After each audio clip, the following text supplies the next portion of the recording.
What is up, all you most excellent gamers out there? Welcome to the stream. Thank you so much for being here. Happy Thursday to you all. Hopefully you're ready for some Pokemon, because that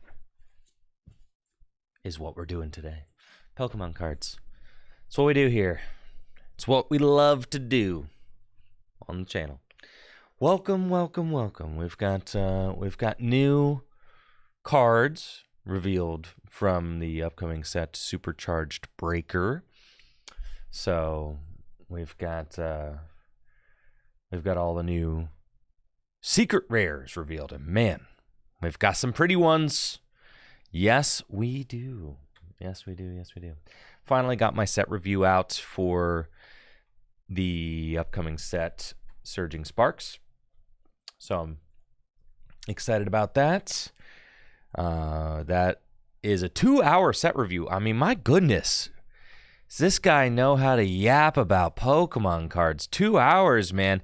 I think the VOD was like 4.5 hours. I had to cut 4.5 hours down of 4.5 hours of yapping down to 2 hours. Which is a significant, I mean, it's a lot of editing.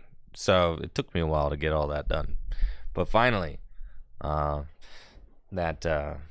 set review is out in the wild on the Tricky Gym YouTube channel.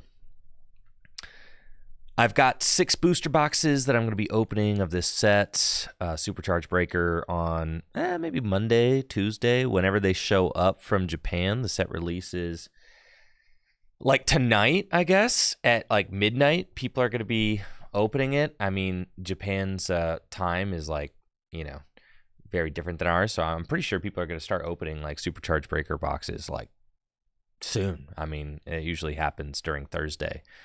During our Thursday, boxes start kind of getting cracked over there in Japan.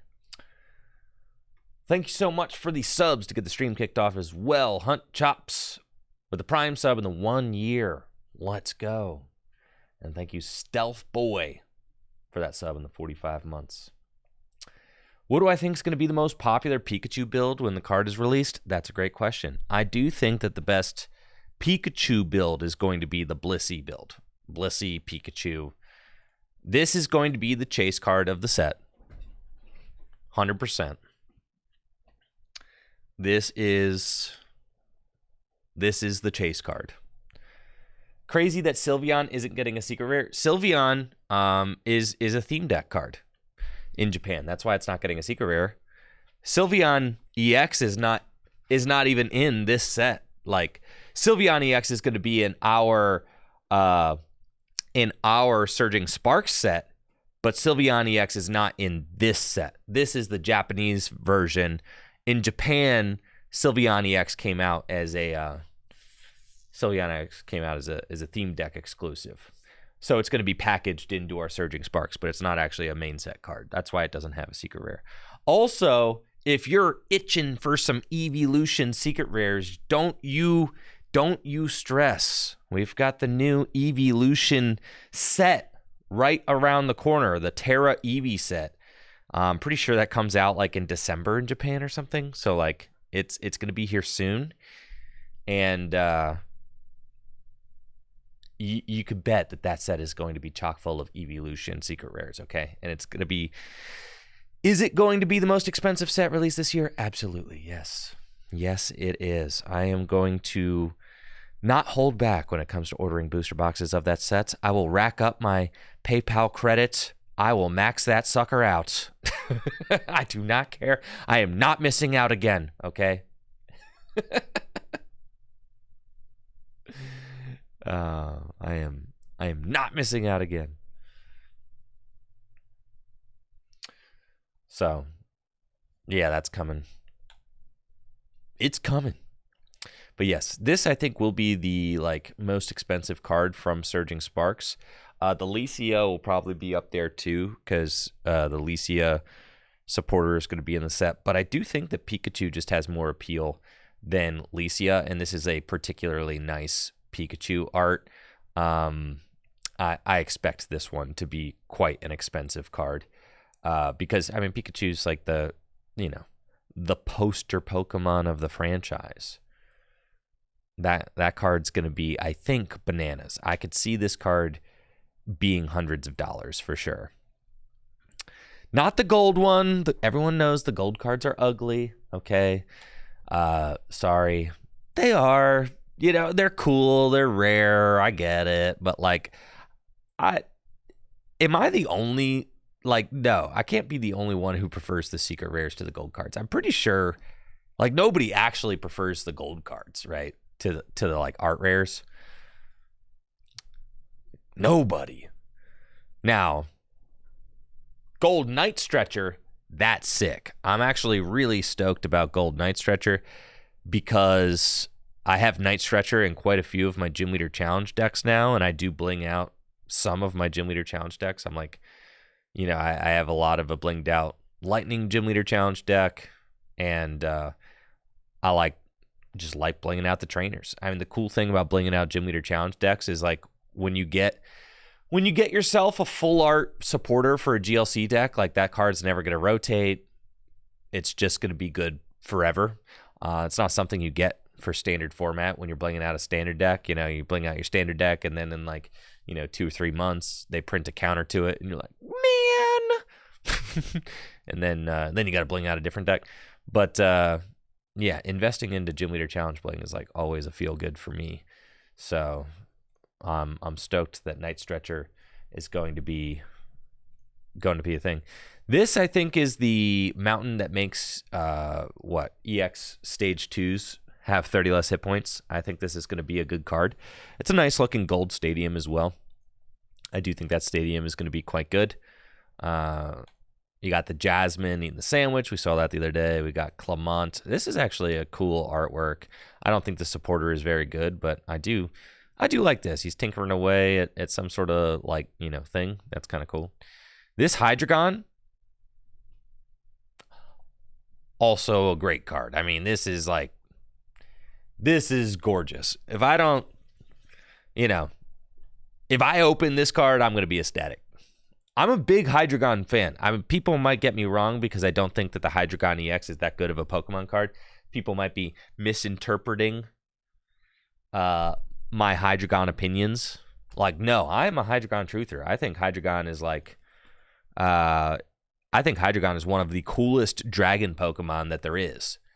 By a lot. Hydreigon has always been one of my favorites. I always played with Hydreigon in the video games.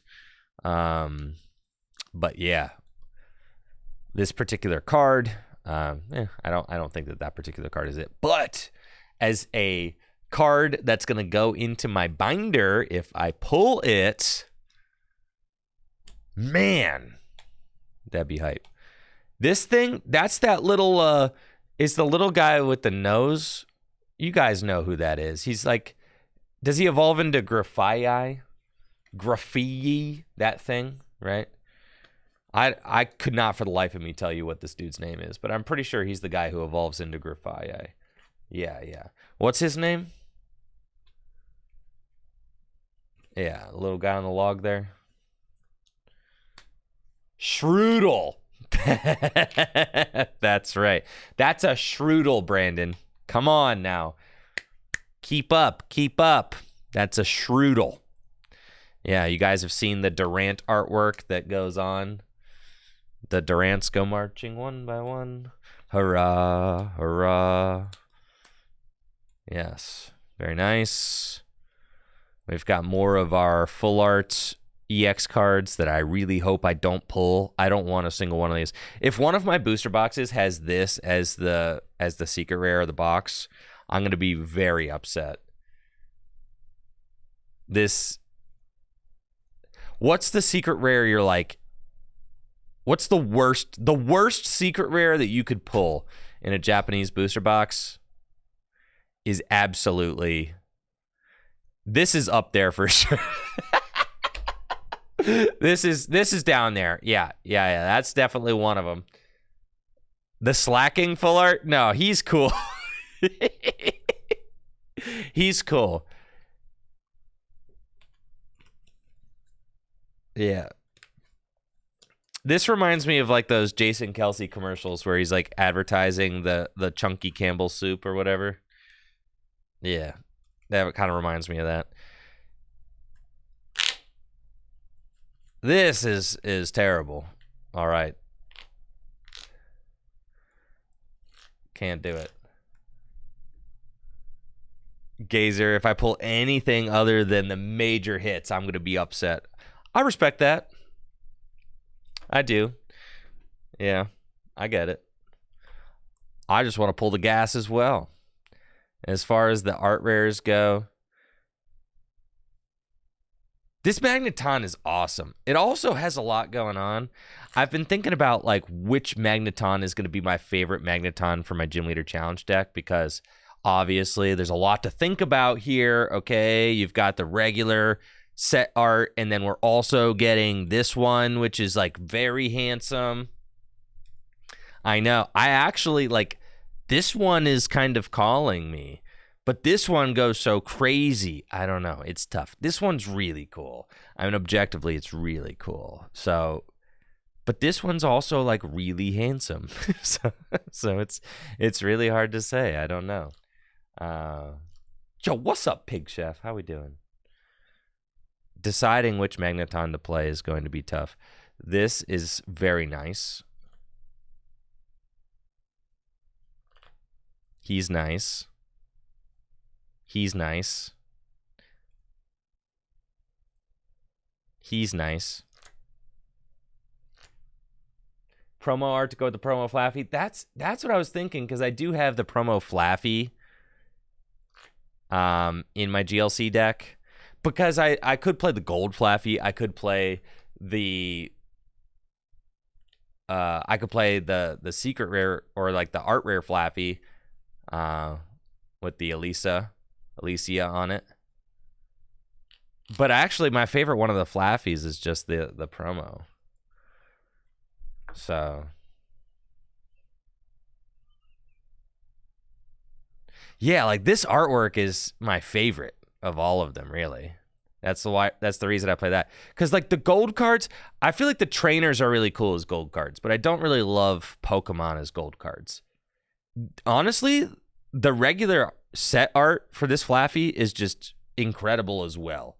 It's really tough to choose between these two. They're both so sick. They're both like some of the coolest Flaffies that have ever been printed, for sure. And Flaffy is a really cool Pokemon. like definitely. The fact that it's a sheep, but it's electric current, like kind of fried off some of its fuzz. And then of course, yeah, you've got the Alicia's Flaffy, which is very cool as well. But I like these better. So I'm playing this one. But then, so am I going to play the Magneton promo, or am I going to go boom? Yeah, this thing's so nuts. I might just have to play this one because it's so freaking cool. But yeah, this is another bummer if you pull this as your secret rare. But this secret rare is insane. This Melodic EX is nuts. This card's nuts, and this set is crazy, because like if you look at, these are like 3 definitely fan favorite Pokemon, and they all have secret rares in this set, which is nuts. You know, people really like Melodic. People really like Hydreigon. And people really like Pikachu. So, like, having those 3 Pokemon in this set that you could pull, and the set has a Pikachu on the front of it, like the booster boxes themselves have, like, this beautiful Pikachu art on the front. I think this set is, like, awesome. So, I'm going to keep 1 booster box of this set sealed for sure, just to add to the sealed collection. Yeah, it's just got some beautiful pack art and stuff. And looks great. So, yeah, we got that coming in soon. We got our pre-release promos. Okay, I've been thinking about these pre-release promos. Because, you know, we do pre-release streams here on Tricky Gym, and unfortunately, this set we are not doing a Friday night midnight pre-release on the channel. The reason we're not doing a midnight pre-release is because now that I have a son, Natalie and I can't be at work at the same time currently, especially when it's late at midnight unless we have a babysitter, and Natalie is going to be working the midnight pre-release. So I'm going to stay home with Junior that night, but fear not, Heather and I will still be doing a pre-release. We're just going to do a pre-release on Monday morning. So the Monday morning after the pre-release weekend, Heather and I will do a pre-release here on Tricky Gym. So that'll be fun. I think that's not this Monday, but the following Monday, potentially. Something like that. Not this upcoming Monday, but the Monday after. Yeah, so about a week and a half. And so I've been thinking about, okay, what are the pre-releases going to be like? Dude, we've got Banana Hat as... Banana Hat is one of our pre-release. This is so troll, right? Like, I'm into it because Banana Hat is objectively a very cool Pokemon, but his attack does 100 damage plus 70 more damage if your opponent has 4 or fewer prize cards. Pre-release games are played with 4 prize cards. Pre-release games are played with 4 prize cards, y'all. So I'm like, okay, this has to just be the best one, right? It is a 3 energy cost, but and then this one, so like this is a crazy pre-release because you've got this guy who just hits for 170. You've got this guy who gives up a prize card in pre-release format where you only have 4 of them. You've got Indeedee, who is lovely, but he only heals 30. You're like, all right, the Indeedee is like definitely not, like a good attacker or whatever. And then you've got Chenpao, who also has a 3 energy attack. So like,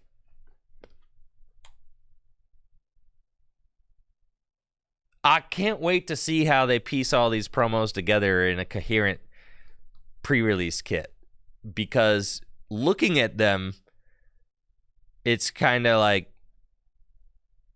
I'm curious. We'll see. How are these? It's going to matter a lot, like, what other attackers come in the packs, because Indeedee itself is not like a main strategy. Like, Magneton itself is not a main strategy. There's probably going to be Magnezones in the Magneton decks, and I think that, so we would have to look up and see what the Magnezone does, right? Because there is a Magnezone. Yeah, this guy's probably going to be in the kit, even though Magneton is the promo. There's definitely going to be Magnezones in there, so you probably can blow up your Magneton onto another Magnezone and then kind of sweep with that, right? Something like that. Yeah, that seems like that's going to be a thing. This card also seems quite good in limited. Tapu Koko, being able to like just set up your whole deck. This card's going to be insane, I think, in pre-release formats. If you can get that for your Magneton deck, the Tapu Koko there. I wonder if they'll put Quaquaval. I bet they will. I bet you Quaquaval is one of the pre-release lines. I think I would put money on that. It's got like the right stats. It's got 170 hit points. It's got an ability that lets you draw cards, and Hydro Splash does 120 for 2. I think that this card will for sure be in a pre-release kit, right? Probably the Chenpao, and then you'll get like Quaquavals or something like that. It gets 1-hit KO by Entei, but it also 1-hit KOs Gouging Fire back. I wonder if we'll get a Togekiss line. Yo, do you think we'll get Togekiss? Holy smokes.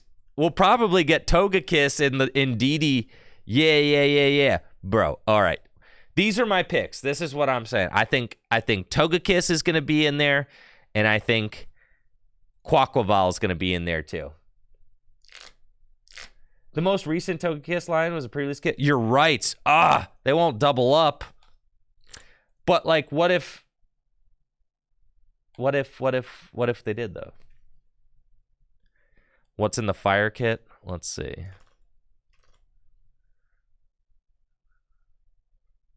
Maybe they'll give Indeedee like maybe one of the kits will have this combo. Yeah, I could see that. I could see some of the kits having Uxie, Azelf, and Mesprit, because Mesprit can do 160 for 2, but then you can like spread and yeah. I could see that. No, Azumarill's not going to be part of the kit because you need a Terra Pokemon. You think they're just going to give you a Terra Pokemon? No.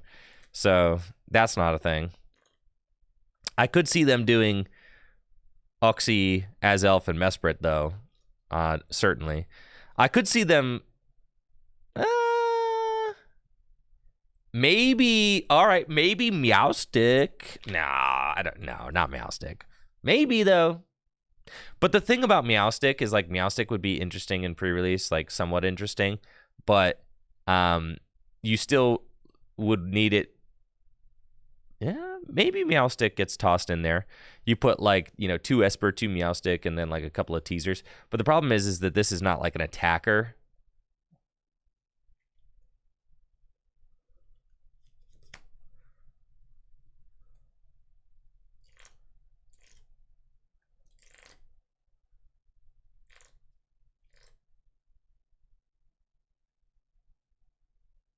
Shroodle. There he is. The Shroodler. Not the Shroodler, dude.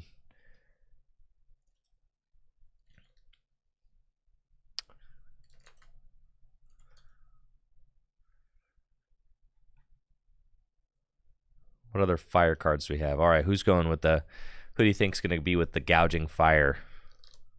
Gouging Far. Oh, Skeledirge?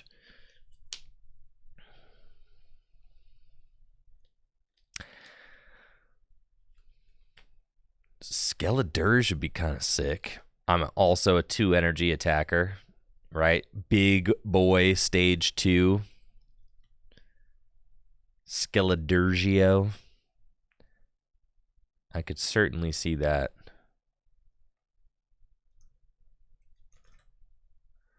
But those are all stage 2s. I mean, I guess. All right. Yeah. Skeledirge, Quaquaval.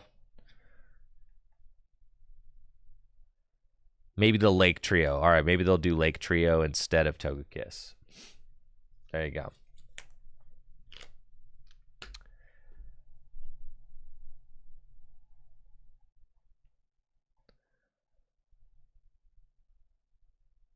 I'm interested to see what they do.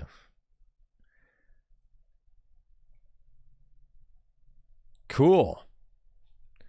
Who's ready to game? I do have Jesse Parker's going to be coming in next Wednesday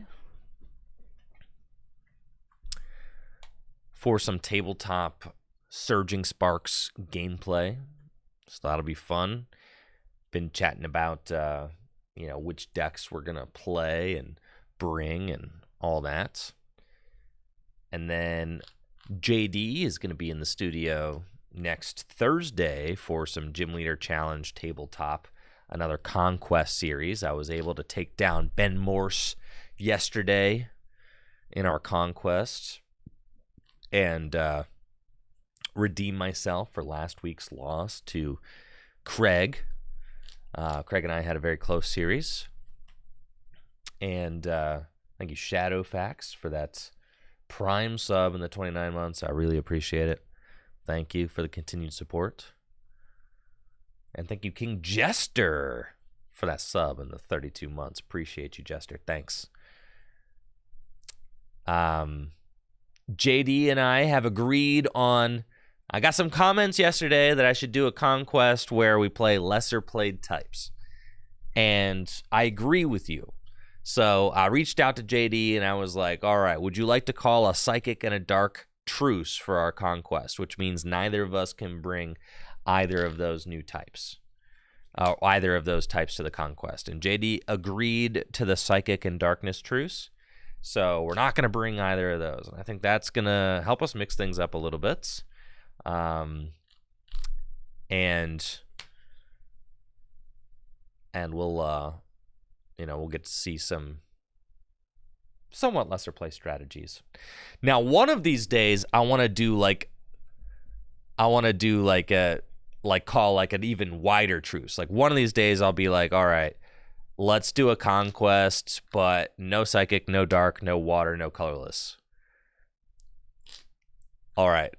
Yeah. That's, one of these days I'll do that. I'll have to find somebody who's willing to bite on that with me. 'Cause then we're really in the trenches, I think. I can't play any four of my, I think those are probably my top four choices. At least four of my top five choices. But that would be fun. Fighting Fire Dragon and Metal Conquest. I'm saying... Metal, the thing is like metal is low-key good. Grass is low-key really good too. Dragon still out here being Dragon. Dragon can be very good. So, those decks have something. It's the Fire, listen, Fire, me and Fire, we just don't communicate, okay? We just don't have we don't have a functional relationship, me and the Fire decks. But I do believe that we'll get there. One day. All right, what are we doing these days? What's all the rage on the Pokemon trading card game live?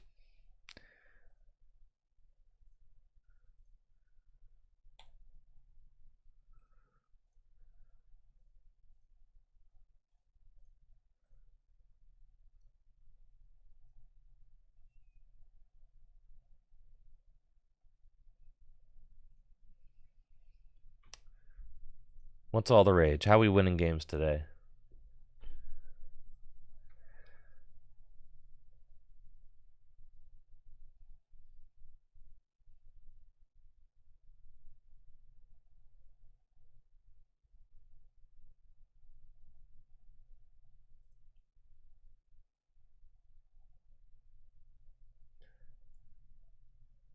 Banan Man says, Cinderace EX. You said it was bad, but I have completely other opinion. Love the card.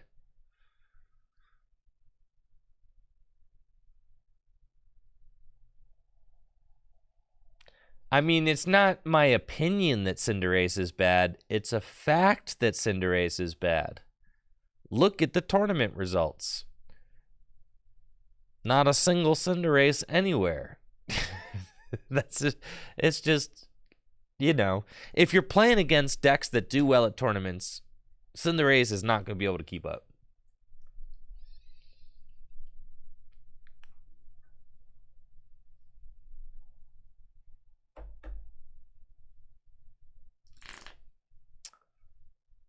A great day to play Arceus Armarouge. Slowking plus Terrakion. Holy smokes, dude. You guys just want me to play bad decks. That's it. You want me to put... Nobody wants me to play the good decks?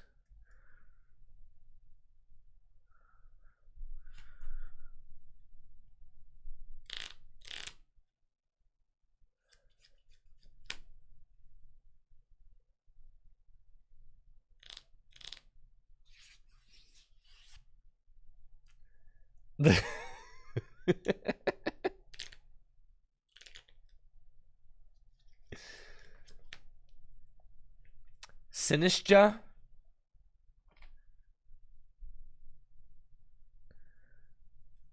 Sinistra is actually kind of sick, right? Discard up to 3 grass under cards from your Pokemon. This attack does 70 damage for each card you discarded in this way. So yeah, you could do 210 with a single prize Pokemon. You play it with the Teal Mask Ogerpons. The EX?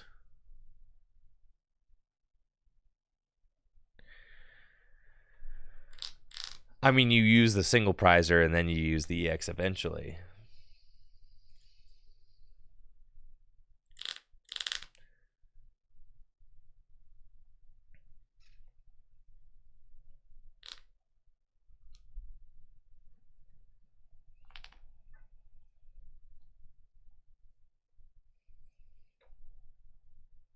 An unknown crack in the metagame, huh?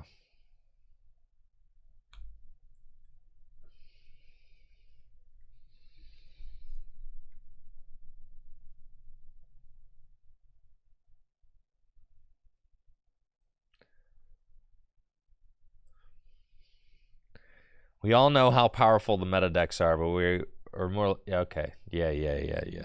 Yeah, same story, different day. I know.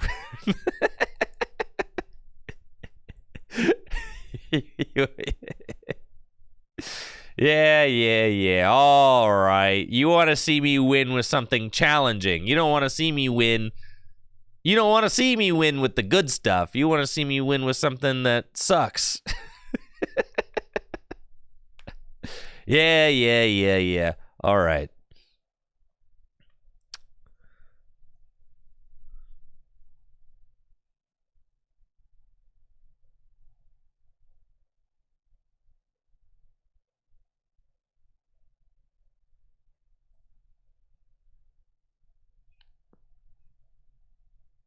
We could do Tsareena EX Day.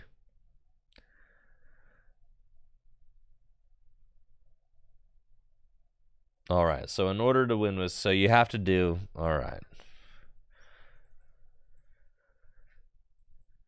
You have to do like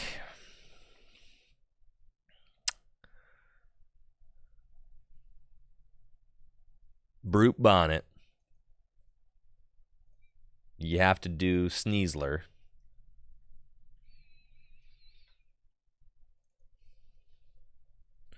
You have to do whoever the heck this guy, Bound Sweet.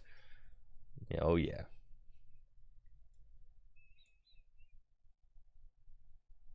I know. I'll play the Tsareena deck, and Chad will be like, "Dude, no, that deck's too good. You gotta, you gotta, you gotta,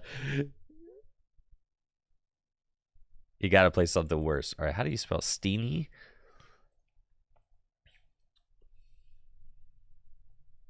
One hit KO Tsareena.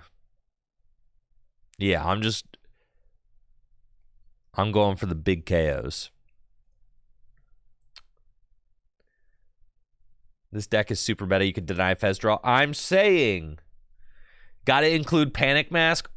All right, folks, hold your horses.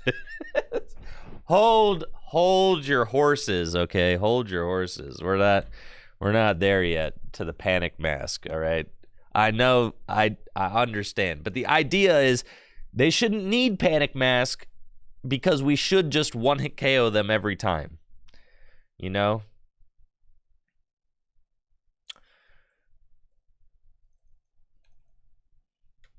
That's what I'm saying. Yeah, you're gonna knock them out, right?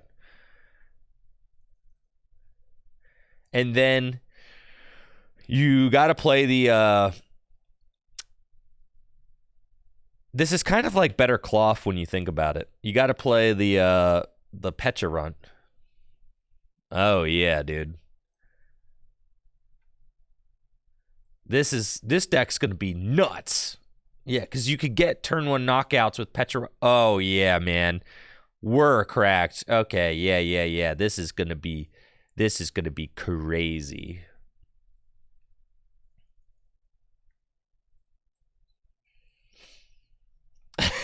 If this is the PDIF.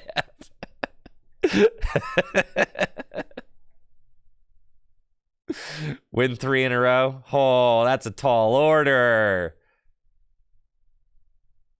This is a similar deck to Poison Palafin. I bet it is.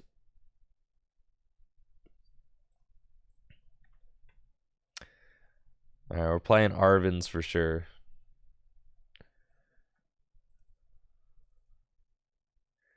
Guess what? We're going to play some Iono as well. I know, crazy, right?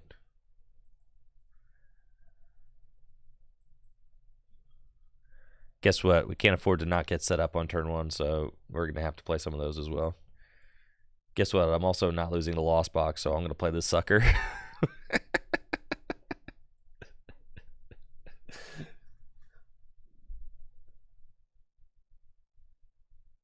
Azul played this the other day. It's a big pile of disappointment. Well, maybe he just didn't have the cracked list. Did you ever think about that?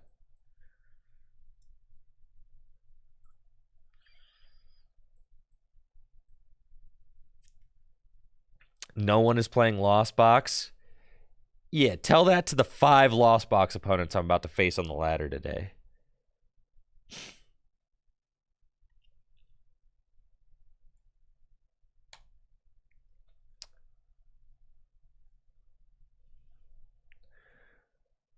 Rescue board. 4 Sealstone. Actually, is it Arvin that we're playing?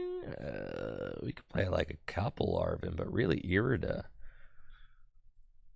also seems quite good, right?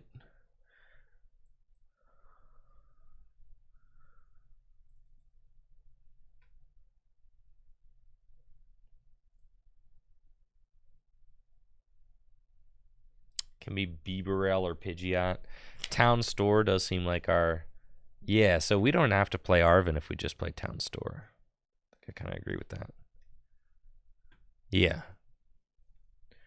So we don't play that. We just want Iridas. Yeah. I agree with that. Yeah. Yeah, and we play the Town Stores to go get the tools. Yes. And then I think we're like... We've got our Rotoms, but we need the Nest Balls to go get those. That's fine. We're not playing Frostlass. We're taking kills. 1-hit KOs.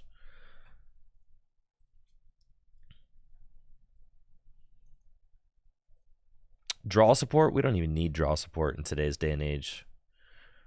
We just play Pheasantipity. In today's day and age. Owls? Well, then I'll need a... You just want to play the Owls and then Tsareena is your... You don't need 4 of those. 3 is fine. There is a Stellar. Tsareena is a Stellar. Or a Terra. So we could play a 2-2 Owl line. Yeah. I mean, why in the heck not, my dudes? Sure. Listen, I'm just here to have fun.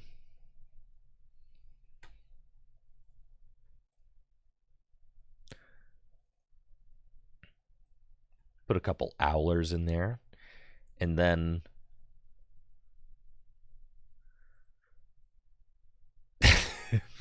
fan do a fan rotom. No, you don't even have enough bench space to do all that crap.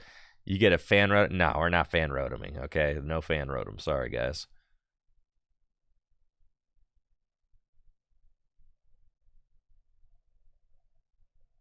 No, we got to do the... We're doing the poison. You could do Dusknoir, but Dusknoir would have to be like after. It'd have to be the turn after. So I'd rather, when I attack with Tsareena, I want to clear the threat. I was thinking about Area 0. All right, so what's our ideal board? We've got 1 Tsareena up top. You got to have 1 on the bench. You've got to have these 2, so that's 4 spaces allocated.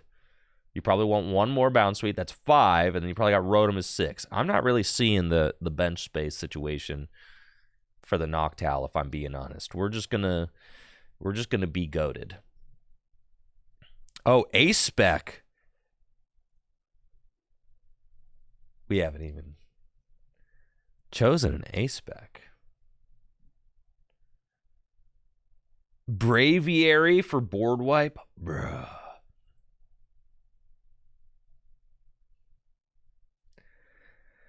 Unfair stamp? Probably not bad. The sticky laser. The tree?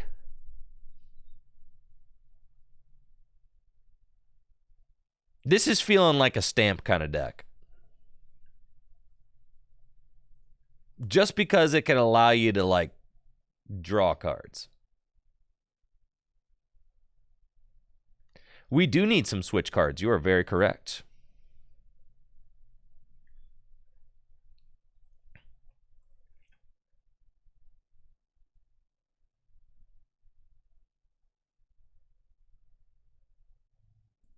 Survival cast. Should we try to play Pidgeot in this pile? All right. What if our board state is... Should we try to jam a 202 Pidgeot in here?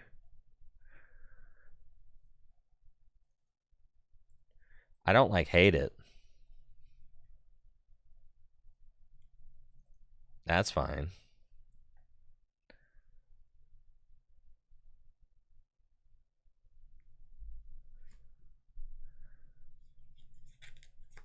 Room for Pidgeot, but not the Owls? Yes, because Pidgeot is 1 bench spot. Owls is like 2.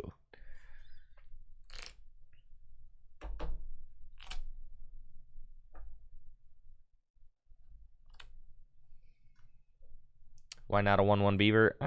Kind of. Let's see. Featherball only gets Pidgeot, but...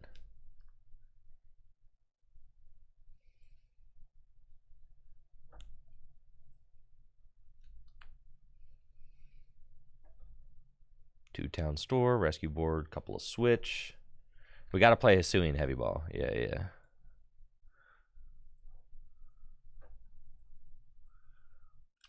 For sure.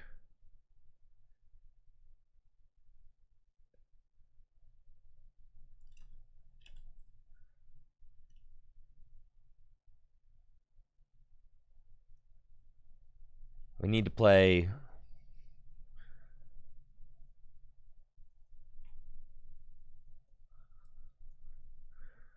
Couple boss and a counter catcher, most definitely. 4 capsule? That's what Cloth plays. Cloth plays 4 capsule.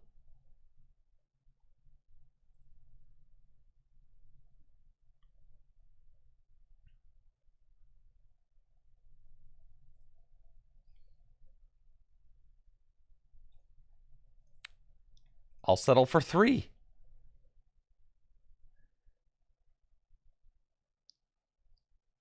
We need the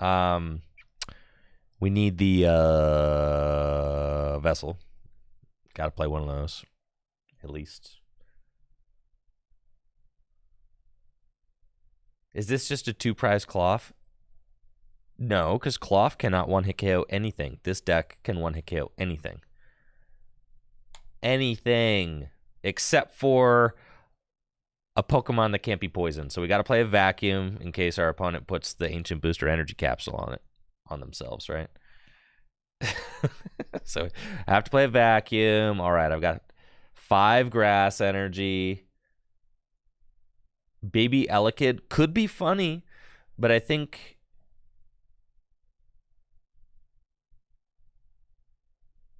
Or if they have a mist energy. Goodness, are you serious? We can't knock out anything with a mist energy, so we got to play Enhanced Hammer. Oh, we're just losing to Lugia, huh? That's crazy.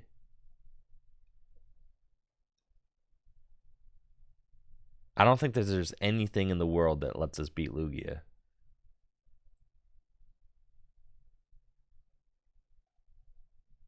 Temple. But even so, don't they play like... Yeah, I mean, we could play Temple.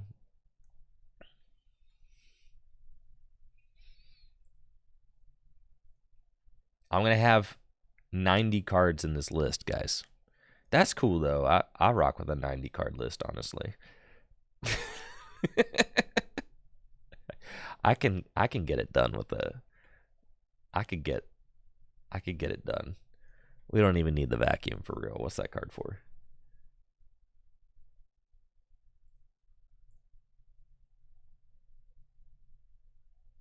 Town store. Town store is how we search for the ancient booster. Yeah, what? So we need 2 town store? Probably, yeah.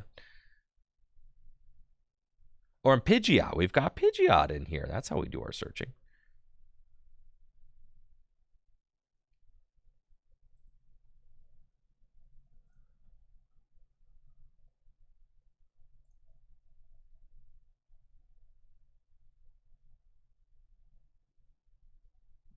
All right, there we go.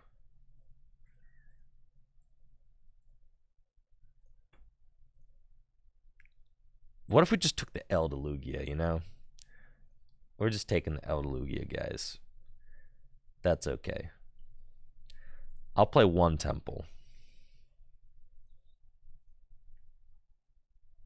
Yeah, 1. That's fine. Okay.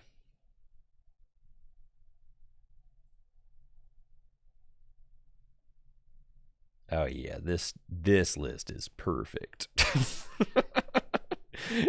We could play Briar. No, we can't because I'm not even taking Doc. All right, we can't even play Briar. All right. Cool. We're ready to go. New deck 101.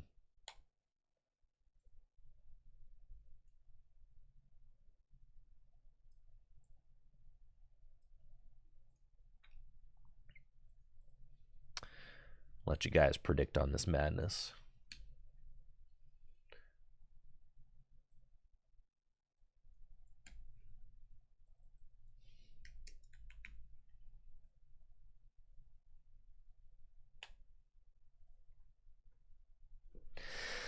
Oh, God. Do I want to go first? No.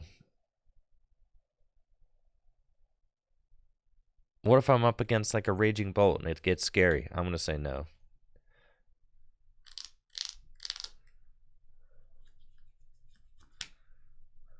Potential donk? Oh, you're right. I didn't think about the potential donk. But I only play 2 switch. Well, and a board, so. All right, we're up against Dragapults. Okay, folks.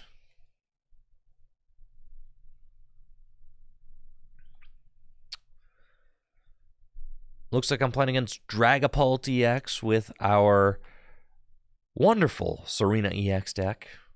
This could get a little scary, you know. Bounce Suite's only got 60 hit points. Dragapult does 6 damage counters to the bench. So things could get suspect quickly. But, you know, if all goes well, I can one-hit KO Dragapult EX. Top deck Buddy Buddy Poffin's awesome. I also got the town store, so I can go get myself 4 Sealstone if it's in the deck. And Rotom. So I got Rotom. Rotom's there. Great. 4 Rare Candy. Great. 4 Sealstone also in the deck. This is what I like to see. Awesome. Awesome. Awesome. We'll go get a Brutus. And then we're going to get Nest Ball. And we're going to Nest Ball for Rotom.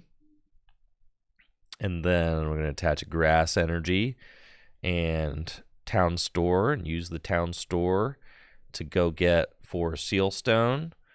And this is looking and feeling like a Star Alchemy for Iono situation. So that's what we're going to do. Get one of our Iono and send those 8 cards to the bottom of my opponent's deck. And we get some more cards there. Great. Now, I've got another Bounce Suite, which is fantastic. I can burn these as I don't really need them. I'll burn 1. Put the Bounce Suite down. And then instant charge for 3. And I've got a hand full of hot garbage. So, with an Iono, though. All right, but all of our basics are here. We've got the basics. So that's nice. They've got 4 Sealstone. I'm probably getting hit with the Dragapult this turn, which is fine. My opponent comes up with Dragapult, takes 2 knockouts. Then all I need to do is find Rare Candy. If I can find Rare Candy, Tsareena, and I just need my tool for the Brute Bonnet. And I need Radiant Hisuian Sneasler. All right, so I need a couple of things. But it can be done. And I've got Pheasantipity potentially to help me draw cards. Oh, yeah. We can do this for sure. Buddy Poffin. All right. Are they not attacking this turn? I got to track customers. They got the board as well. Okay. They're not attacking this turn.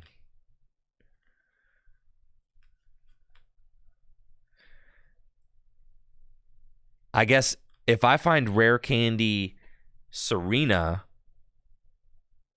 then I could attach a second Grass Energy to my Bounce Suite and actually just start attacking with its second attack. So I think that's what we're doing. And then just Iono again.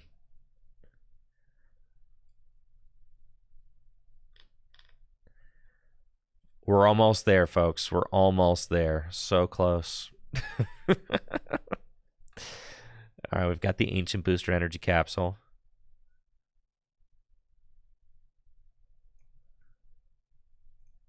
And we can Toxic Powder.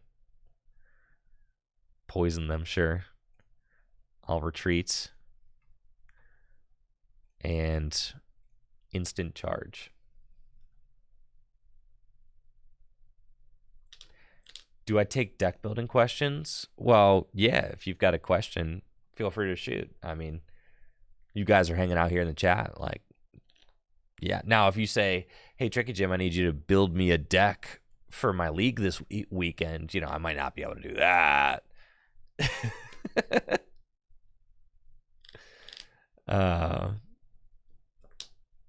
You know, but if you've got like a general question, like, of course.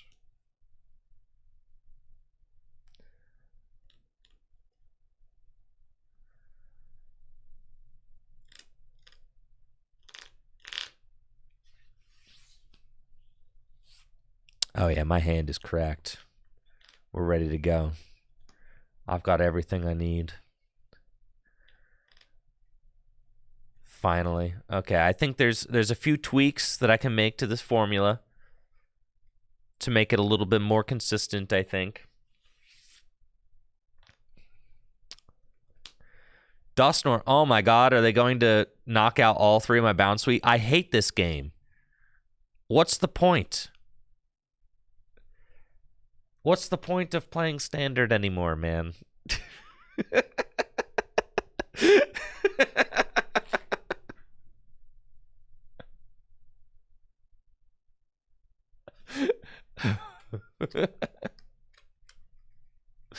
I don't get to keep any of my Bounce Suite. Sick. All right.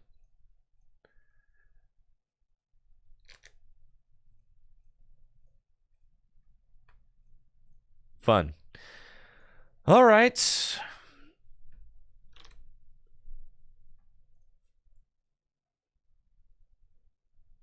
They didn't have the attack. They did have the attack because they had the 4 Sealstone on their guy, and they could just go get whatever they wanted out of their deck.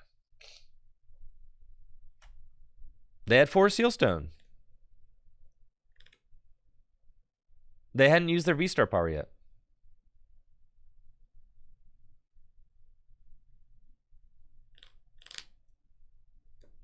They could have had all their fire energy and their tool prized. I don't have that amount of copium.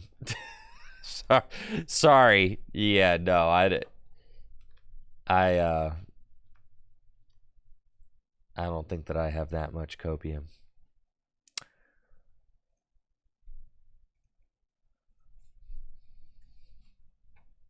Prime Catcher.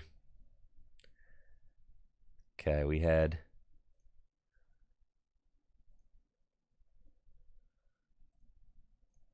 Gotta have 4 Ultra Ball.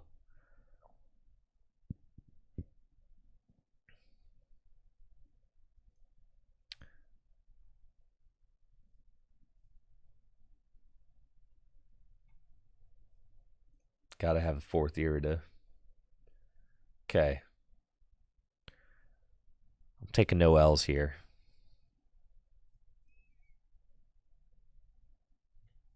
This thing's about to pop off. You think 2 Ancient Capsules enough? Holy moly, dude.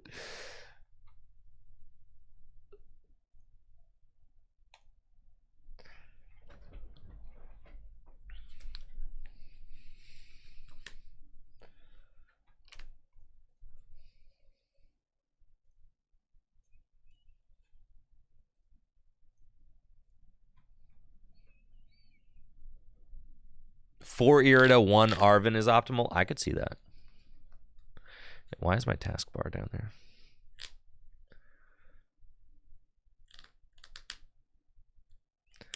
I do believe I can get some dubs with this deck.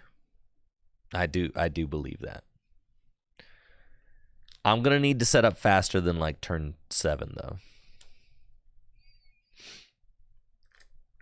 I'm also going to need to not open dead hands.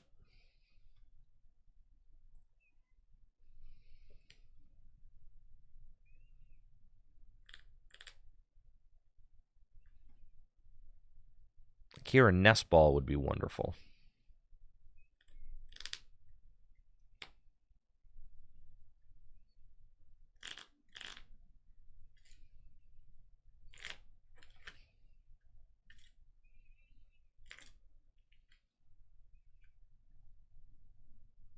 Okay, they got Rotom.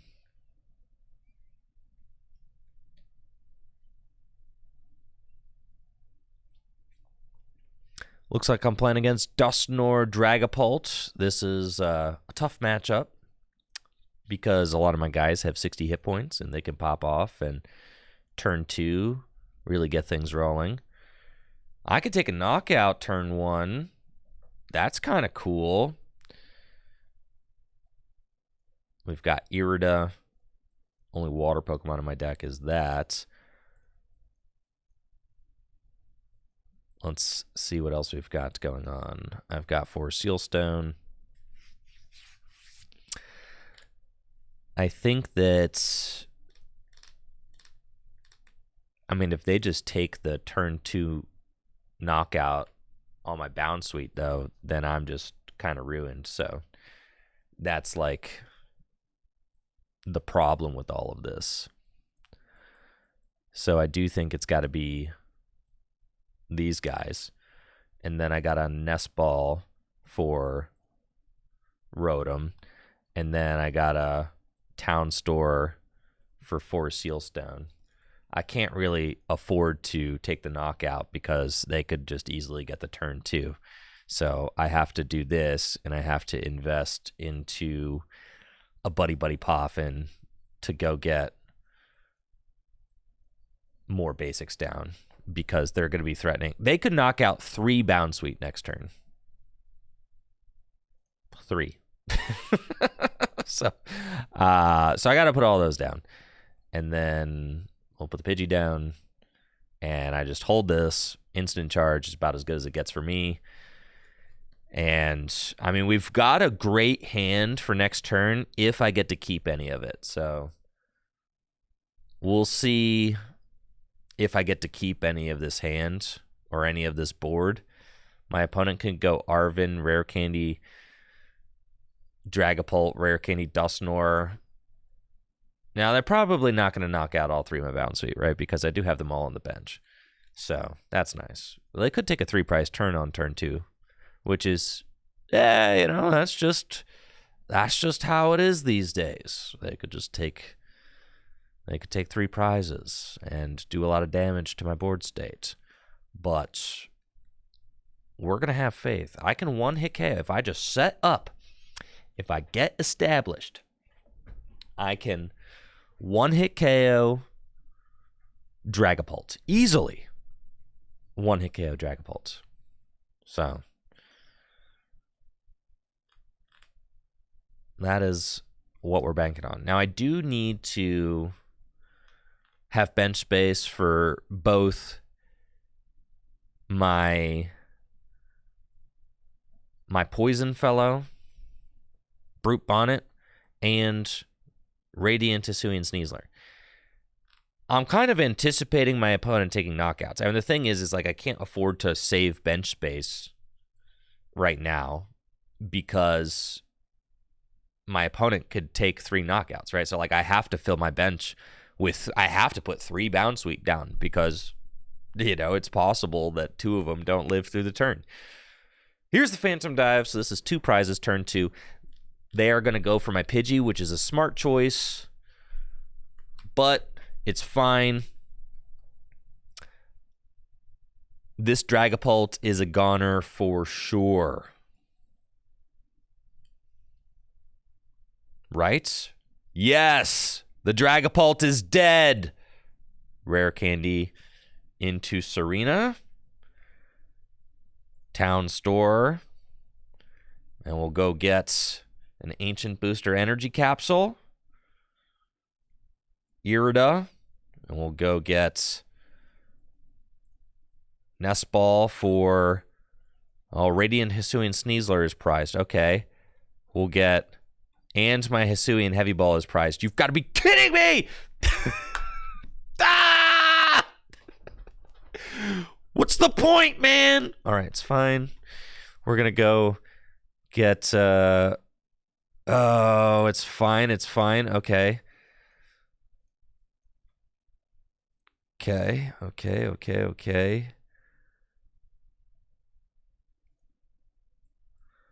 It's not how this was supposed to be, bro.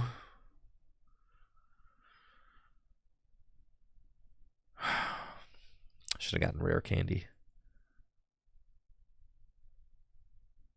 No point in even poisoning this thing.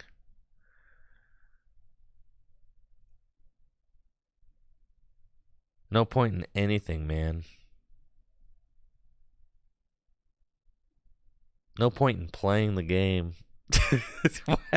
Why did I prize my heavy ball, man? I'm so sad that I prized my heavy ball. Why did I have to prize my heavy ball, man? Yeah, all right, we're folding this one up.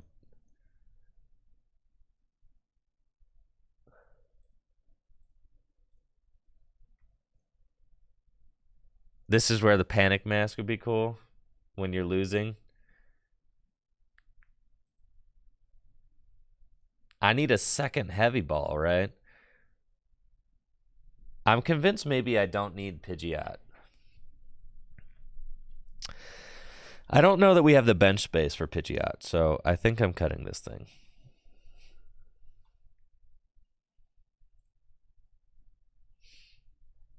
You don't need a second heavy ball?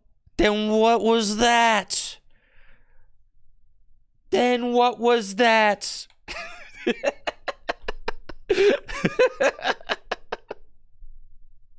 Scoop 1 in 100 games.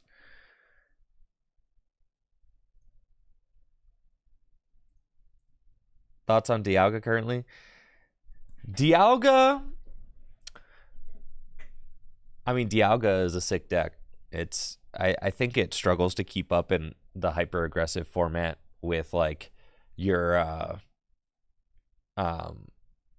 with like your Regidrago and your Raging Bolt decks, because Raging Bolt can just kind of chase it off the table, and then also the Dialga math is really bad against Raging Bolt, and then you know, Regidrago can just go turn 2 Dragapult, target down those Beldum, and it's just it's tough out here. Play the jungle.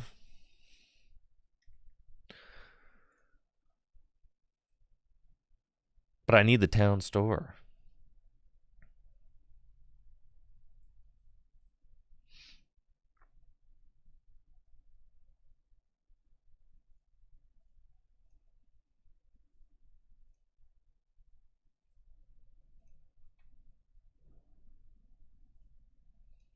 I'm never prizing anything.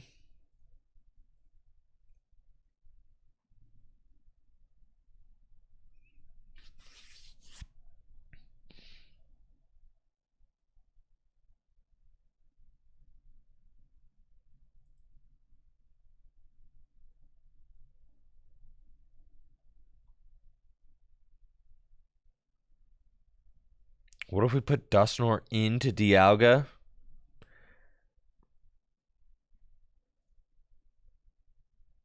Respectfully, I don't think that's great.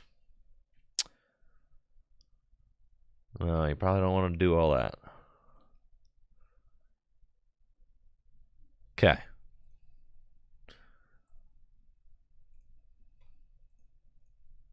This is the one.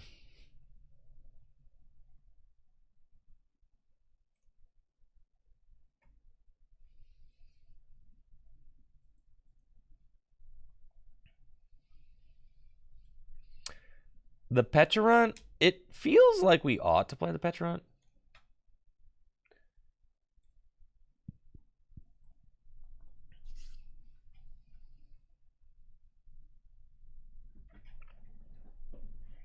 Right?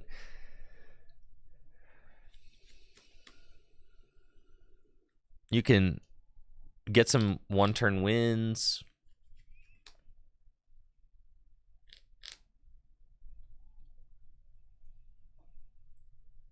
It does feel bad that I think we should play a Luminion.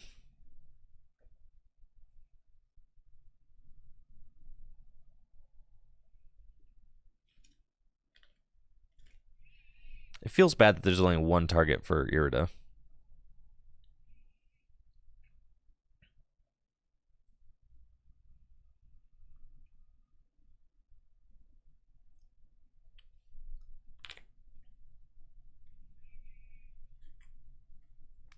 All right, it looks like I'm playing against some sort of maybe Terapagos deck. I saw Glass Trumpets in the mulligan hand.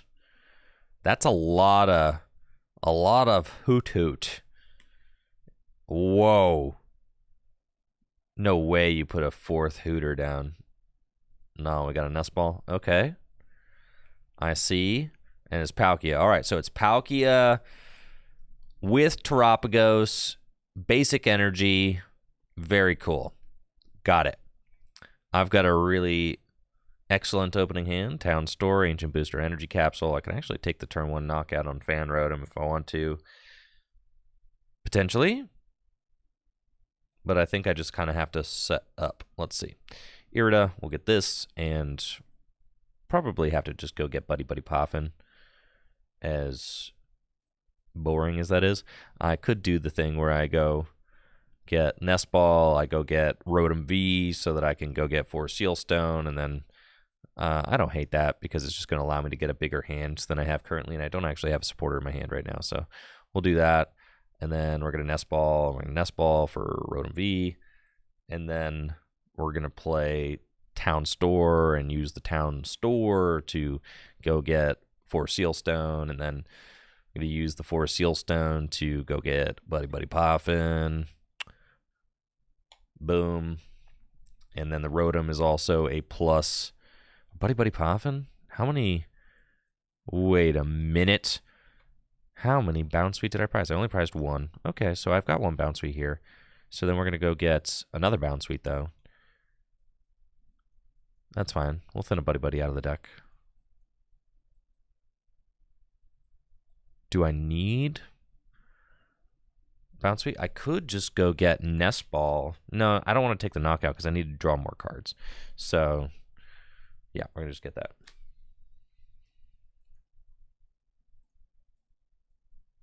Yeah, Pecharunt's prized 2.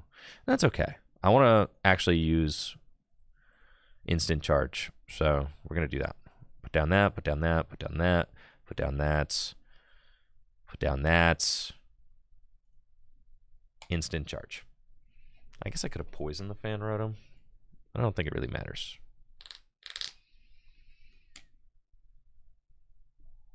Okay, so I've got this. There's no rare candy in this hand. But if there was a rare candy in this hand, imagine that there was a rare candy in this hand. If there was a rare candy in this hand, then I have a 1-hit KO. So if I could find Irida, that would do it. But if my opponent takes a knockout, then I can Ultra Ball for Pheasantipity and draw more cards. So we may be able to do that. They're actually going to Iona me. All right. Well, let's see what these next 6 cards have in store for us. All right. You know, they're okay. Nothing exceptional going on here. We want to find a rare candy. I'm thinking we're going to put Luminion into the deck, yes. Luminion is going to be a part of the equation for us.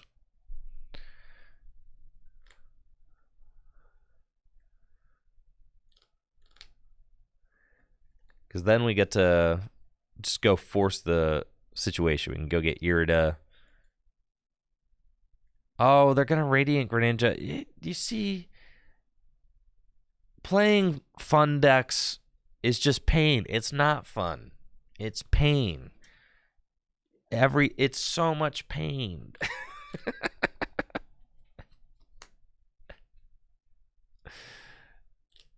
It just hurts. All right, this is fine. We still win this. We still win this, folks. We still win this.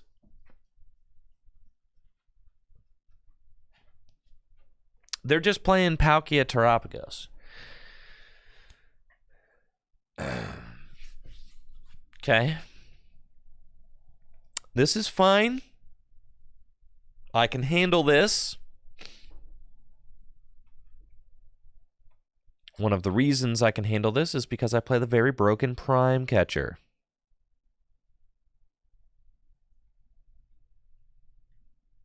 So that's okay. Now, all we want to do is find Irida. But I guess I need a little bit more than that, so I'm probably going to Iono. We're going to Prime Catcher up the Palkia.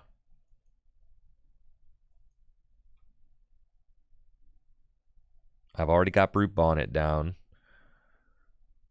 We're going to Nest Ball for Radiant Hisuian Sneasler, who's the only basic left in my godforsaken deck. We're going to play the Town Store. Okay. Here's where we rip it all, folks. This is where we do it. Y'all ready for this? We're just going to draw into everything we need.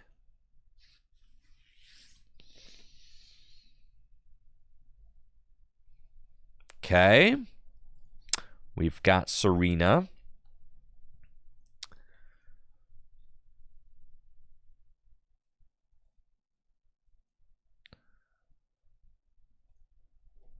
All I need to do is find rare candy.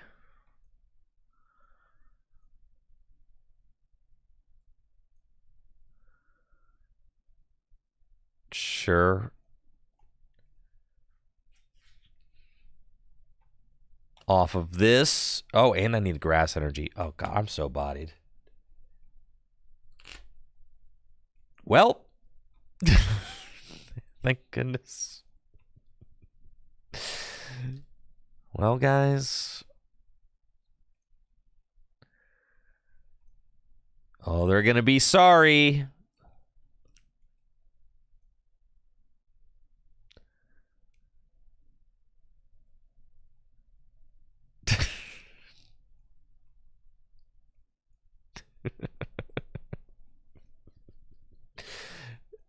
When I poison them.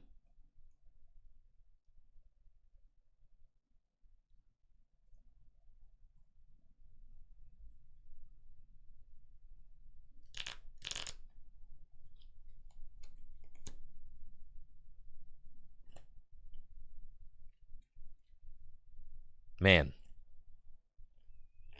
All right, what if we have to just play like 4 Irida and 4 Arven? What if it's 4 Irida, like 2 Arven? We do need to go back to the deck builder. I know. Because it's not like Dragapult where all you need is like Arven and you get like the whole thing. It's like we need Tsareena, but then we also need Brute Bonnet on the bench. And then we also need Radiant Hisuian Sneasler. Don't do this. This is cringe. Ah, don't do that. See? All right, next one. We got the next one for sure. Okay. I'm telling, we're on the verge of a breakthrough.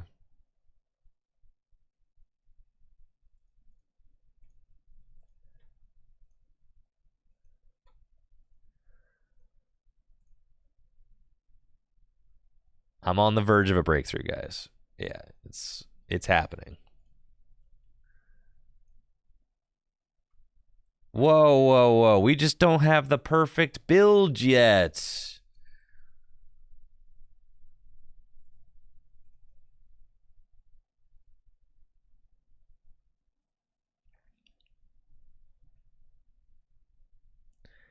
That's all.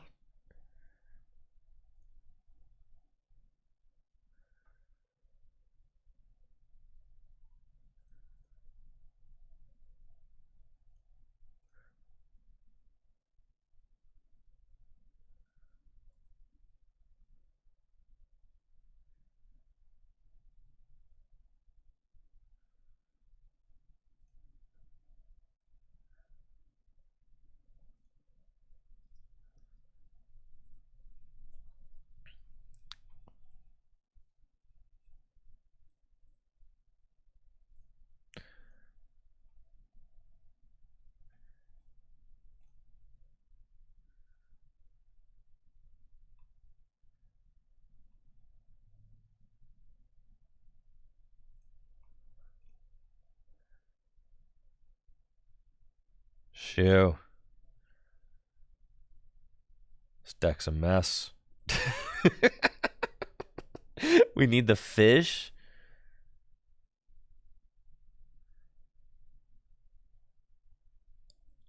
I think I'm off Petulant.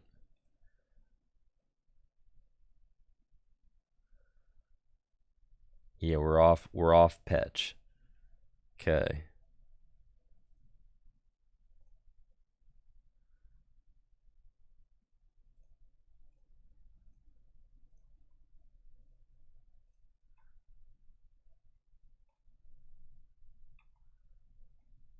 All right, this is guess.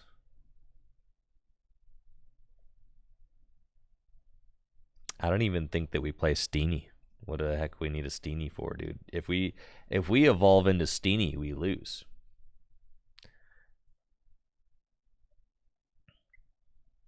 For sure.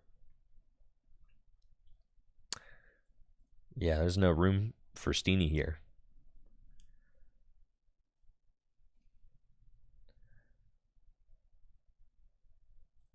And then, do we even need the board? No, we don't need the board. What do I need the board for? I don't need the board for anything.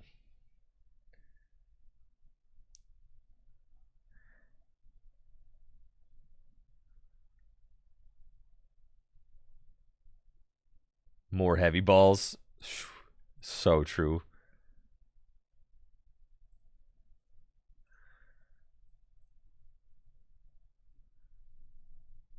All right. This is going to be absolutely nuts. I don't really foresee, I for one, do not see us losing.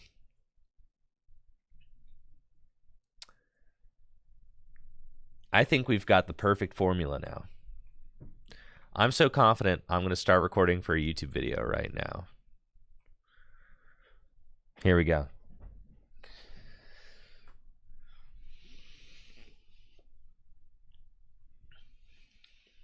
Do I want to go first?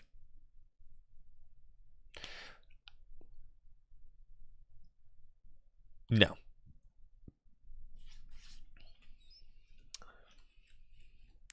And choose to go second. Thank goodness we did.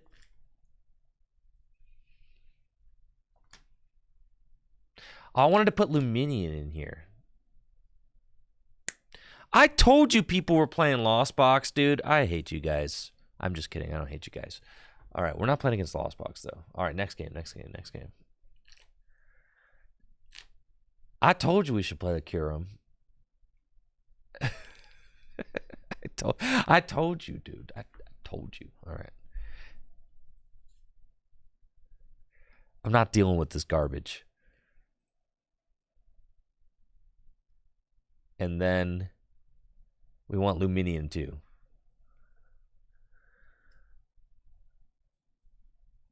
All right. That's 62 cards. Go. Don't need 2 Swing Heavy Ball.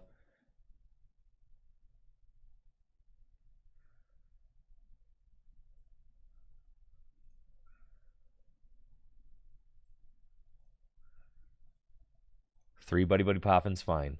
All rights. This is it. And now we've got a fricked up caravan. All right, this is perfect. This is perfect. All right, here we go.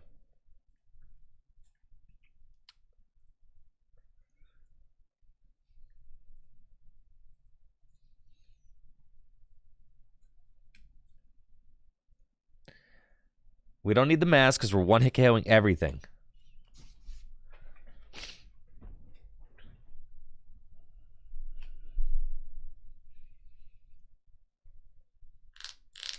This is the finest, most well-functioning Tsareena EX deck list you will ever see. Behold, we have solved Tsareena. Let's go.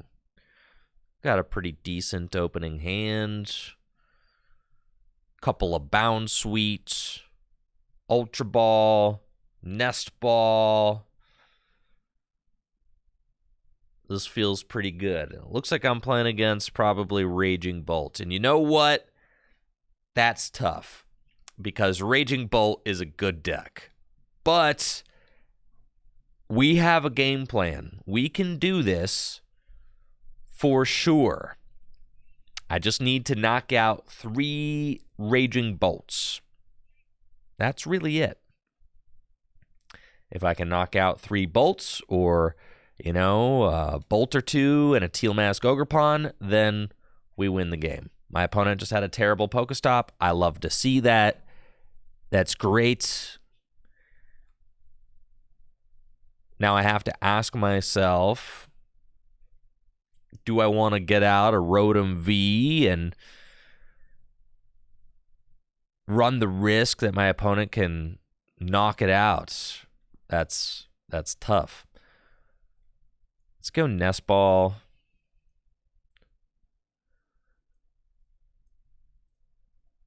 I think I just go get a Bound Suite, and then I wait for my opponent to take a knockout, and then I try to pop off with like Luminion, Pheasantipity, like that kind of stuff. I'll get a Brute on it.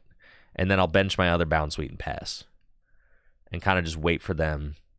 I'll wait for them to go. Because if they go on the aggressive, then I can respond with a one-hit KO. Because we're trying to go 2-4-6, right? I mean, that's what we have to do. So I can't let my opponent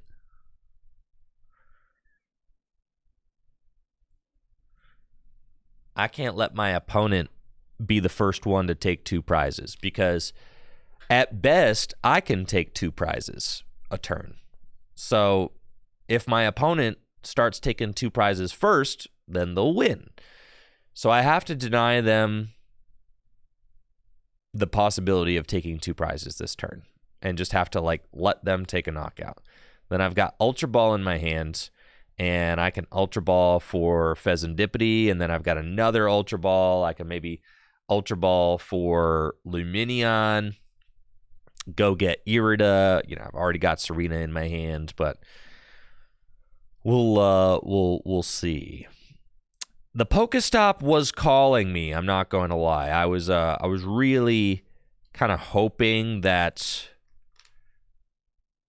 I was really wanting to use the Pokestop, but I did display some restraint by not playing the Pokestop. Thank you, BK Sting, for that sub and the 47 months. Appreciate you, BK Sting. Thank you. And now we're going to see if I can if I can piece together everything I need to knock out this Raging Bolt. That is the question. We've got the grass energy in hand. Okay, this is the moment of truth. I'm going to put all my 2 prizers into play, and we're going to see if we can make it happen. There goes my Brute Bonnet. That's okay. Here comes Bounce Suites. Let's go. Top deck switch. That card does not matter. So we will Ultra Ball away, switch, and Curum. And we're going to go get Pheasantipity. And then flip the script. Okay. Let's go. Let's go. We've got Rare Candy into Tsareena is certainly happening. And then we go energy here. And then we go Buddy Buddy Poffin for 1 Bound Suite. Maybe 1 Bound Suite. I could do 1 Bound Suite. No Bound Suite. I don't want to get any more Bound Suite into play. But then I'm going to play Nest Ball for Mew. Do I want to do Mew? Because I need the Radiant Hisuian Sneasler, and I need, oh my god, I need to find a Night Stretcher. Okay. So I do need to get Mew, because I'm going to get Mew with the Nest Ball. And a draw. And then I need Radiant Hisuian Sneasler.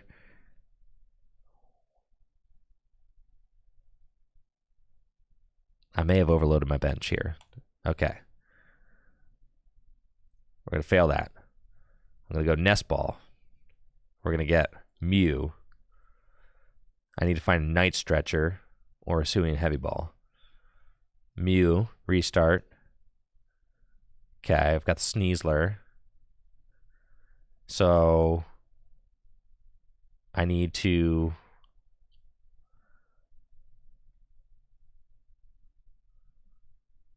I don't think I have the bench space to do what I need to do. Let's Pokestop. Hey, yo! All right, hold on. Hold on! I still don't have the tool is the problem. That's the thing I'm missing. All right, so I'm just missing the tool. And I can't use Luminion because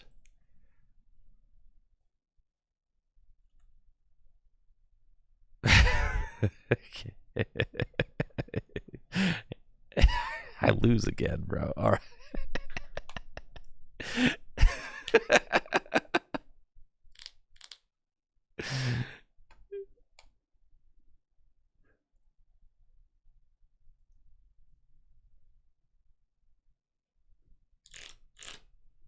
Man.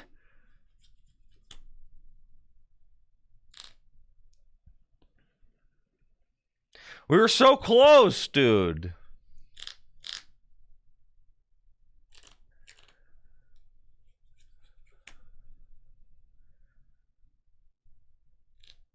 We were so close.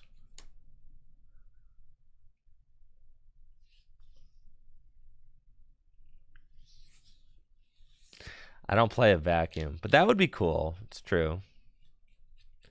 We should play a vacuum for that.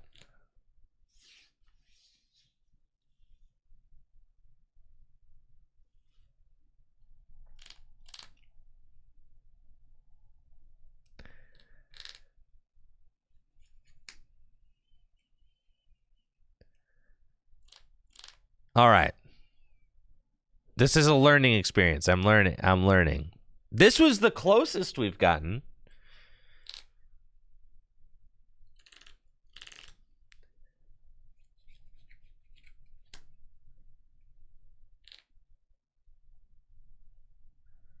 That was very close. And they did have, I was correct. They had a turn 1 or turn 2 Pokemon catcher. They had the Pokemon catcher on my bench. So, like, if I put down Rotom V, they were taking a 2-prize knockout on Rotom.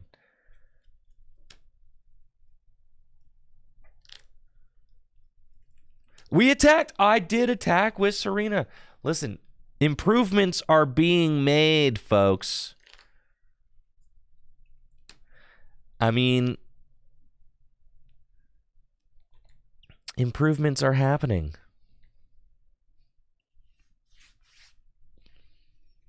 You've got to be joking me. You got to be kidding me, bruh.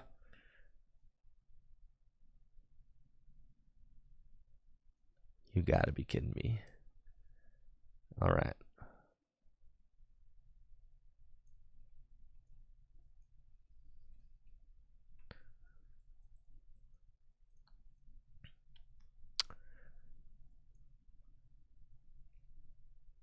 It's messed up, man.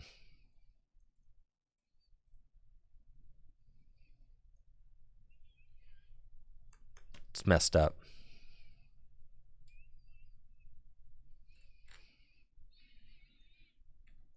Okay. Toxic powder.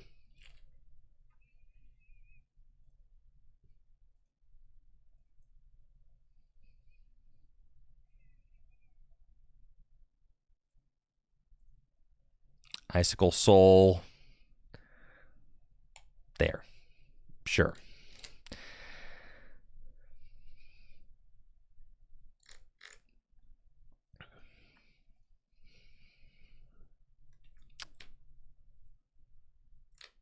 It's possible. Do you guys see it?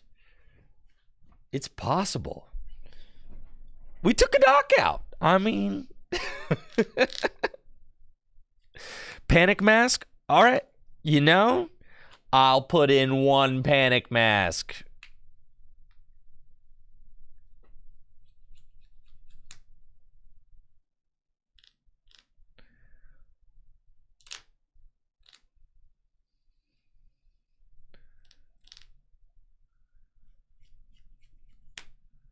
We need to run a vacuum. I didn't realize that you could do the play where if they put a charm down, then you do it, and then you vacuum later. Yeah. I need to do that. I need to play vacuum.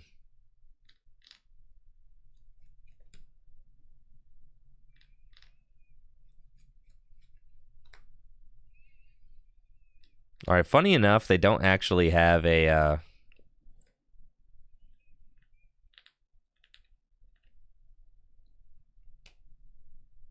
They don't actually have a guy down, right? The Pheasantipity, so like is a route where I could win.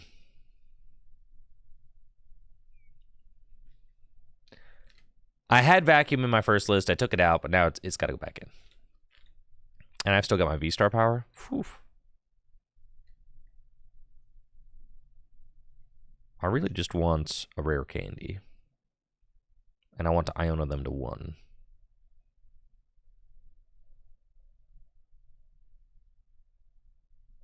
So let's go Star Alchemy for Iono. And just play it.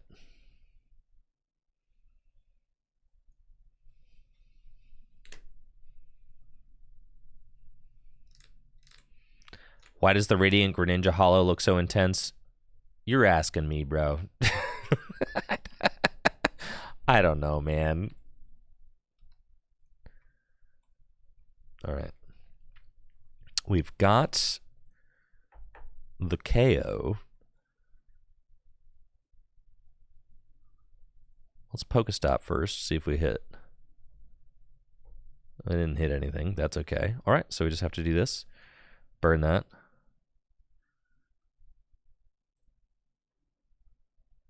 Night Stretcher. Get that. Rare candy. All right.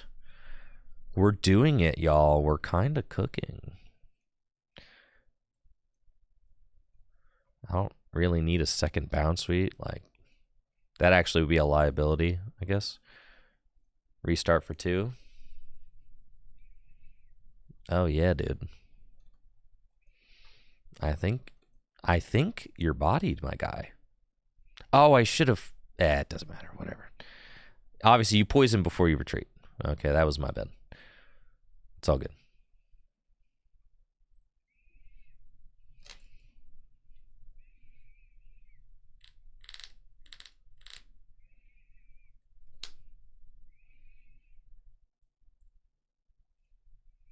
Okay. I still have... Oh, no, I used my V-Star. Cloth on the brain. It's true. Well, this stinks. They just go get Pheasantipity and draw a million cards. But if they get Pheasantipity, then they don't have bench space for a Raging Bolt.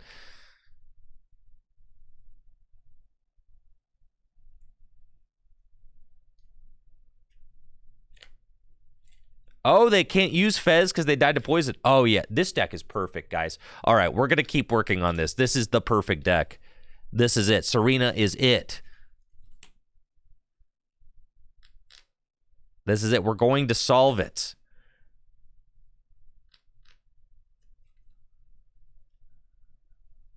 Oh, don't win. Stop that. Okay. All right. But this was the closest we got to winning. All right. Wait, we do win.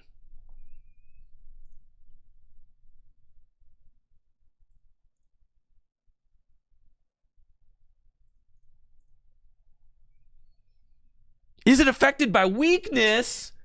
Dude, I have never read that before in my life, that's for sure. Not affected by weakness, bruh. What a terrible attack. We win.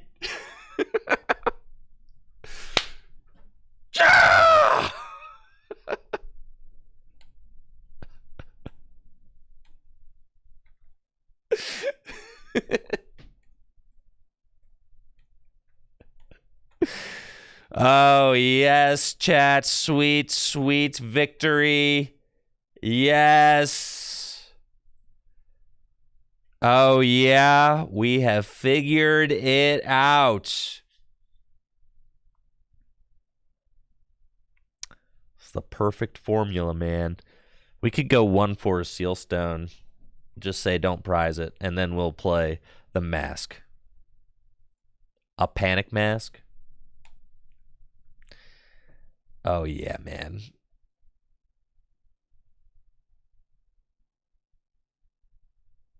That's so sick.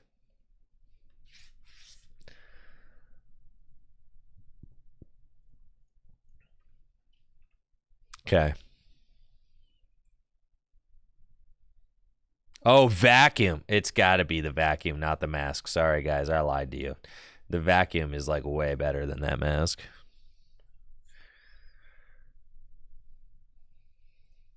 Okay.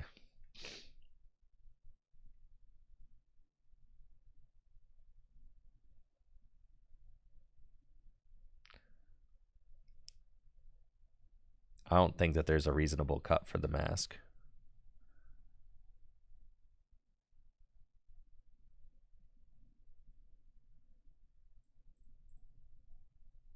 The Curum, we'd have to cut the Curum.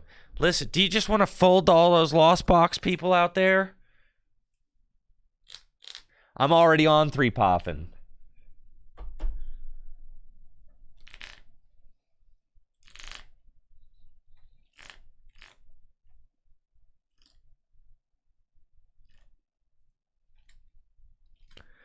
I don't want to just scoop to the Lost Box people. Oh, it froze? What the heck?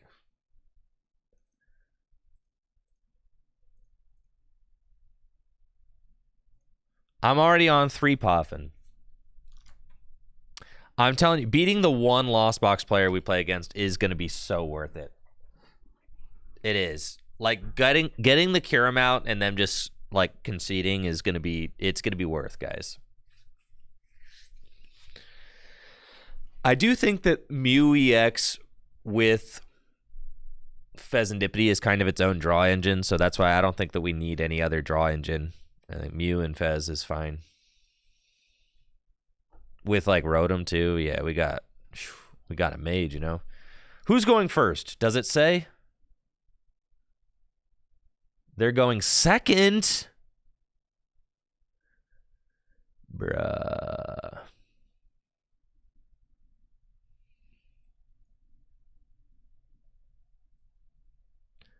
It's fine.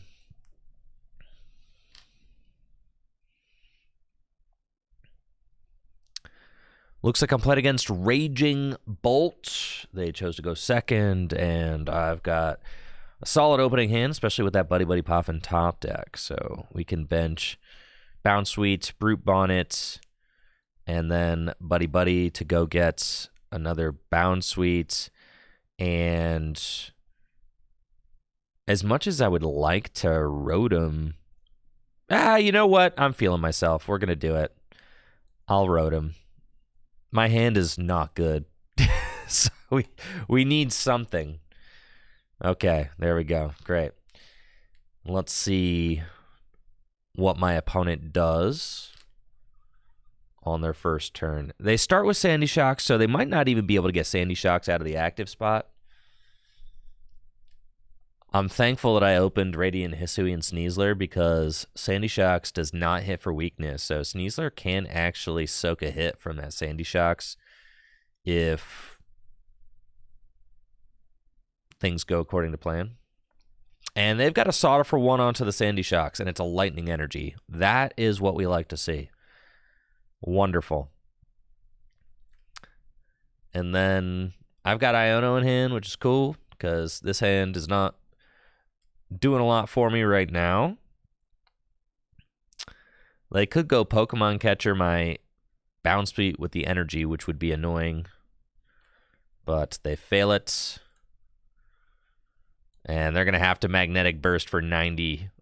Or Power Gem. They use... That's... Power Gem. Wait. Is that just worse? That's just worse than...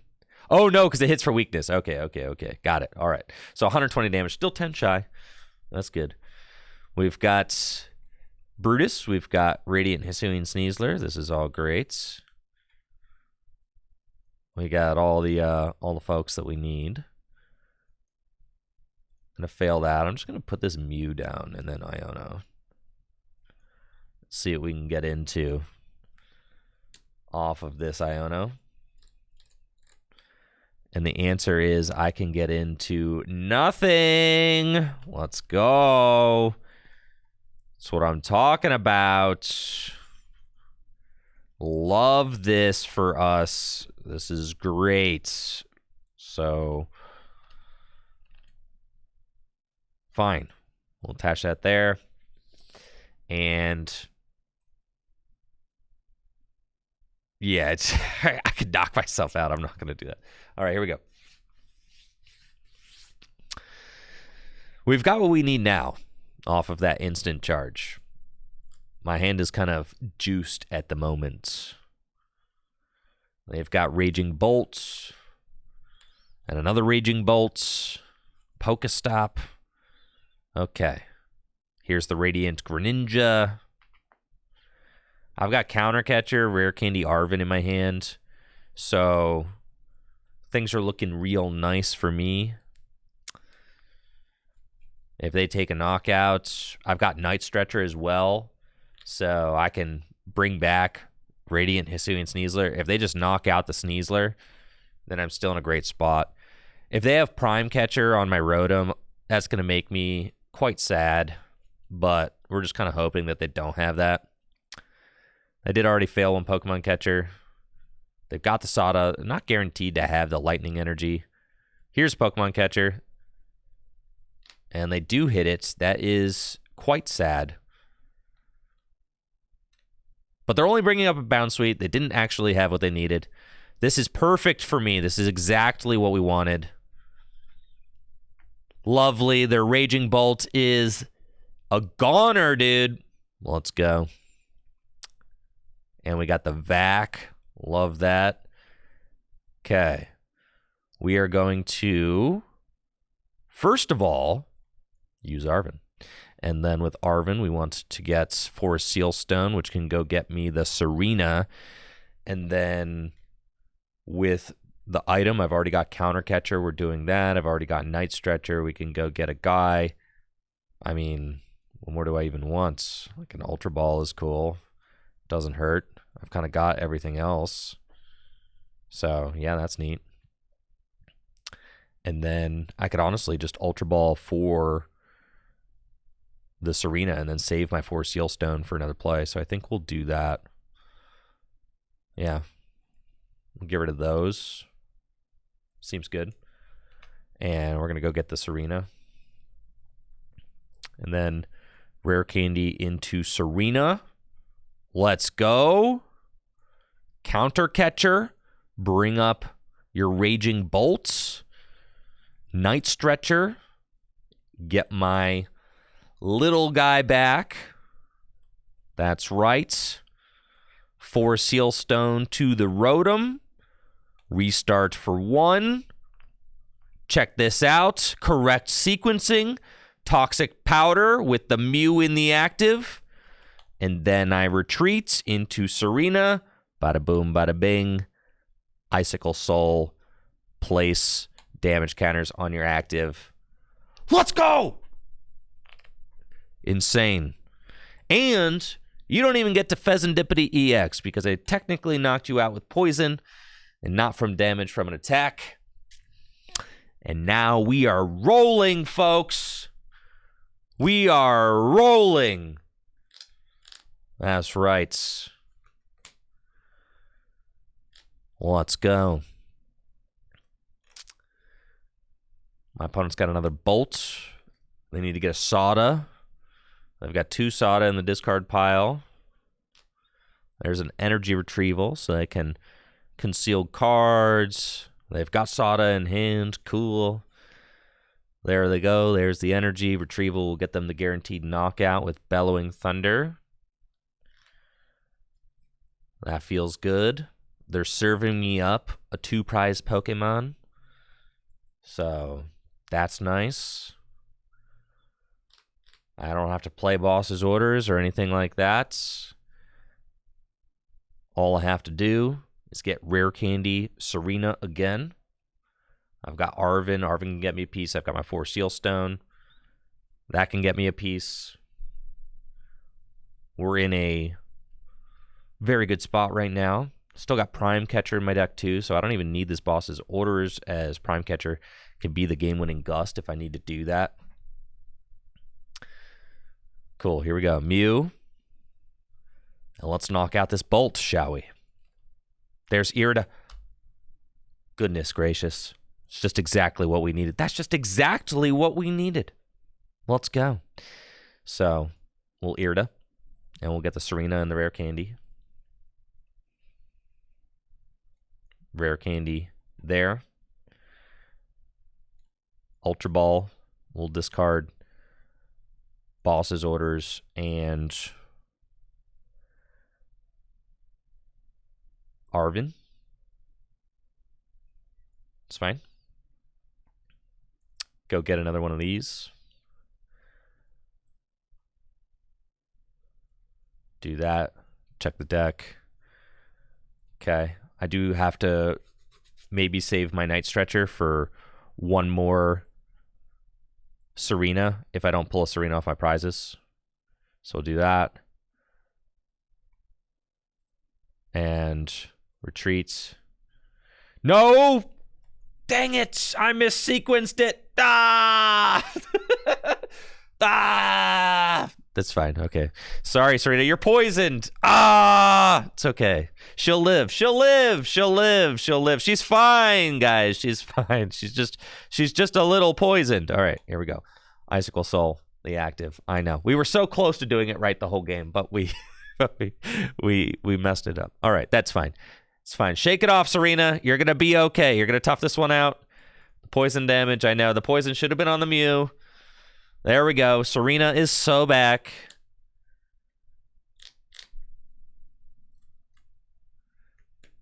And now let's see what they do. In order to win, what? They would have to go Briar, Prime Catcher, and knock out a 2-prize Pokemon. It's like not possible. They would have to Briar and then take a huge knockout with Teal Mask Ogerpon on like Mew. So they'd have to be, they could get 2 more energy on this. It'd be 3, 6, 9, 12, 50. They could do 150. They can't do it. They can only do 150 damage. Now, if they had 3 energy on this, it would technically be possible. All right, my opponent is bringing up the Sneasla.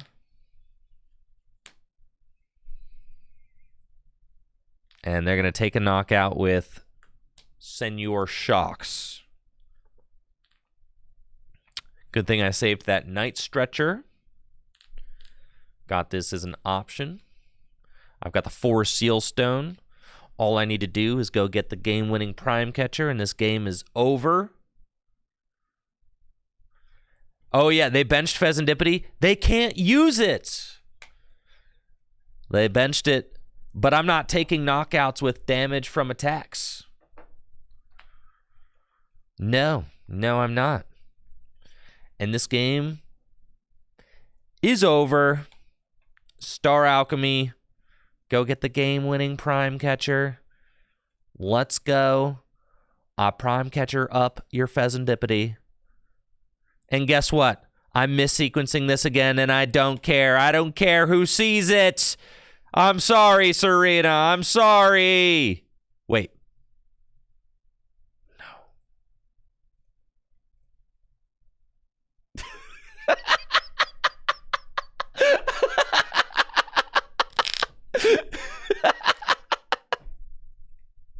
I forgot one key piece. I got too excited, guys. I got too excited.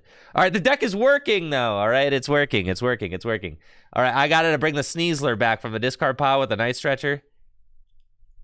God, I was so excited. I was so excited. I know I threw. That's okay, though. We shake that off. We shake that off. The deck is working, okay?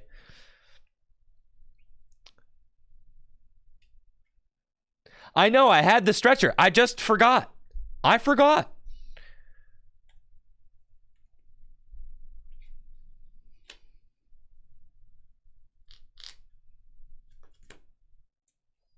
That definitely counts as a win.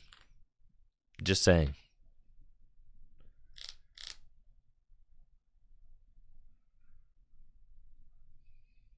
That's called a shame scoop, guys. A shame scoop.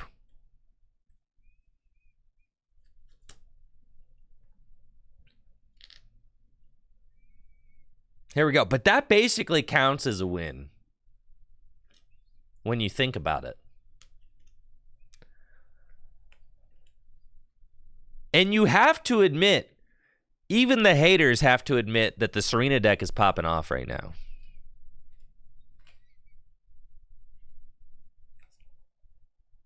It appears as if I'm playing against Palkia Dusknoir. This matchup seems atrocious, and I do not foresee us being able to win it at all. This seems terrible.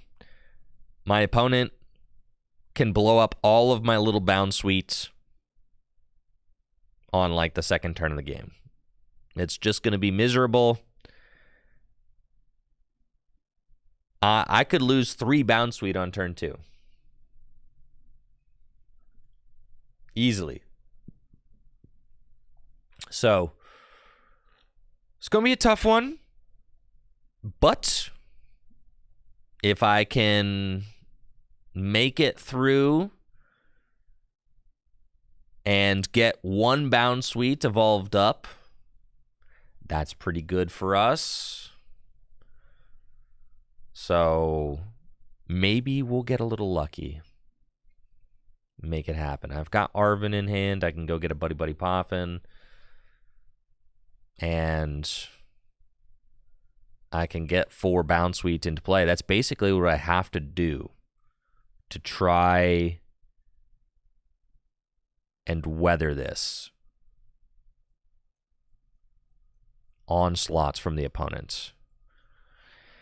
But I prized a bound suite, so now it's like, holy smokes. Okay, so I have to go get Hisuian Heavy Ball Isn't this crazy? I have to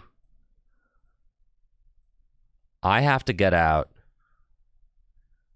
so many bound suite just so that I don't lose instantly. All right, we have to do that. I have to Ultra Ball away, Counter Catcher, and Tsareena. I'm going to go get Rotom. And I'm going to put the Force Seal Stone on the Rotom and Star Alchemy. It's just so ridiculous. I literally have to get out 4 Bound Suite so that I can attempt to live through a single Palkia Dusknoir turn. Yeah. Okay. So, here we go.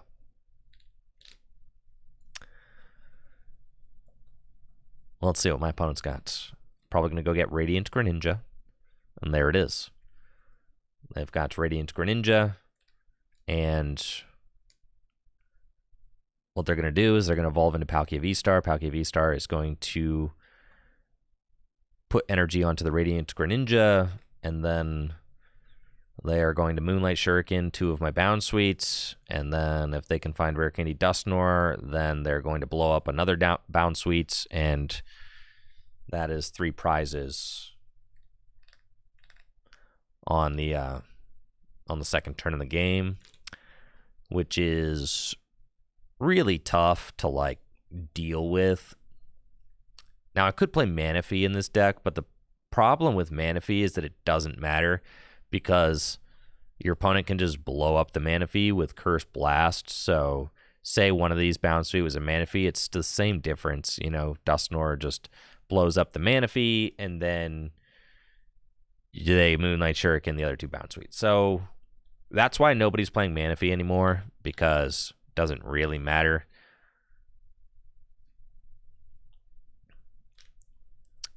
Well, let's see.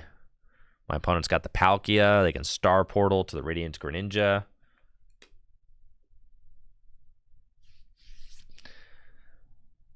And they've got Night Stretcher, so they can go Rare Candy Dusknoir. Cool. They could even go Dusknoir to the Rotom and then go boom and take 3 prizes that way if they wanted to, but I mean they probably would just take out the 3 Bound Suite. It's just kind of gnarly. They are going to knock out my Rotom. Okay, it's fine. I almost prefer that.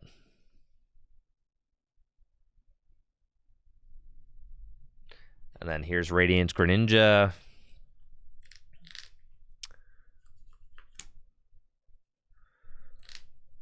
Cool.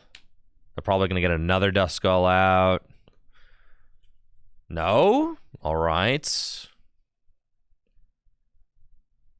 going to be Froakie. All right, well, I mean, and an Iono. Okay. All right, I can maybe... We got to see what these cards are. Okay, these aren't the strongest cards, folks, but there's some cards. All right, we might be able to make this happen. I'm holding on to faith, folks. We've got the Brute Bonnet. I've got an Iono. They're going to take out 2 cards, so I'm going to have 3 bench spots. So I can go Brute Bonnet, Sneasler. Unfortunately, I did just get rid of Counter Catcher. Ugh. So that's a problem. But I mean, I kind of had to.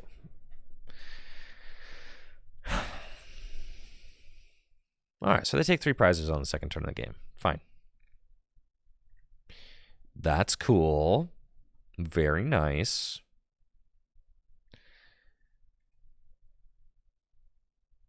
Let's go Brute Bonnet. Ultra Ball, discard Switch. I don't think that deck plays any tools.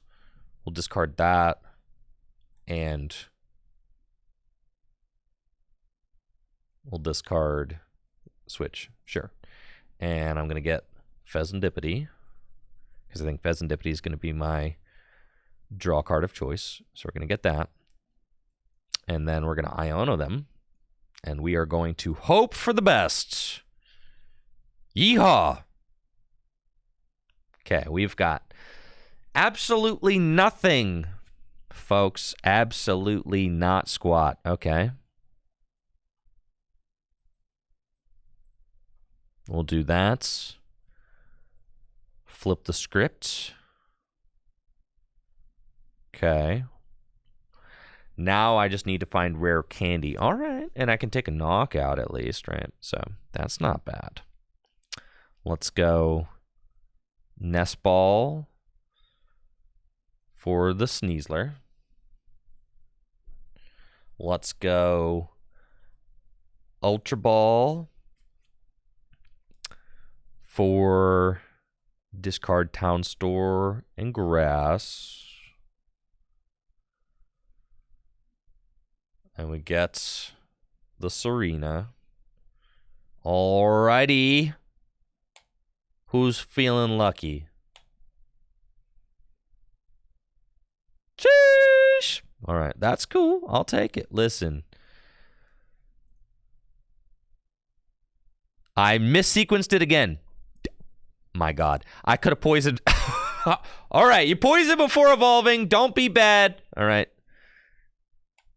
Poison before evolving, folks. I'll remember one of these times. I promise. I promise. Listen, I sequenced that turn like a boss until until the final moment, okay? I did. I sequenced that turn flawlessly until that one last, just the one last point. I need to write a reminder on my monitor or something. That's fine. Every time? Not next time. That's the last time. It is.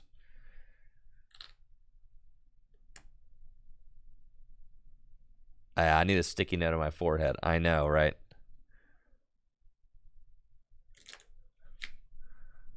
Last time. It's not happening again. We are chilling. Fortunately, I think my opponent is kind of messing this up. So I think they kind of needed another Duskull down. I would have been scared if they did, but they don't. So like I'm okay. They're gonna Iono me? Cool. I know. I do blame Cloth. Yes. I've got Cloth brain. We just win, dude. We just win. Like, what's my opponent gonna do about this? Are you guys surprised that the discard pile is being funny? Really? You're surprised?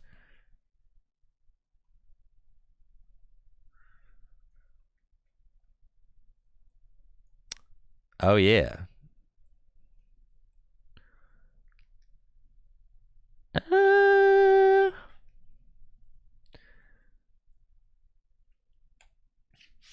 My other guy is prized. So let's just get the rare candy. That's cool. We'll take the knockout. Because I could find the other guy off my prizes. We're going to hit the stop again for sure. What do I got to lose? Cool. All right. Here we go.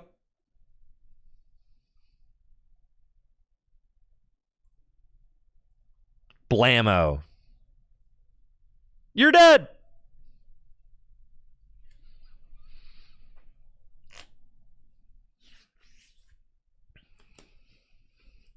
I take my 2. There's the other Tsareena. That's why I grabbed the rare candy, folks. Because I did have a Tsareena prized. So that's why I took the rare candy off the Irida. I knew I had a Tsareena prized.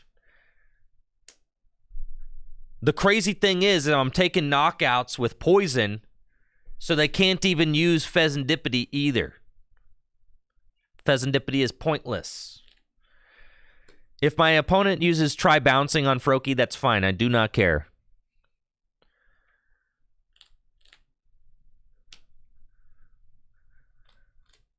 We're chilling. My poor Tsareena is poisoned. I know. She's so tough. What a trooper. By the end of this stream, I will be piloting the Tsareena deck flawlessly. Okay? It's just going to take most of this stream before yeah, but we're like 99% of the way there. In record time, by the way, okay? I have not been playing the Tsareena deck for very long. I'm almost good at playing it, and the list is perfect. What more do you want? The Froakie knockout. This is so sick. All right, here we go. It's time to win, folks. It's time to get that fat dub.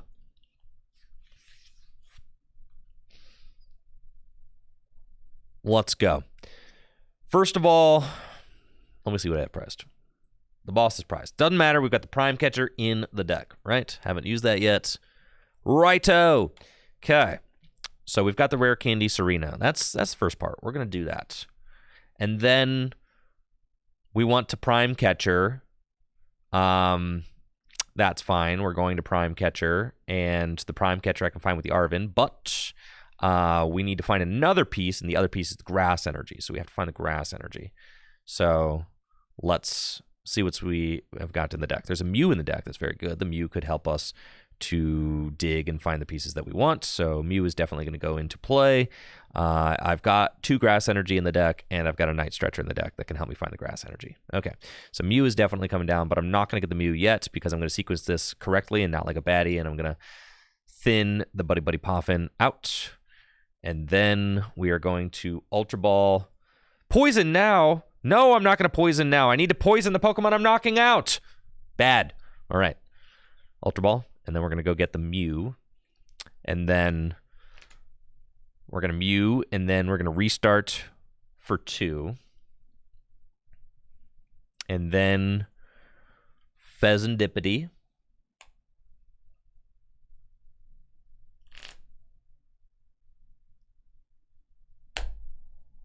Come on. And then I need to Prime Catcher into either... Oh my god, am I going to lose this game? I need to Prime Catcher into either... Or Pokestop into either Prime Catcher or the Rescue Stretcher. Yeah. Or Vessel. Let's go! All right. We're insane. Insane in the membrane. I had 2 Stretchers in there. Oh yeah, our odds were fantastic. Insane in the membrane. Let's go, dude. And that is a fat dub. And guess what? For all you Tsareena fans out there, I'm going to sequence this perfectly. Let's go. Poison with the Mew active. Retreat. Into Tsareena EX. Icicle Soul. On the Mew. Perfectly executed dub. Let's go.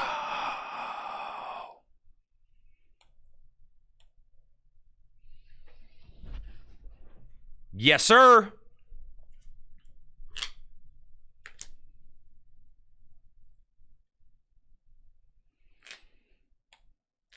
Told you we could do it.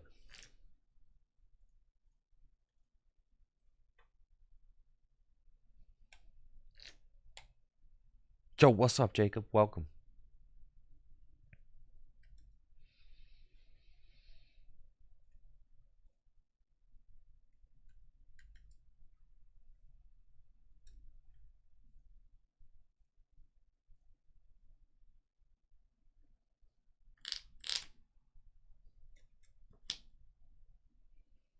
Games are going good. I've solved Tsareena EX.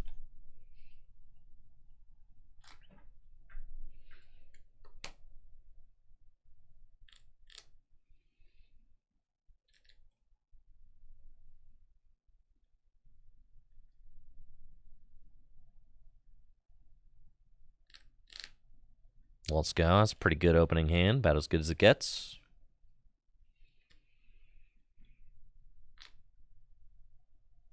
You play Ancient Booster League headquarters? What am I up against?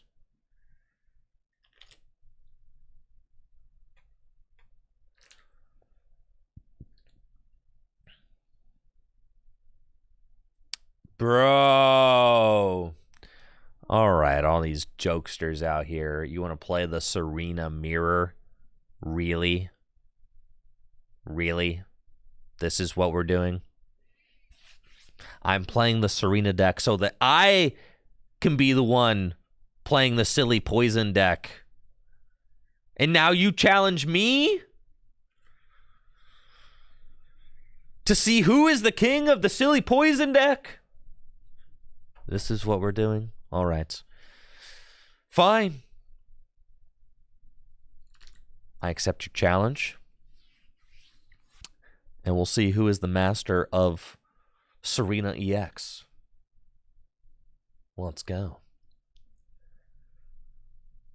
They have to Ultra Ball away unfair stamp in the opening hand to get Rotom. That's pretty wild. Yeah. And they instant charge. All right, so they are playing Pidgeot. I am not. We've got different takes on the lists. I've got an incredible opening hand. All right, buddy. Let's go get these. And then we've got just one Tsareena EX in the deck, but I've got one in my hand as well. We've got both our Brute Bonnet. We've got Pheasantipity. We've got Mew. We've got Luminion. We've got Radiant Hisuian Sneasler. Okay. I've got my Vacuum just in case I need that. I've got Prime Catcher. All right.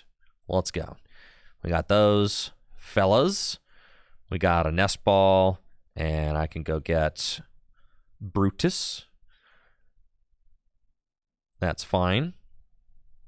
And then I've got Irida, and I can go get Luminion and probably just Rare Candy. Yeah. And then we switch into Bound Suite. I'll attach an energy, potentially. I'll save the energy. I don't even need to attach it yet.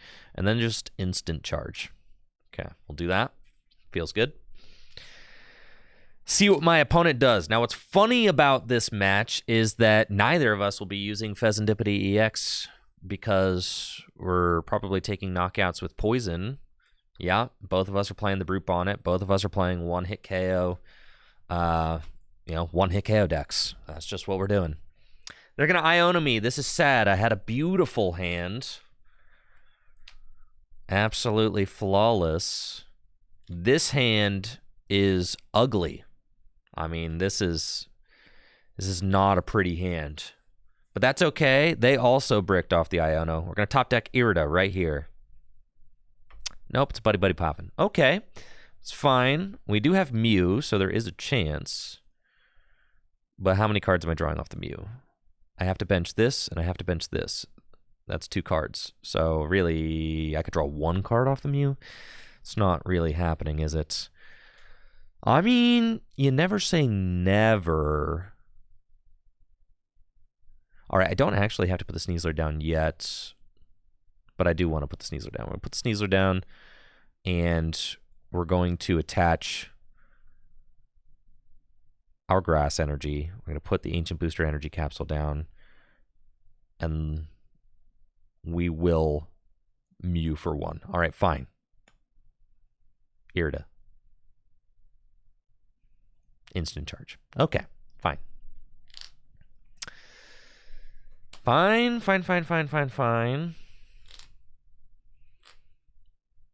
Now I expect them to be able to make big plays here. They've got the Irida, so they are going to be able to take a knockout. Yeah, so they've got Rare Candy Tsareena. That is the Irida that I wish that I had right now. But I do not have the Irida. They've got Rare Candy Pidgeot, and they are going to be able to set up. But that Iono did much damage to my hand. And now I am bricking. It doesn't really matter if my opponent gets off to a 1 prize lead. That doesn't matter because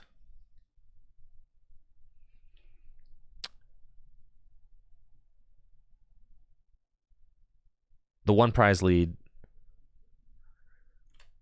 is insignificant. They actually, okay, that's actually kind of a misplay. Is it? I mean, it's kind of a misplay because it does activate my, but I guess they didn't poison themselves, so actually it's not a misplay. I get why they did that. But it does activate my Pheasantipity, but I don't want to put Pheasantipity down. Oh, I'm drawing like such garbage, though. So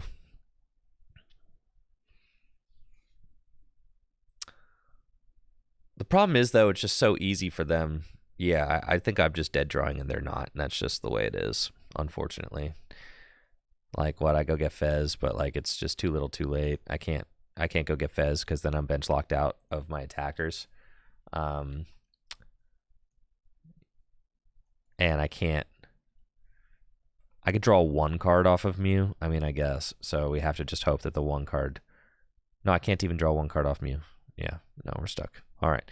Fine, you have this one. Okay, you got lucky.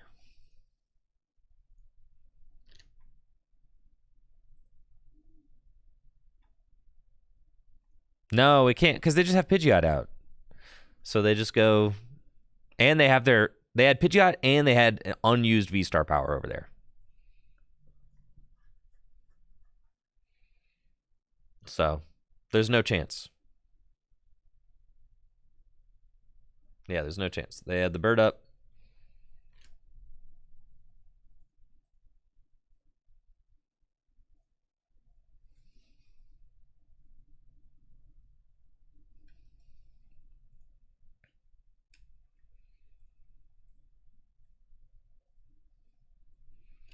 They got lucky. They got lucky. They got lucky.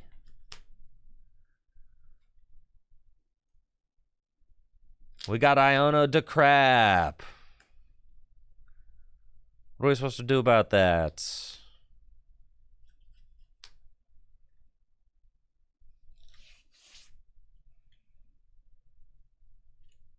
There were lots of outs that we could have had.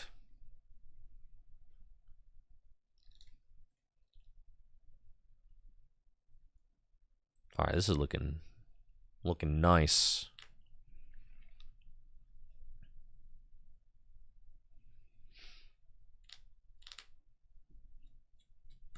What kind of deck are you playing? Show me what you've got. Mid-Rhydon, huh? Looks like I'm playing against Mid-Rhydon with the broken Tsareena deck. I'm feeling really good about this matchup. We should be able to knock out their guys in 1 hit and deny them draw with Pheasantipity. They'll be able to take an early lead, of course, by knocking out either a single prize Pokemon with Iron Hands or by knocking out my Rotom V with Mid-Rhydon, but honestly, it's about as strong of an opening as it gets for me. We've got Buddy Buddy Poffin. We've got Mew. Pheasantipity looks prized. Yup. And then we've got Boss. We've got our 4 Rare Candy. We've got a Prime Catcher. 4 Sealstone. Okay. Only 2 grass in there. And I've got 1 in hand. Okay, so we prize some grass as well. That's fine. We'll do that. We'll definitely switch.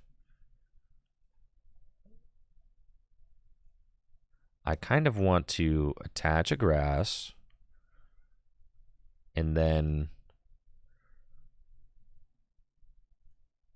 nest ball for the brute. Switch into Bound Sweet and instant charge. We'll do that. Okay. We've got Town Store, which is great. Nest Ball, fantastic. Ultra Ball, this is all very good. We've got pretty much everything we need in order to pop off turn 2. Decided to promote Bounce Suite since my opponent has their first energy attachment on Miraidon, so it might be difficult for them to actually load up an Iron Hands to get the whole, amp you very much. It does look like my opponent is kind of having a tough go of it right now, so yeah, all right, GG's. Put that in the dub column next to all the other dubs.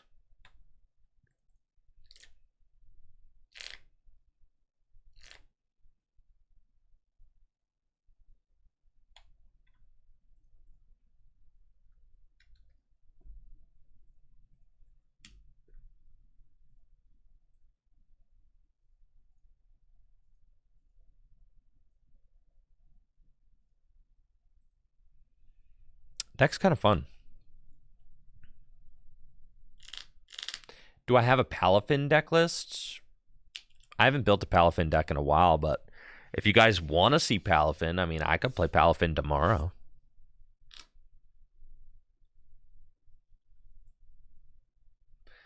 What's the win-loss after the optimal list? I don't know. Well, that we have the one loss that I had that I lost because I misplayed, but it was such a dub actually. But then I misplayed at the final turn and forgot to Night Stretcher a Sneasler.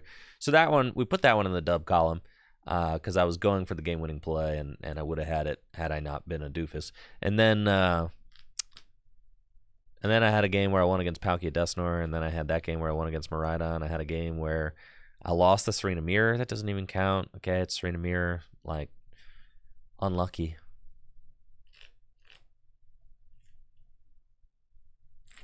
So now that we have the perfect list, I mean, it's just fat dubs. Who's going first? They're going first. Okay. That's fine. I'll open you.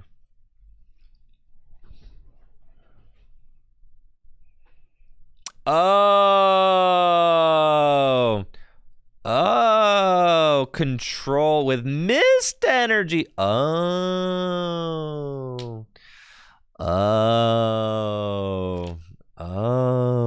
okay. Oh, looks like I'm playing against control. This is so fun.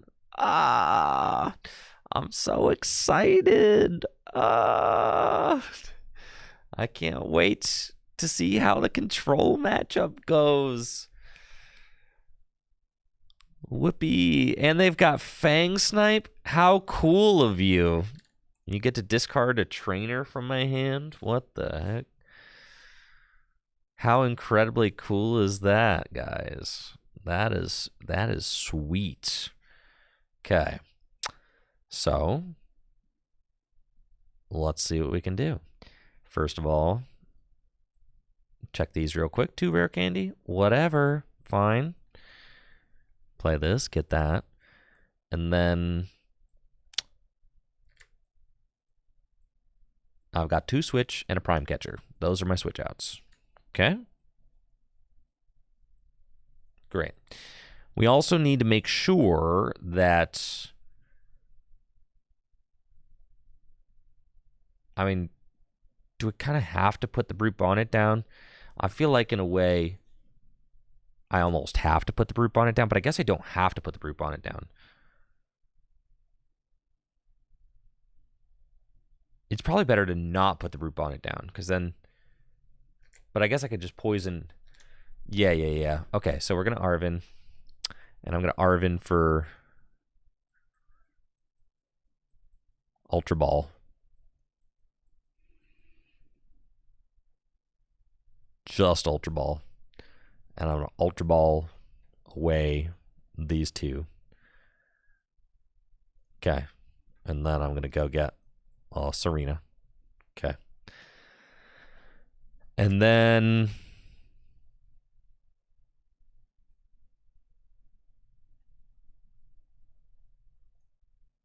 pass. Go ahead. The Irida's gone. I know the Irida's gone. I was always going to lose something, right? But I do need to I need to get stuff. If they hit switch, I've only got one rare candy in the deck now, guys. Man, this is terrible. Okay, and they're gonna hit the Irida. That's fine. Ultra Ball, okay. We don't actually want anything. We just want to restart and hopefully hit another Irida. Okay. Buddy Buddy Poffin. Fail it. Boss. Pass. Okay.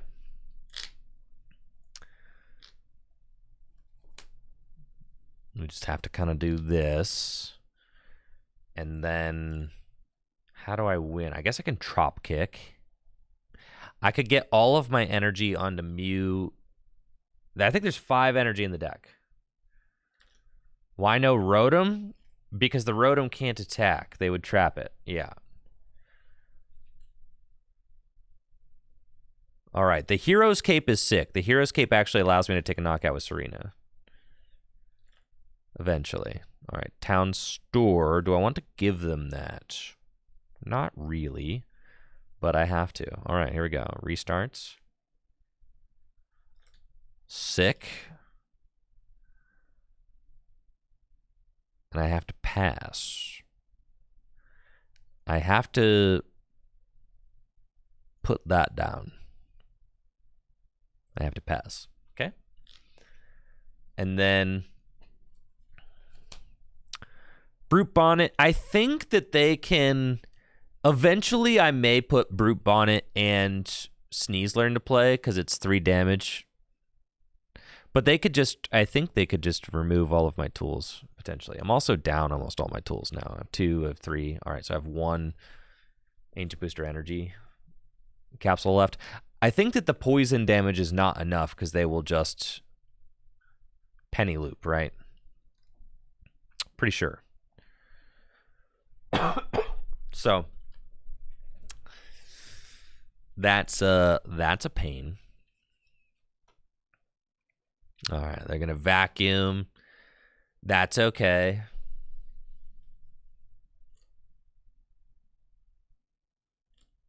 And they're gonna get rid of my town store. Don't care. That's fine.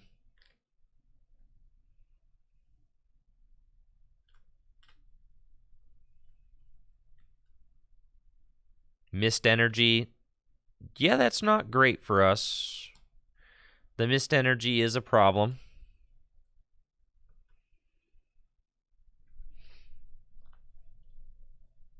Okay, we Earthen Vessel. Get rid of the counter catcher.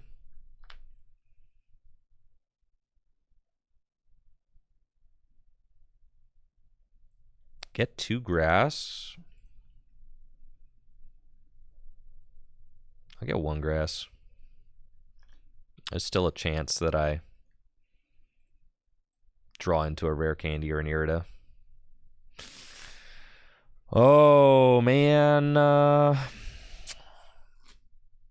mean, like, I have to find an Irida eventually, right? Or an Arvin.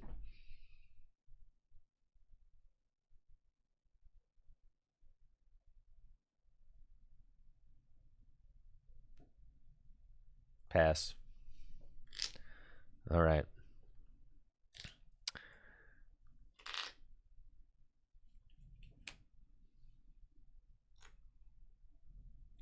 They might play Devo anyways. Yeah, and I prized 2 rare candy, so it's tough. If they just hit the last rare candy in my deck, I'd just actually lose.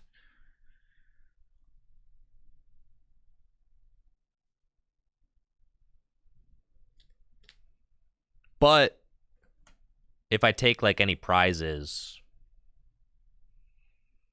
I might be able to find another rare candy.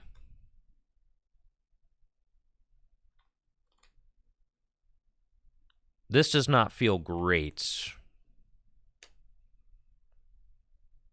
Feel like we're in a kind of a losing scenario. because I have so many Pokemon that can get trapped. Oh, you play multiple mist energies. Oh.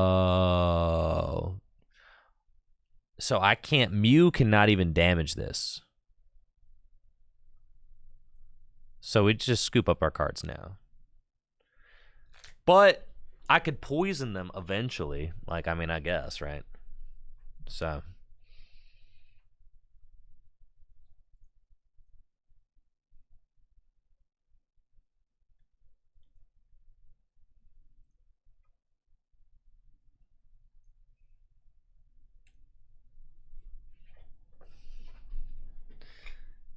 Think I just lose? And maybe I do.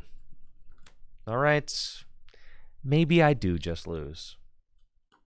Should we tech for the control matchup? Is this what we're going to do?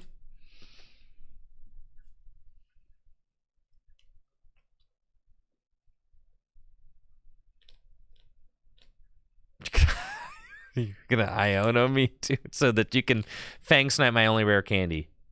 Oh my god, you're going to hit my prime catcher.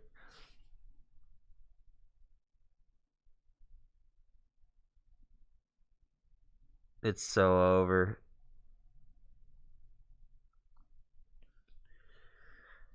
Yeah, that's cool.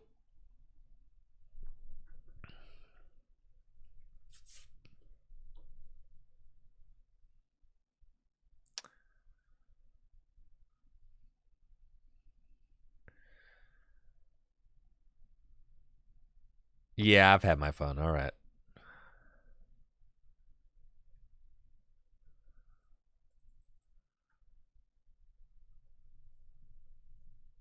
Tough one.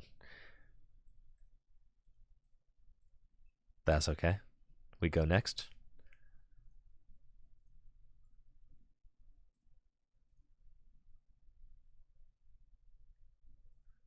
We're not playing the deck that has the greatest control matchup.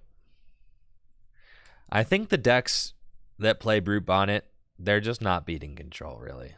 Right? I mean, it's like the whole deal with the Brute Bonnet decks is that you have this fatty on your bench that like needs to be there.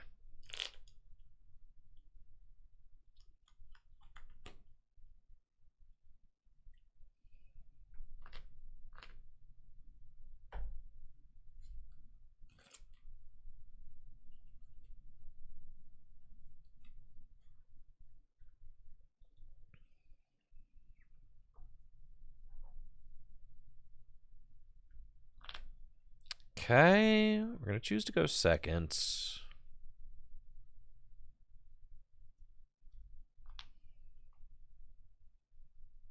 I think if we manage to get a quick Tsareena, maybe, and like have nothing else going on, but then the problem is that they could put down Mimikyu, and then we don't have an answer to Mimikyu.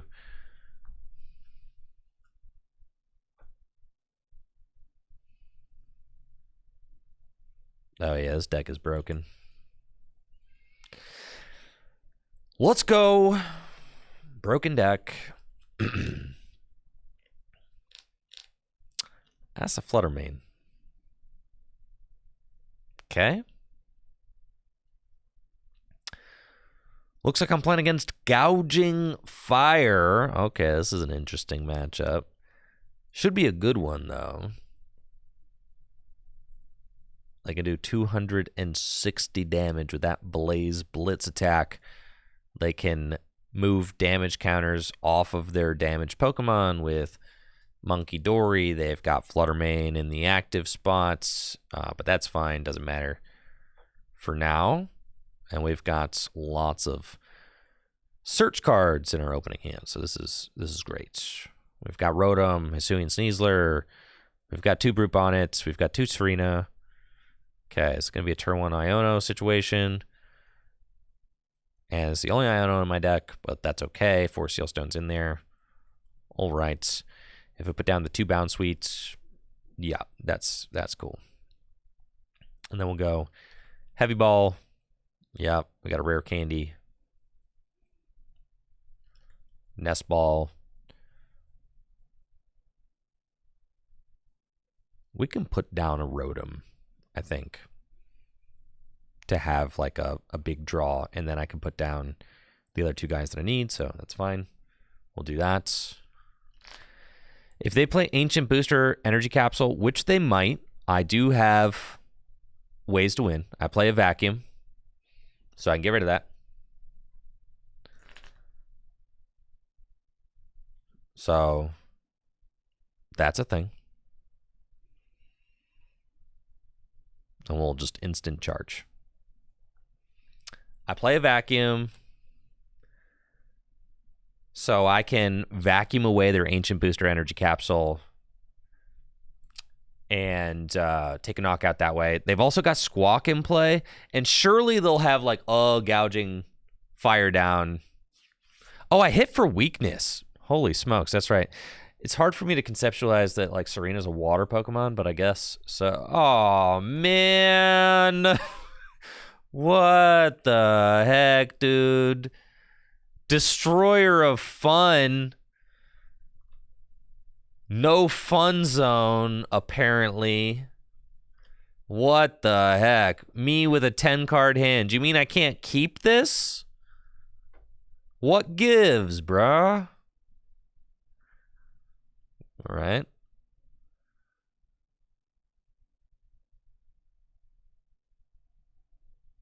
I think that... I mean, I could...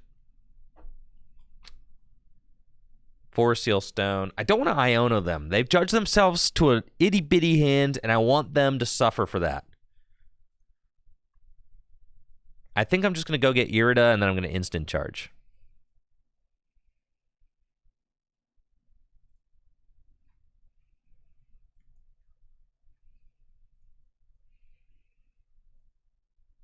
And then Tsareena can't get damaged on the bench. I'm not going to even bother attacking or anything. We're just going to do that. Yeah, I can Trop Kick. I'm going to attach that grass there, and we're going to instant charge. I'm not going to bother poisoning the Fluttermane. No, I don't want to poison. There's no points. 10 damage, I'm fine.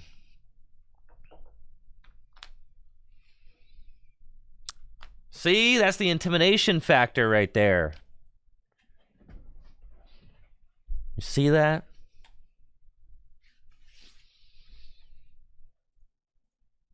Only the fattest dubs around. All right, chat, hang tight. I'm going to take a quick break while the client restarts. I will be right back. After this, make sure to check out my sponsors, FullGripGames.com, for all the best Pokemon trading card game singles and sealed product. We've got pre-orders for Surging Sparks sealed product available now. Shopping at FullGripGames.com directly supports the content that I create here on Tricky Gym. Also, Dragon Shield for all the best sleeves and accessories. I'll be right back.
Alrighty then, we are so back. Thank you for the patience.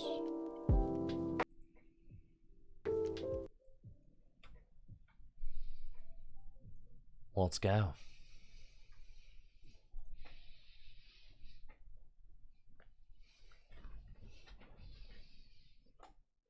Do I prefer single mat or dual mat?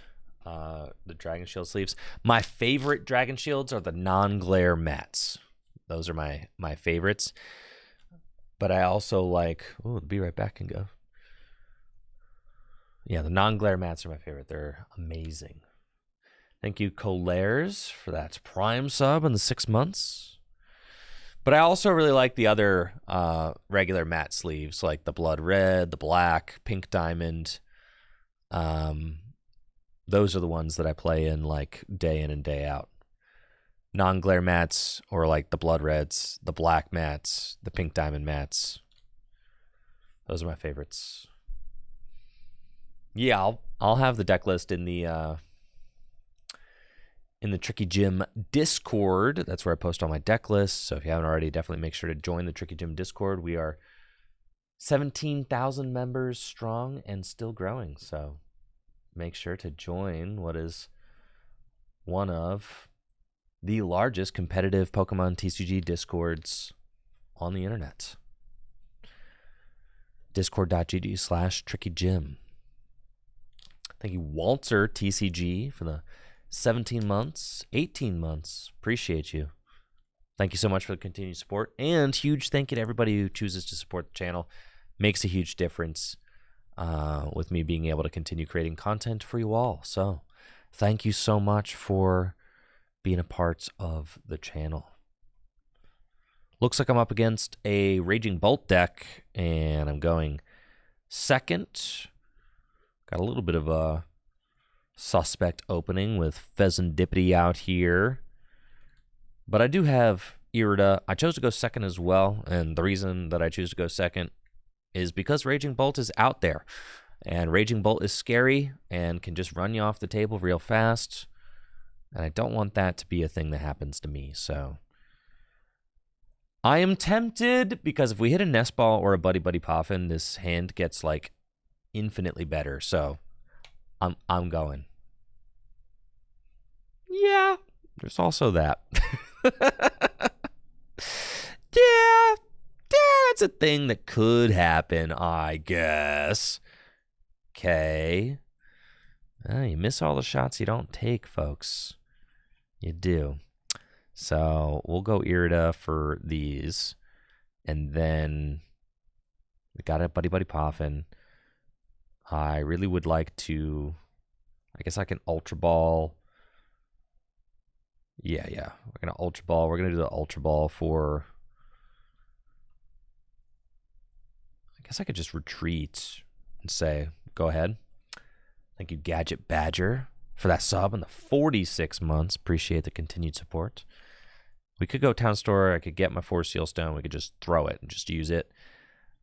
I think that's probably not worth it. I think we're just going to retreat into Bound Suite, hold here, pass. It's about as good as it gets. And we'll hang tight. Yeah. We lost a Brute Bonnet and Luminion there. Honestly, that's okay. Off the Pokestop. I think the amount of value that we get if we just end up hitting like a single Nest Ball or Buddy Buddy Poffin off of that Pokestop made the risk feel worth it. My hand's kind of jammed up with multiple Ultra Ball right now that I'm going to have a tough time playing, so wanted to get a little bit more flexibility in the hand if we could, but it's okay. Now, there's one of two ways this can go. They can either, oh yeah, Danny Brunner, yeah. Oh, maybe, maybe Pig Chef can cook something up. Why not put the Town Store out? I'm not going to put the Town Store out because I may use Pokestop again. We'll see. Also, the reason I didn't want to put the town store out is because I want to be able to like use it next turn. Like I'm okay to let them keep stop. I'm okay to keep stop out one more turn. I want to use town store next turn. I don't want it to get countered. You know, I want to have it available. So that's why I decided to keep it.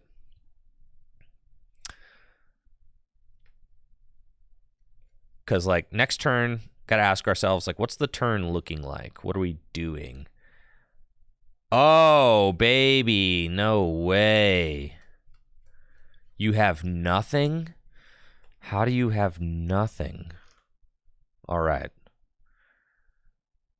You guys think we can prime catcher for a knockout? Well, we need some... Let's... All right. I'm a glutton for punishment. I know I am. Show me the money. Yes. Okay, that's fine.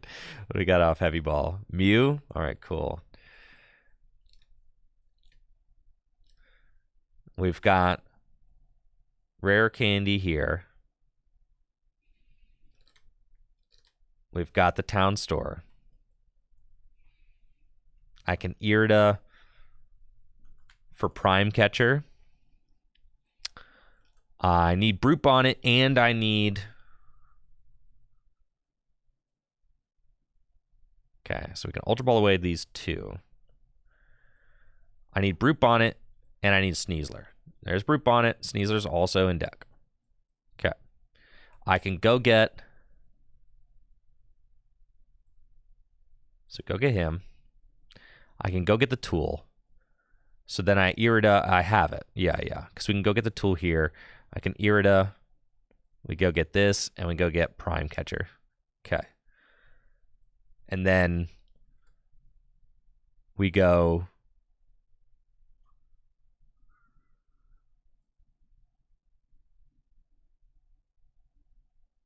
Town store. Yeah. Okay, we go town store for this. Wait, I need the energy.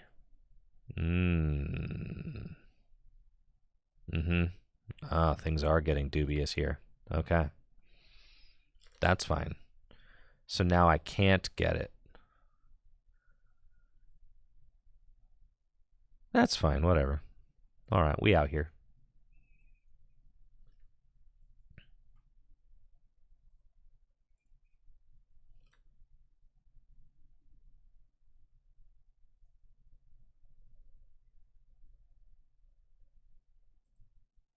I forgot the energy was the piece that I forgot, but that's okay.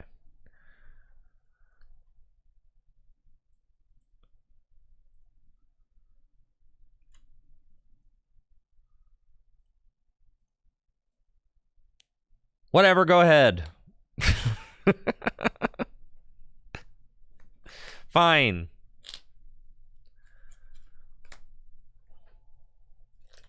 Yeah. So I think I was like really close to having it the whole time. I was really close. I think that I thought I had it because I forgot about the energy requirement, but that was like another piece that I needed to put into the equation.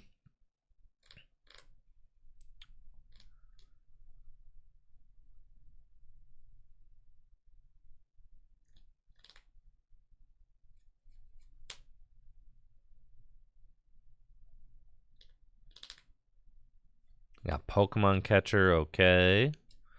It's Tails. Feels good. Uh-oh, here's another one. It's a Tails. Feels great. Not a third one. Oh, you know. When you're good at the game, you're good at the game. No way you got a fourth one, dog.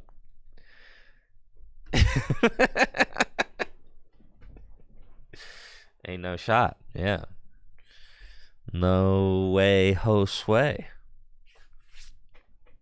Ah, you're raging. Yeah, you definitely like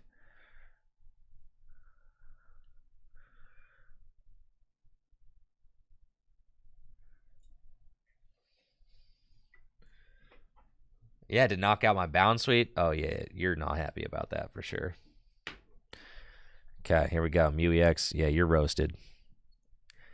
I have a 0-card hand, but I get to just draw like 6 cards off the rip. There's the vessel.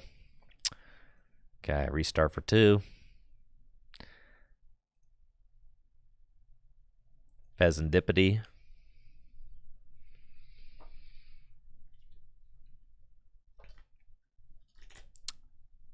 Dang, I like all these cards in my hand.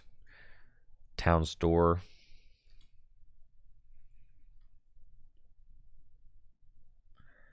It cannot be worth it to get rid of a... I can get rid of 1 Ancient Booster Energy Capsule. That's fine. Is it greedy?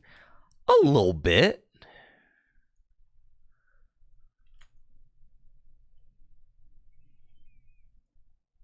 It's a little bit greedy.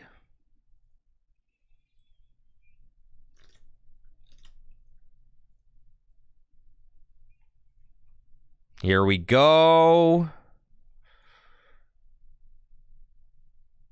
You're already poisoned. Icicle Soul. It's so satisfying. Putting the combo together is incredibly satisfying. I'm not going to lie. It is.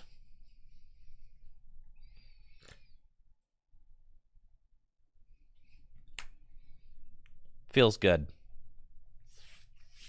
My 310 hit point Pokemon that basically 1 hit KOs for 1 energy. Kind of a fun little combo. It's definitely a Wombo combo deck.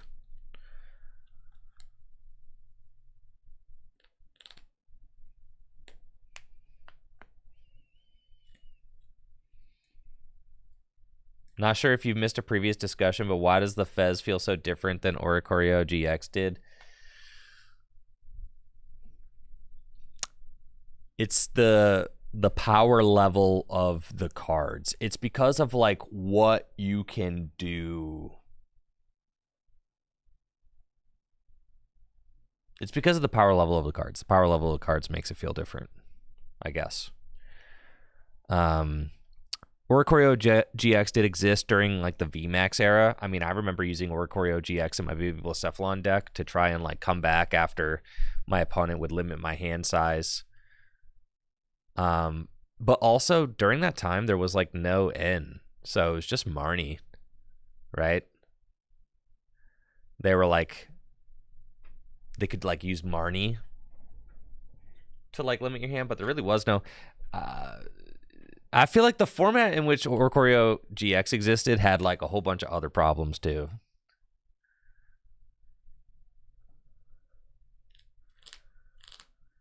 I guess I'm thinking of like, yeah, Oricorio GX during that time. Oricorio GX during that time was only used in single prize decks. Because you had like Crobat and everything else.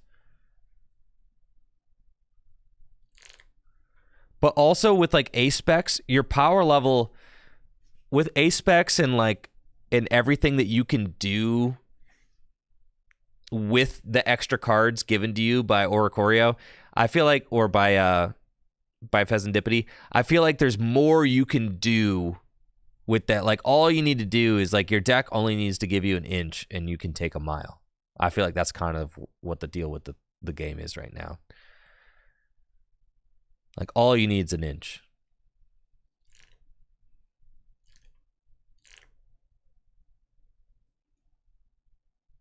It is true that, you know, maybe it's different because ADP was a thing. I also think that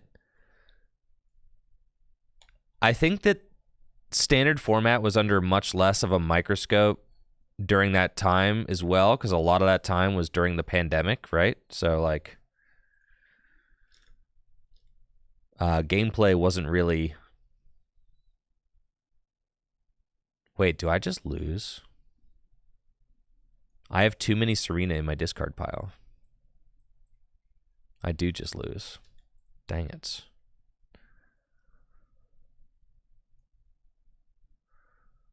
Maybe I can Iona them and they can't respond, though. It's a possibility. Okay. We'll see.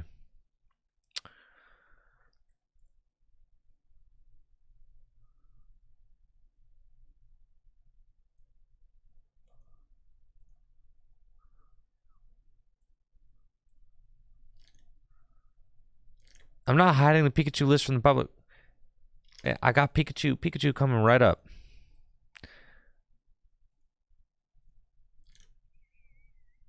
Jesse and I are going to be playing Pikachu next week.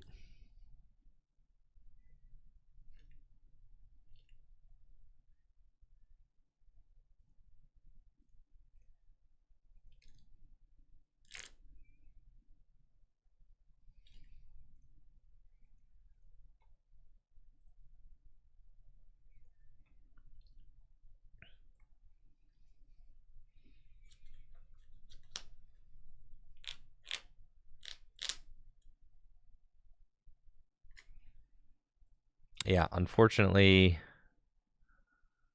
what? I think I've got all three of my other Bound Sweeter in the discard pile, and I've got my other two Tsareena. I just did not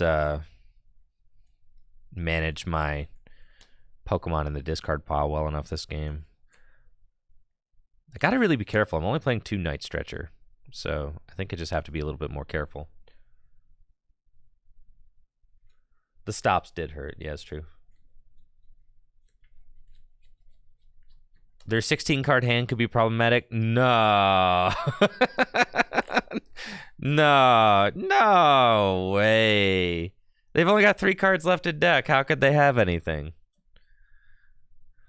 I'm just going to deck them out. Yeah.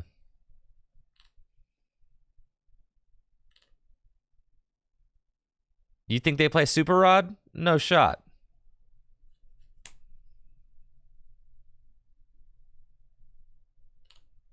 I think the game's just over.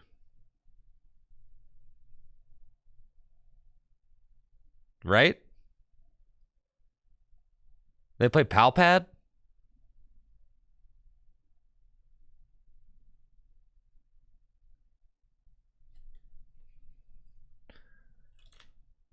Maybe Palpad. Ah, dang it, I lose.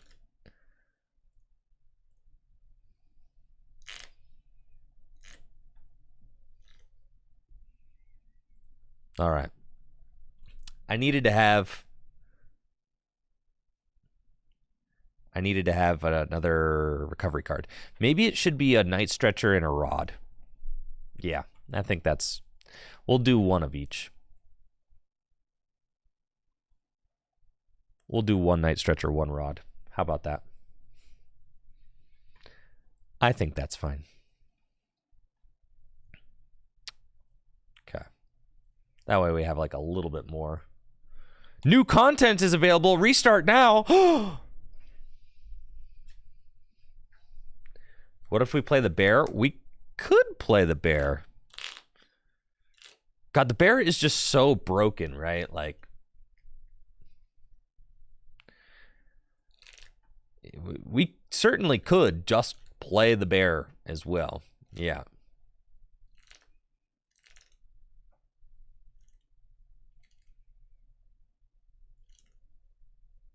With poison?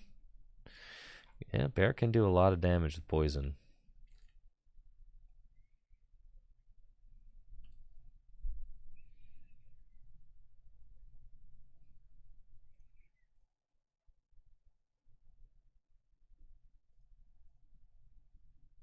I like that. I think the bear is like actually really good because then if we do get into a weird situation where we have to have like too many support Pokemon in play, we can still have like that game-winning turn with the bear, right? So, yeah, that makes sense. Has Luminion been used yet? I'm not opposed to cutting Luminion because it's almost always... But yeah, Luminion has been used, I think. Yeah.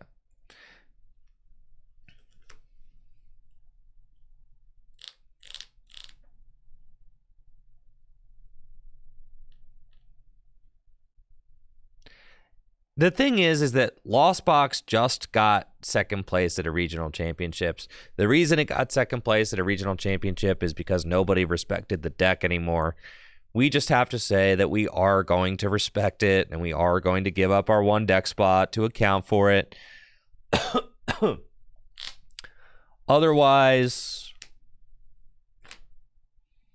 what? We're gonna do what they want, which is to just queue up against them and scoop. Do you want to just give them what they want? Is that what you want to do? You want to give the Lost Box players what they want?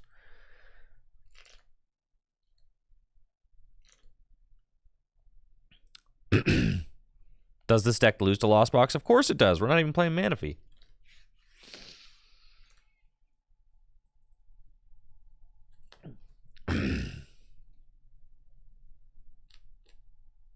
Yeah, they just go turn 2 Radiant Greninja. Play Manaphy? Whew, no shot.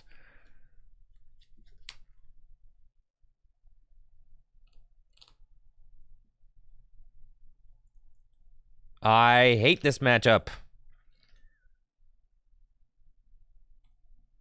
Looks like I'm playing against what is probably Palkia Dusknoir. Yes. Looks like I'm playing against Palkia Dusknoir. This is a tough matchup because... Okay, never mind. I have no idea what my opponent's doing. There might not be a Palkia in there. Who knows? Might just be Greninja. We'll see. Start off with a Nest Ball, and they could knock out 2 Bound Sweet, so I do have to get another Bound Sweet into play. We're going to get Bound Sweet. Honestly, Rotom is like... Rotom's nice. Let's get Rotom. We trust the deck. We just trust the deck to provide us. Thank you, Trainer Joe, for the sub in the 60 months. Wow, 60 months.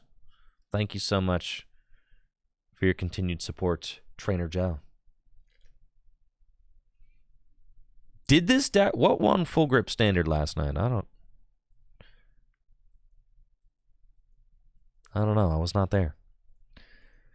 Go for another Bound Sweet, just in case, so they don't like double knock out both my Bound Sweet. Kind of have to do that. And then we're going to go Instant Charge. And this is about as good as it gets for us. This is a very strong opening. Got thrice Bound Sweets.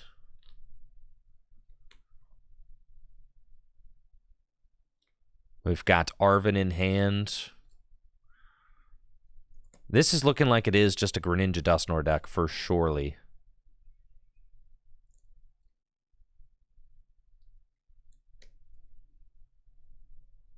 The tournament hall is going well. It is still under construction. They are putting in the air conditioning units now, like all those big metal tubes that kind of run the AC to like various parts of the space. Yeah, they're putting in those. That's what they're working on right now, and they're kind of just working on finishing the space up. A week ago, I was told that the space should be finished in 3 weeks. So, like, I think it's supposed to be done by, like, the end of October. I mean, it really is supposed to be, like, oh, this is bad for sure. They still lose. There's no way they got the Dusknoir, too. Yeah. You're bodied. Listen, I don't care. You can knock out 2 of my Bound Sweet. You're still ruined. Greninja EX, terrible Pokemon card. Absolutely irredeemable. Only thing it's good for is knocking out Miraidon and stuff. But, yeah, we'll see. So, I would imagine that we would want to do a set release tournament, not for Surging Sparks, but probably for the set after. I would say we probably want to be on the ball for that. So that would be my prediction. Okay, so we've got the Sneasler, and then we've got Arven. I can get rid of these 2. 2.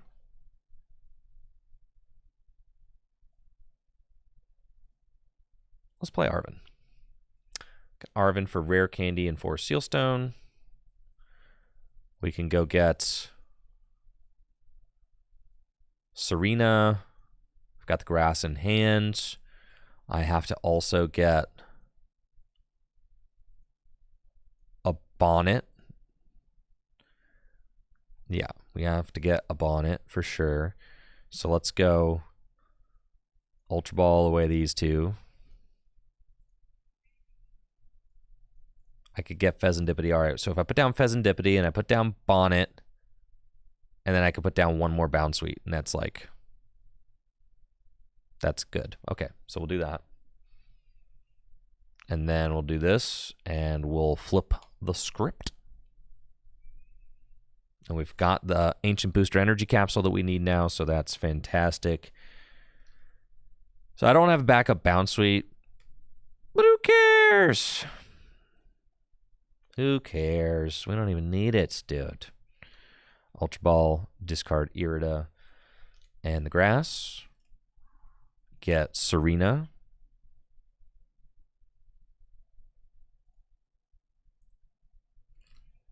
What could they even do? They don't play anything in their deck. I mean, I guess they could do 170 plus 130. That's not even a knockout. If they Dusknoir and they Shinobi Blade, that's not even a knockout. We'll go here. Star Alchemy. That's 300, so they'll be short. And we'll go get Brutus. I'll be poisoned.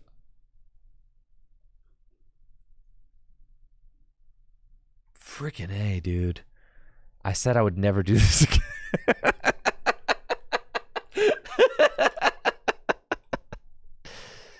God dang it. Why is it so impossible, man? Why is it the hardest thing in the world to not poison yourself? God. I know. Atomic Waffle, I appreciate the effort there.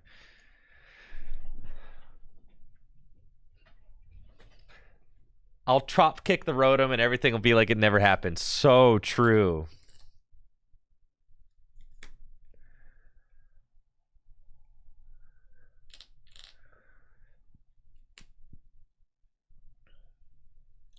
They're not going to get it. They can't even Pheasantipity. And they're down 1 rare candy. And they're A-spec.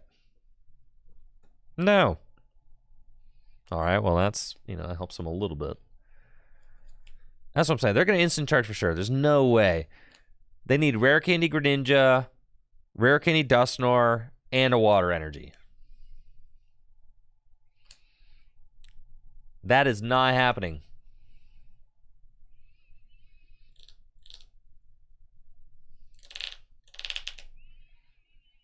I just had to keep things interesting is all. They're gonna mess up at the dang Ice. That was a crazy prediction, Ice. Dang, that was like insane. And now they're like clicking their Fez, and they're like, "Why doesn't it work? Why doesn't my Pheasantipity work? No, I just used my Forest Sealstone for that." No.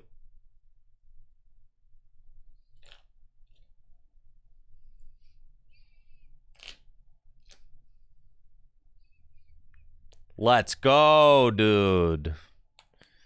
Let's go, dude. That's what I'm talking about.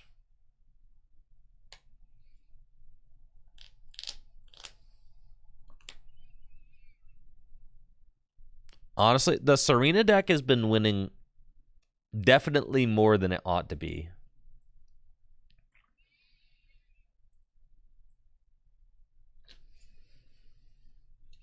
Esna pace, let's go. Get some hype going for Esna in the chat. 5 gifted subs. Y'all appreciate it. Thanks for the love, Esna. Hopefully you're having a great day. Appreciate the support. 5 gifted subs. Welcome new subs to the channel. I appreciate it.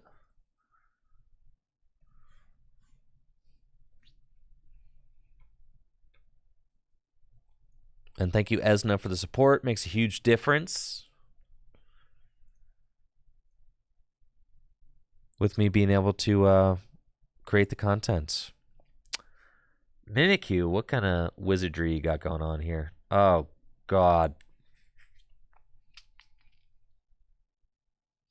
Okay.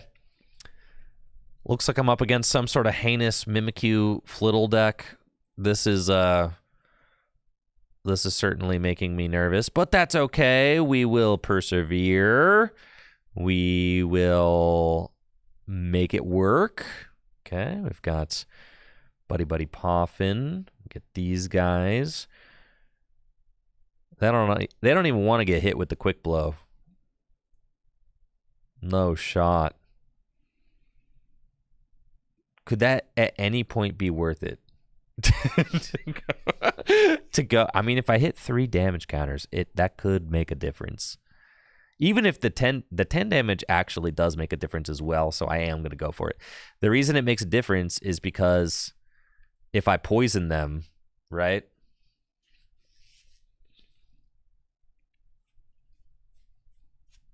Yo. All right, I do have Brutus. I can poison them. Okay, that's cool. We'll do that. Buddy Buddy. One more. That's cool. And then I'll poison them. You know what?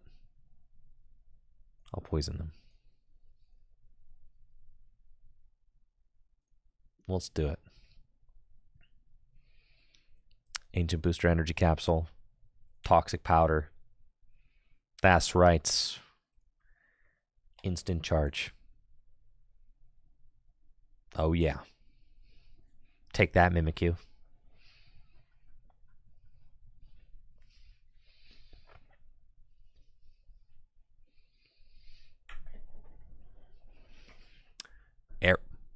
Why would you do something so hurtful?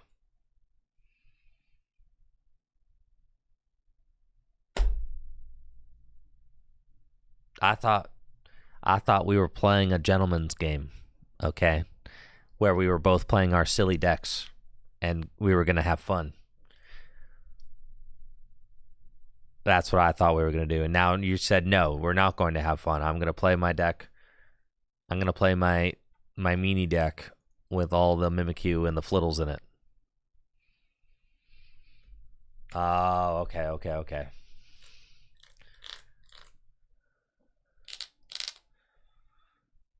Espathra control, huh? I can knock out the Cleffa with just poison. That's kind of funny.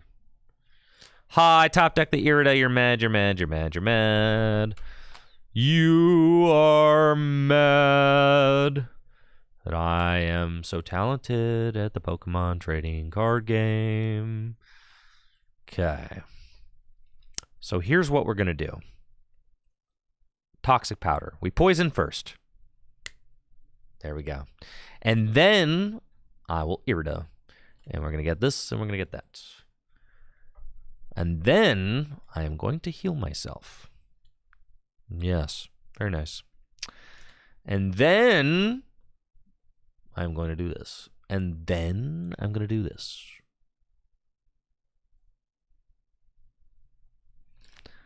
And I'm going to get the Sneasla.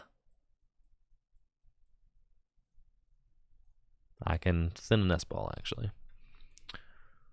We'll do that. We'll get the Sneasla. Okay, there he is. Your Cleffa will die. And then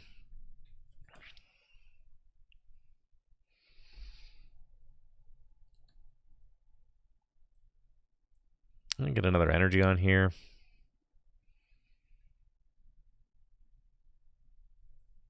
And I'm going to Icicle Soul that.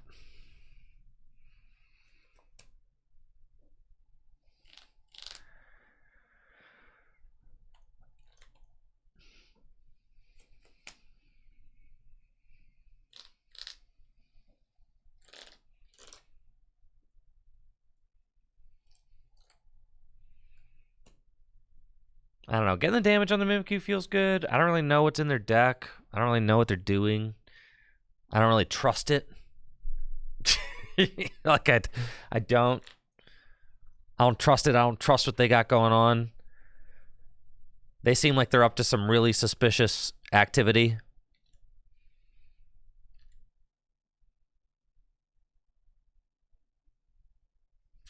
Okay, are they going to swing with Cyball? Guess so.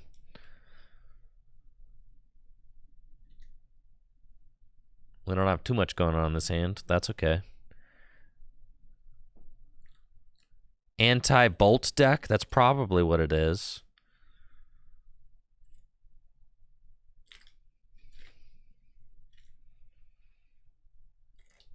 A bunch of Mimikyus, yeah, I'd say. They were like, yeah, bet you can't knock out 4 of them. And you know what? Most decks probably can't.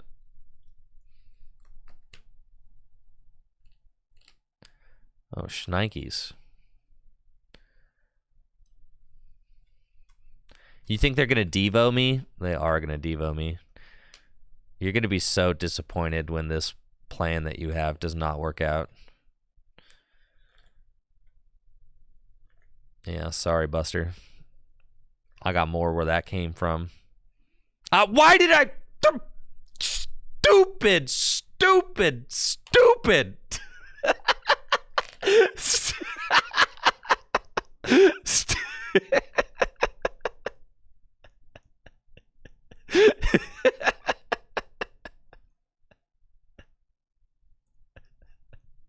Whatever, man. All right, I don't even want to attach. I don't know where I'm going to attach to. I don't know what they're going to try and do to me. I don't know. Like, I feel like I can't. I only play 5 energy in this deck. I want to, like, I don't know where I need to commit them.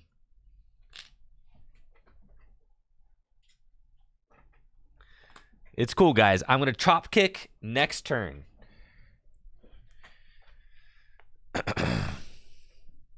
Yeah, one day I will master the Tsareena deck. It's so true. There's no way you devolve again, bruh. This is ridiculous. What do you want me to do about this?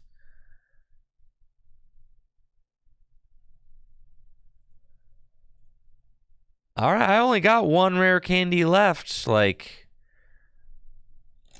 I guess then I'll just poison and quick blow you.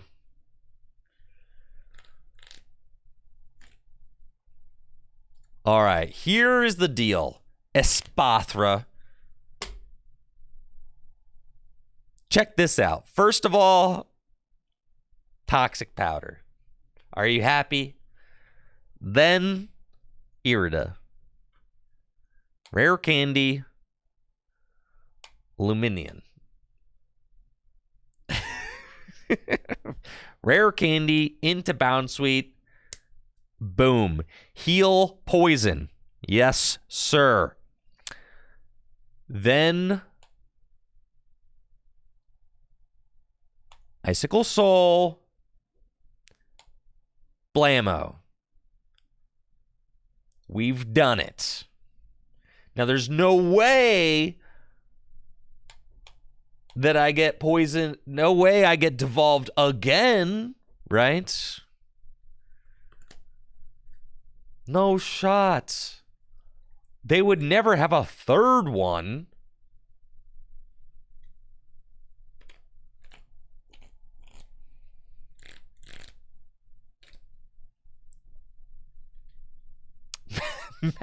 Master.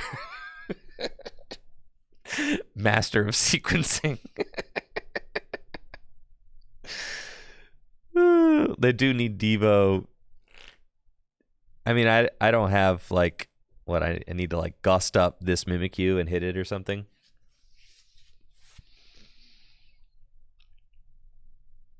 All right, here comes Devo number 3.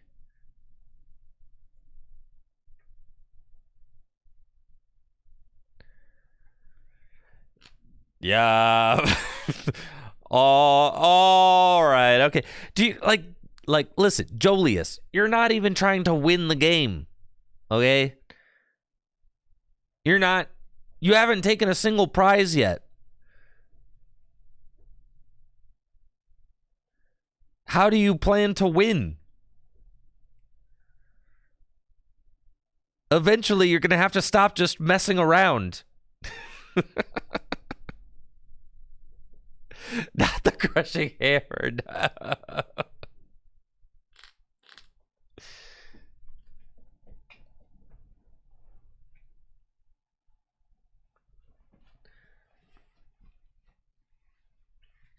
Wait.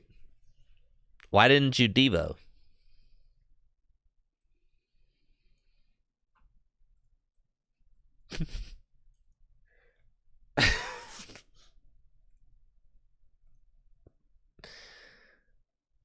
Man, that's crazy.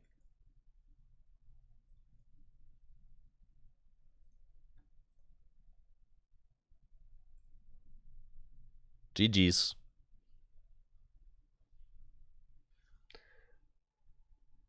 Oh, they league headquartered. Oh. No, because they league headquartered themselves.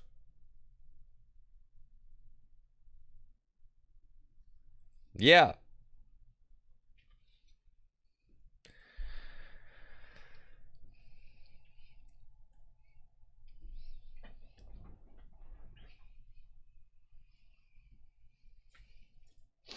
Let's go. Put that one in the dub column. I'm not exactly sure how they plan to win. I think maybe they just want their opponents to give up. Man, I'm feeling so rewarded right now. Dude. Oh, yeah. Let me receive those rewards right quick. Man, I will collect all. Great. I can't wait till I get to unlock these slacks. Man, my character is going to be looking fly. Anything good on the old battle pass? Can we earn anything cool? Anything cool on the battle pass? All right, the coolest thing we got is these slacks. All right, very nice. Let's play some games.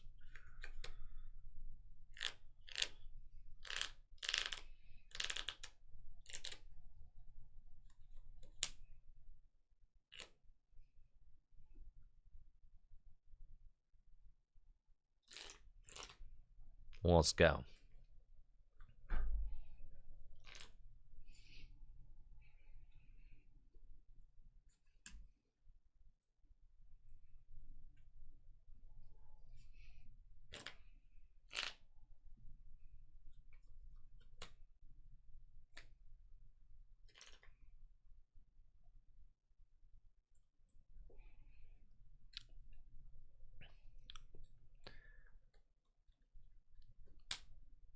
Tsareena EX meta. New meta powerhouse. Tsareena EX. Frick.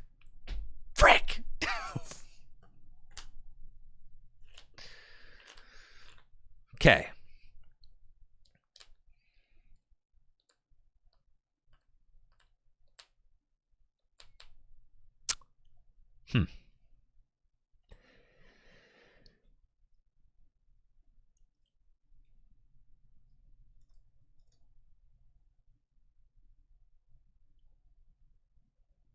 Interesting. I think I'm just going in. All right. Whatever, man. I'm all in.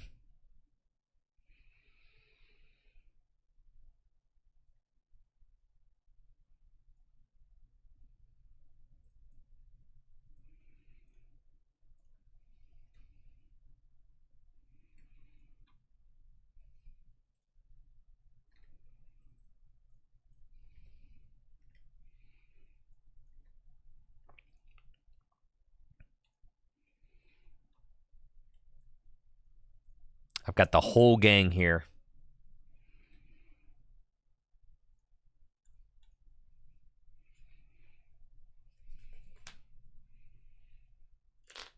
And we're just saying I'm just gonna I play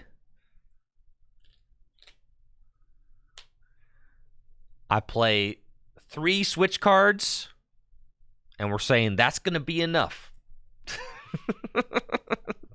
What do you think? 3 switch cards. Gets us there every time.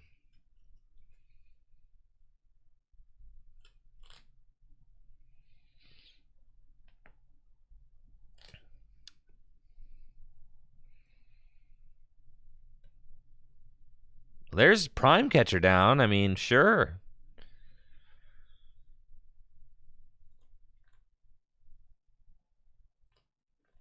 I think this prediction's for this current game. You play Calamitous Wasteland? Oh, yeah. Pack it up. Pack it up.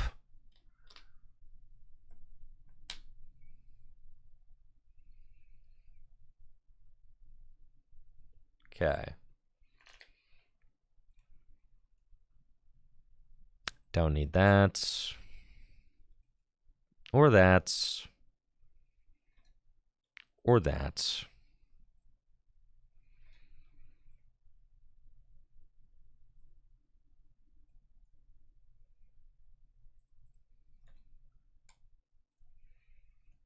Restart. Charge.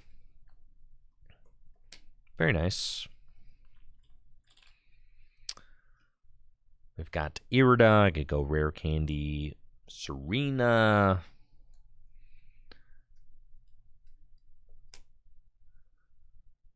Iono eventually is good. I've tried not setting up against... Oh, don't. You sicko. Don't do it. Okay, thank you. It's fine. Dodged.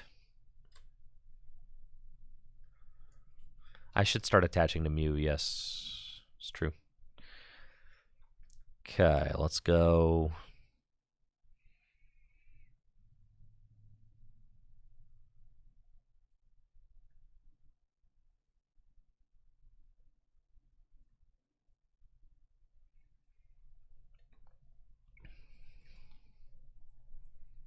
Irida.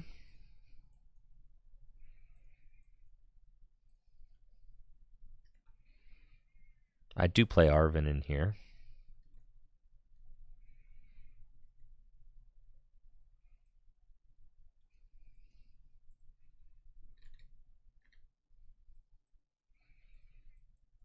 It's 4 Irida, 2 Arven is what we play. Okay. I don't know. If they play like a... If they play a... Mimikyu, we need to genome hack that. Oh, yeah. Tsareena does the same thing. All right. Yeah. I should stop listening to chat now. Thanks. Yeah, Tsareena knocks out Mimikyu with poison. Same thing.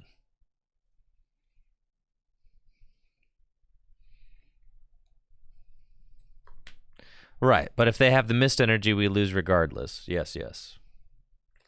Airy. Ha. My hand stinks.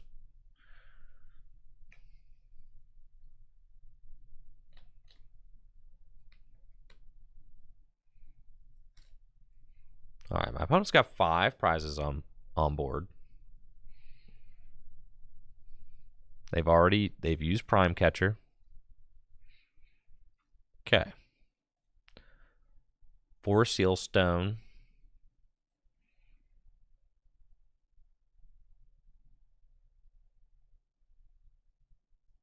Let's go, Iono.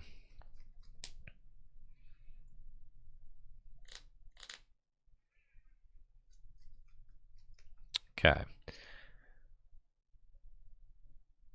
Ancient Booster Energy Capsule. Star Alchemy.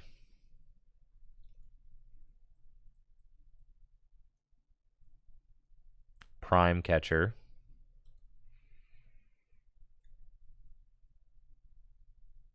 I should poison myself to death.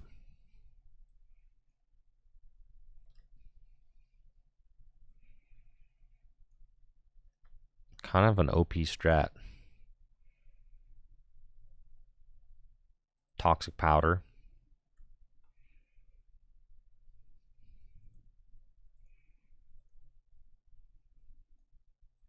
Oh, I got bodied by the Calamitous. Holy smokes, I got smacked by the Calamitous Wasteland. No, not the Calamitous, dude. All right. Okay. Sure.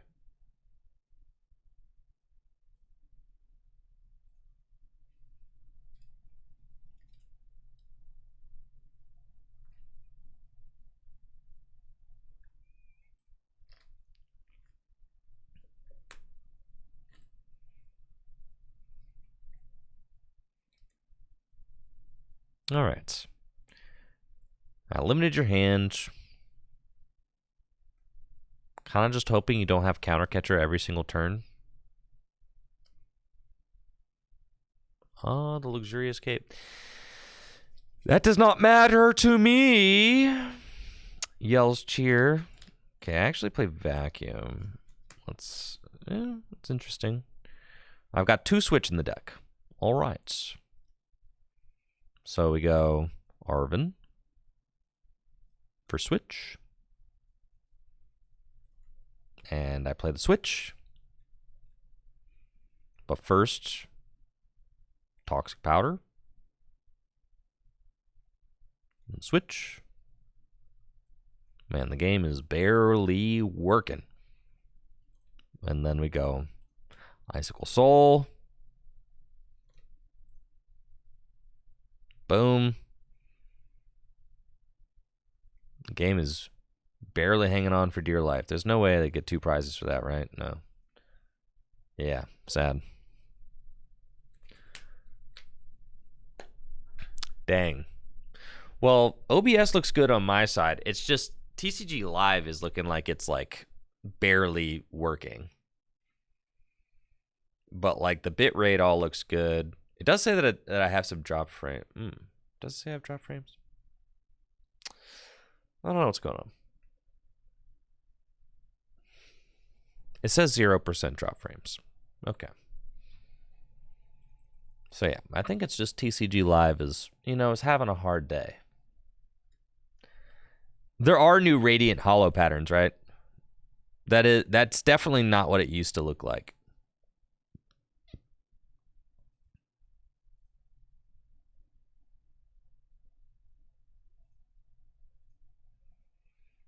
This is the most egregious hollow pattern. This kind of like whatever blanket just grossness that they just like slather all over the EXs.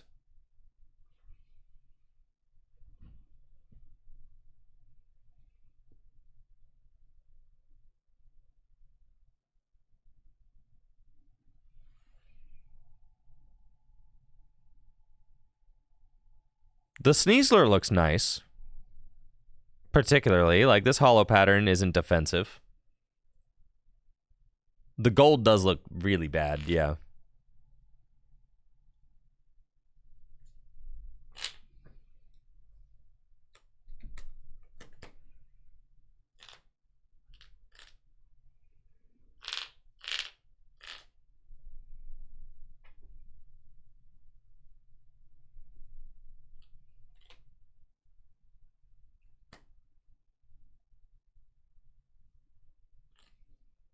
Yeah, give us a checkbox to turn off foil patterns, right? I think my opponent has conceded. I should probably have just drop kicked, huh?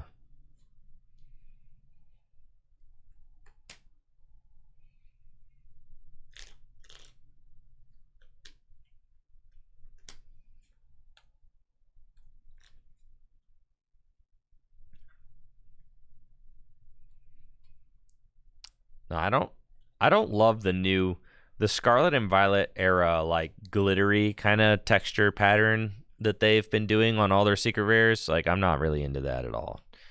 I think it kind of looks grainy and like yeah, I don't love it. Not my favorite era of secret rares.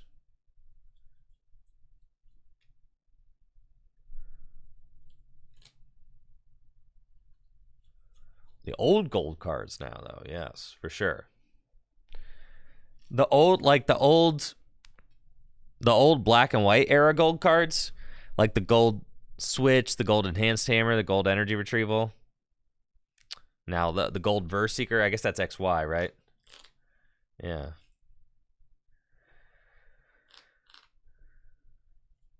Yeah, now all those, sheesh. Yeah, those look hot. The gold Ultra Ball from black and white. Yeah, those were... Yeah, gold trainer's mail.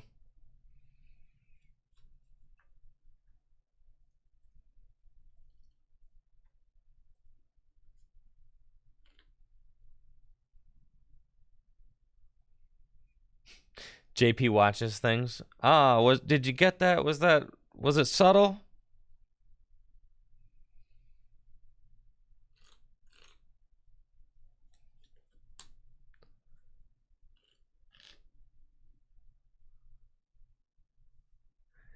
I've been thinking about this for a long time. Like, okay, Pokemon trading card game. Game's 30 years old, right? There's been 30 years worth of power creep. 30 years worth of power creep has happened to the Pokemon TCG. 30 years worth of power creep. The game already kind of barely resembles the game that it was when it started, right?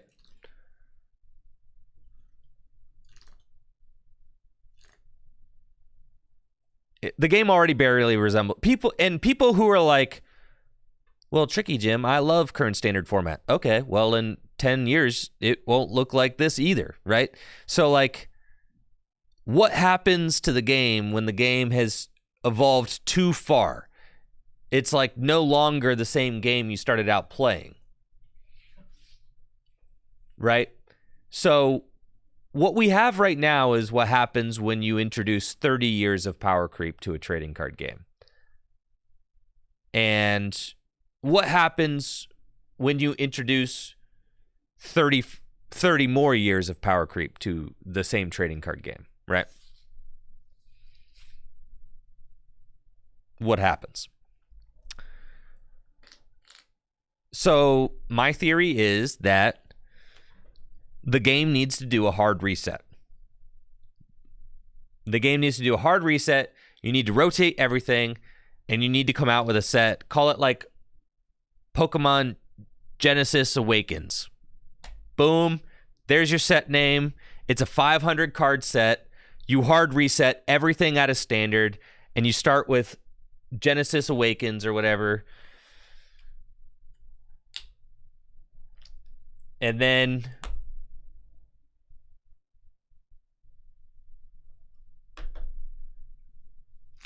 Vanguard did a hard reset. It's like the best thing that ever happened to it. I'm saying it's just what you have to. It's what the game, I think, is going to have to do.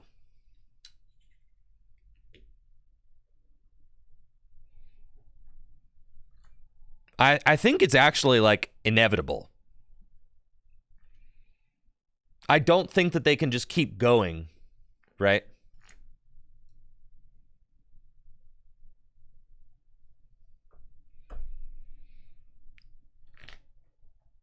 I think they have to do a hard rotation. They have to rotate everything out.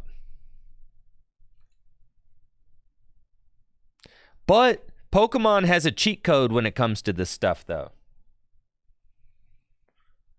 This kind of thing would absolutely destroy like any other. It would destroy any other competitive card game. But Pokemon has a cheat code because guess what? Pokemon card players don't impact. Dang, I just lost both my own. Pokemon card players don't impact the meta, or not the meta, the price of cards. Like, we don't drive the cost of the cards.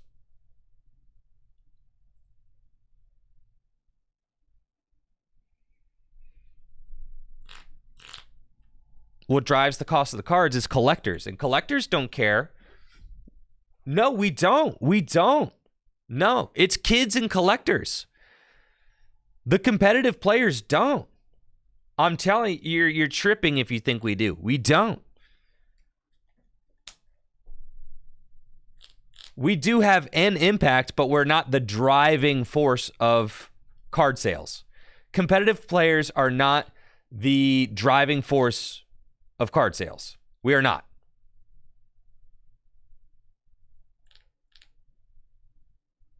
Sure, you're saying look at vessels, look at that. Yes. That's for like you're buying off the secondhand market.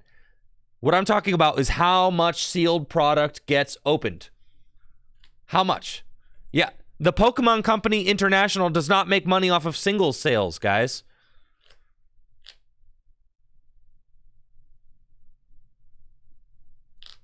Look at what's the most expensive modern card in the Pokemon trading card game? Moonbreon. Is it because it's good? No. What's another really expensive card? Probably that all those secret rares. It's not because they're good. Like, yes, we impact singles market, right? Because we do exist, of course.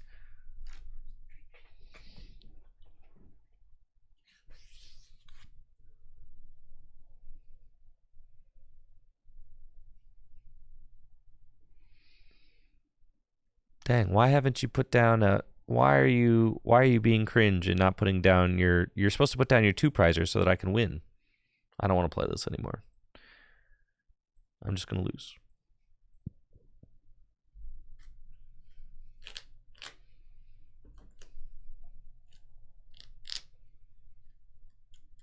Atomic Waffle says I was looking up a card deck and I noticed there's way more YouTube channels opening sealed product than there are channels playing the game. Well, yeah. That's the nature of our game. The Pokemon trading card game is the most popular trading card game in the world, but not because people play it. Let that sink in. The Pokemon trading card game is the most popular, most earning trading card game in the world. And it is one of the least played. That's what I'm saying. So Pokemon has a cheat code. They can just say, all right, listen, all 10,000 competitive players of you, all right. You guys are going to have to just deal with the fact that we're rotating standard, we're restarting standard. And all 10,000 of us are going to be like, grumble, grumble, grumble. Except not me. I'd be like, yay. But some people will be grumble, grumble, grumble. My $80 standard deck, I can't play it next month. Well, yep, tough. Okay. And then we'd all get over it. And then the set would still, I'm telling you, if you don't think that, imagine Pokemon cards. Imagine Pokemon cards does a reboot. And they start like Pokemon Genesis Awakens, the first reboot set. Do you think that those booster boxes are going to sell like crazy, dude? Those booster boxes would sell like crazy. Are you kidding me?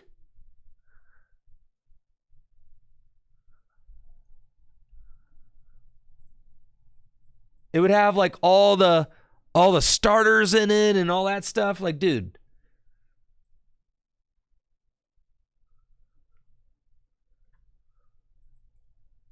You could fix the Pokeball in the back of the card. You could fix the Pokeball. You could make a new card back. Hey, let's go.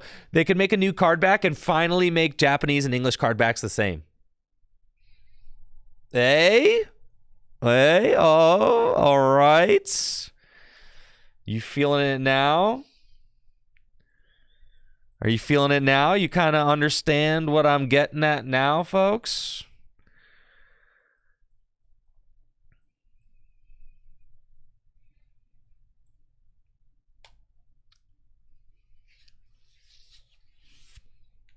I'm telling you, I've got the ideas. Because you cannot just keep power creeping a trading card game for 50 years. Like, eventually the game will be unrecognizable.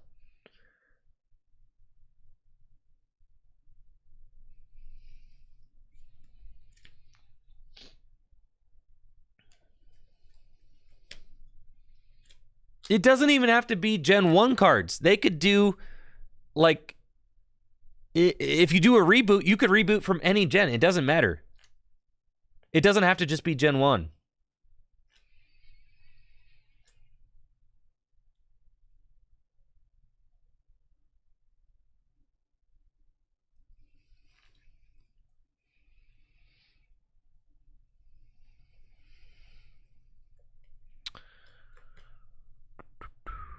Yep, you're bodied.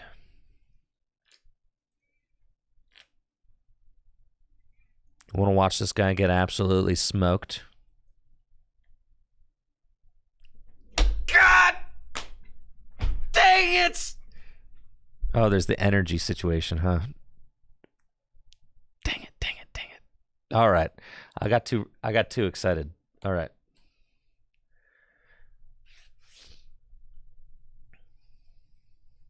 Isn't this just Pokemon Pocket? No, because Pokemon Pocket's a mini version of the Pokemon TCG. I'm talking about, like, have you ever played 2006 Pokemon TCG format? You ever played 2006? Where you have like one game that takes 30 minutes and it's back and forth and both players have an opportunity to set up their strategy, and you don't even have to play 50-minute best of 3, because no, I didn't say RSPK Soda King, and I'm not talking about, because RSPK is a made-up format.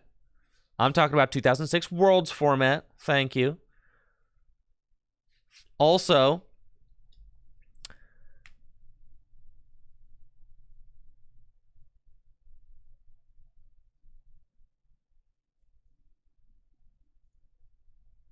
because what do you do? Like, right now, like, what do you do? You keep printing powerful cards, and the powerful cards got to beat the powerful cards. And the powerful cards need to beat the other powerful cards. And then it's like, and then you get to a point, like, where what do you do? Hard reset. I'm telling you. The Pokemon TCG will need a hard reboot. I actually think that... And then you just start over. And that's cool.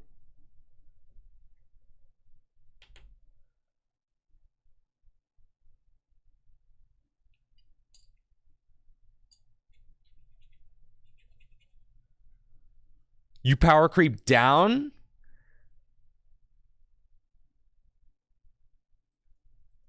I don't know about that. I've thought about that. But that doesn't seem like... Because then you're just releasing cards that suck for years. Do the card rotations not do that little by little? No. Because they keep releasing broken cards.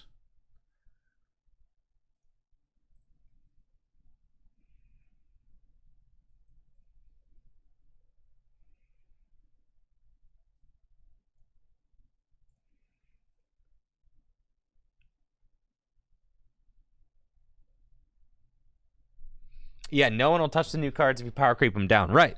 Not even... I mean, I know that players don't drive the market, but you still want them to be interested, right? You don't want players to look at the set and be like, this is literally just like garbage.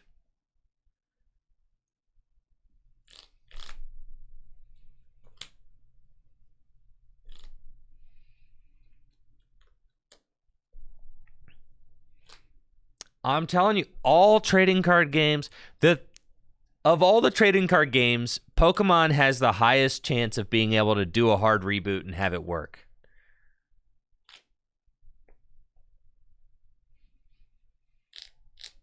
Yeah, a hard reset is a power creep down all at once so players can grumble once. Right, instead of grumbling for years, people will just grumble for like a month. But honestly, players already have the idea that, like, if they buy cards, that they're not going to be...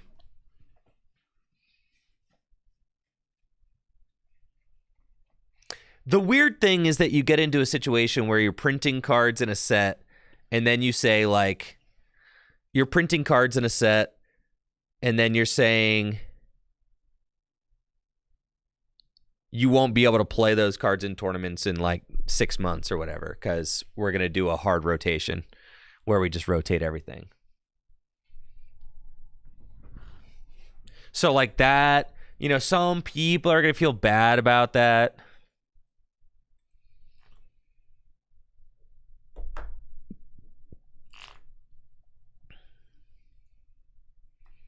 Dang, dude, they're smoked.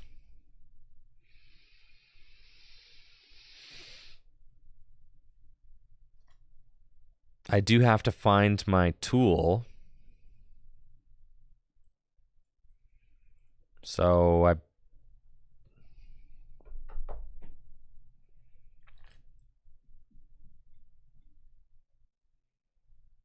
but I can't get rid of for the tool.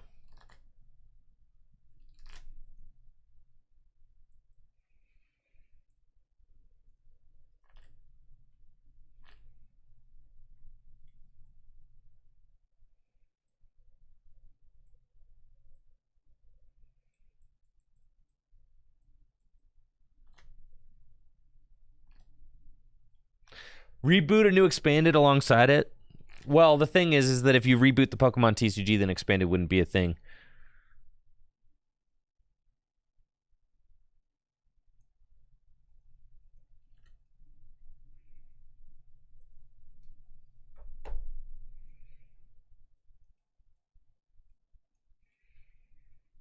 Ultimately, I don't think they'll do it. I think they're too...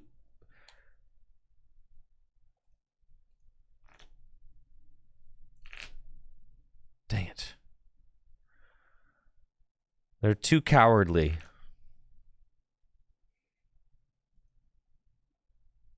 Dang it. We missed.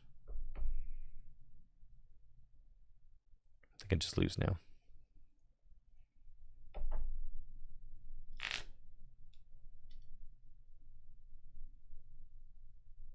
They're not incentivized enough to actually do it. Right. I can't see Japan being willing to take such a risk. I can't see them being willing to take such a risk either.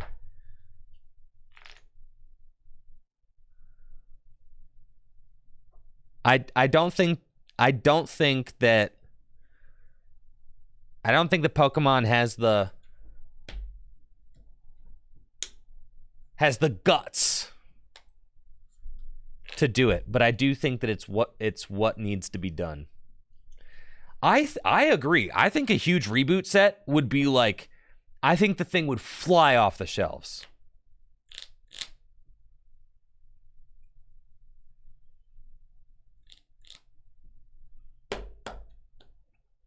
I think it would be like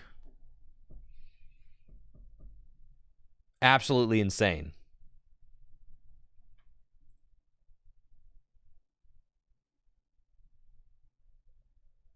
It also would give Pokemon like a opportunity to take everything that they've learned over the last 30 years of power creep and all that and just like try again.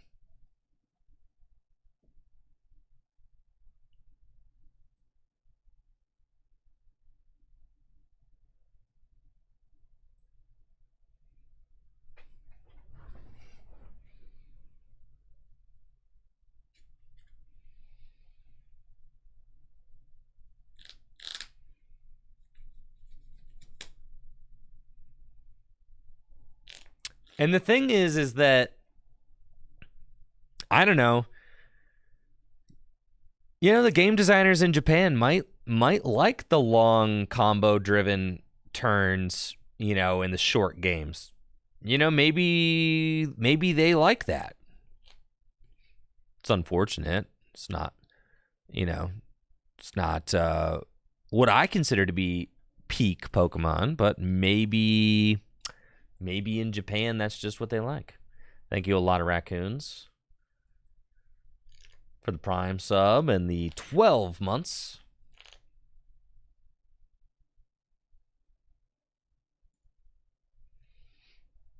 I mean, you look at some of the design decisions over the course of the last, like,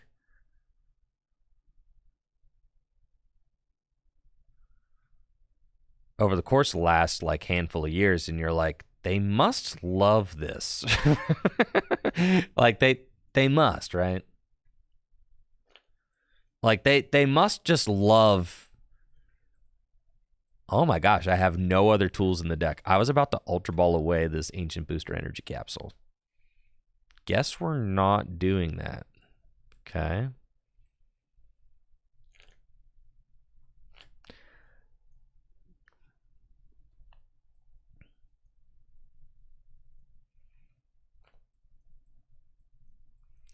Back and Forth does better emulate the VGC.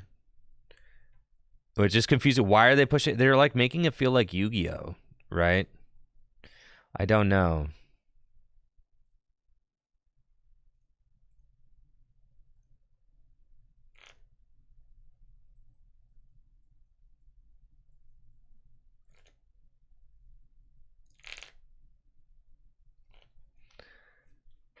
Curry Pokemon says a lot of these cards are also designed to be part of their specific block, so many of the current Turbo decks weren't designed to be played with Pokestop.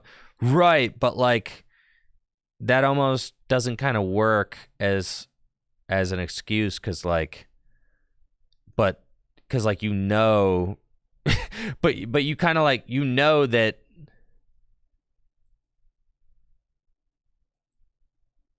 those cards are going to end up together, right? Like how? Like what do you mean?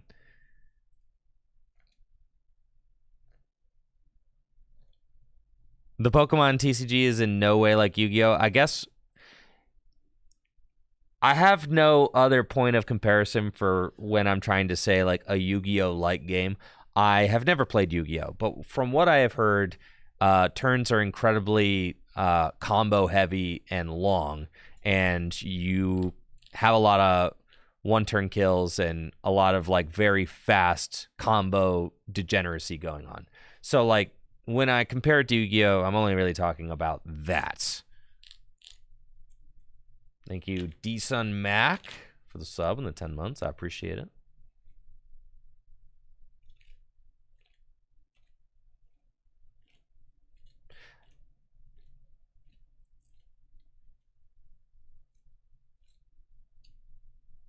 Yes, this is all I've heard about from Yu-Gi-Oh is that it's just the cards are way too degenerate and the combos are way too complex and convoluted, and they basically have too many degenerate cards in the card pool.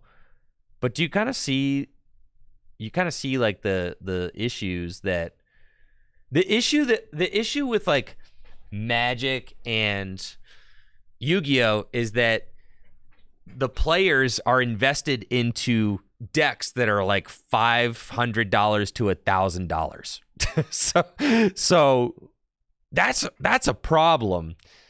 In Pokemon, all of our decks are dirt cheap. So like the game designers can frankly do whatever and people can't get that mad.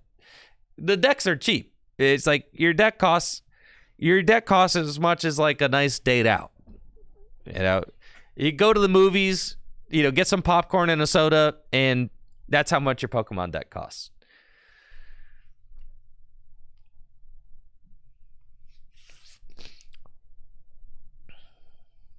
Okay. Well, that was annoying.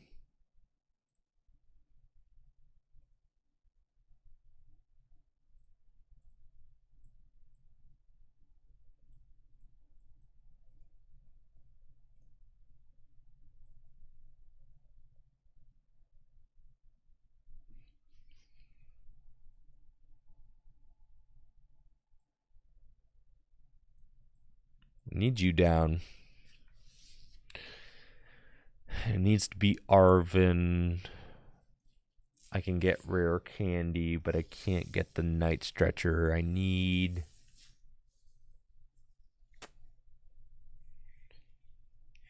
It's tough. Tough sailing here.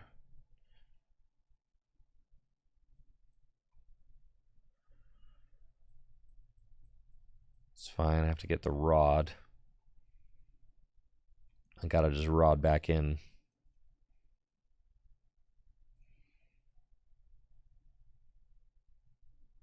You guys.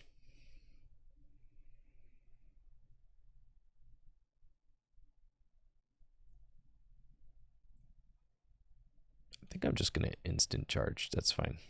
I can't really do what I need to do this turn. So we'll do that. Might not be able to win this game. There's a bunch of Dusknoir over there. It's kind of scary. I did hear that there's they got nothing. Cool. I did hear that there's a new Yu-Gi-Oh staple that came out. It's like $140 and you need 3. Yeah, I've heard the Yu-Gi-Oh community complaining about quite a bit. I've seen on like Twitter and stuff. Oh yeah. They don't seem very happy.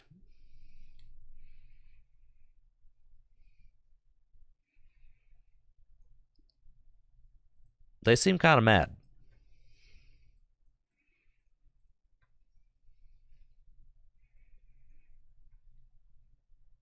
Yu-Gi-Oh community is never happy.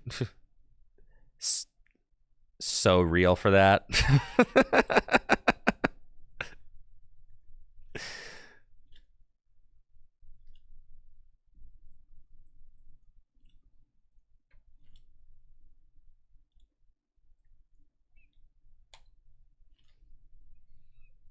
$140. Imagine if Dusknoir was $140. That's so sick. Why did I mess this? Oh, God. I'm just going to...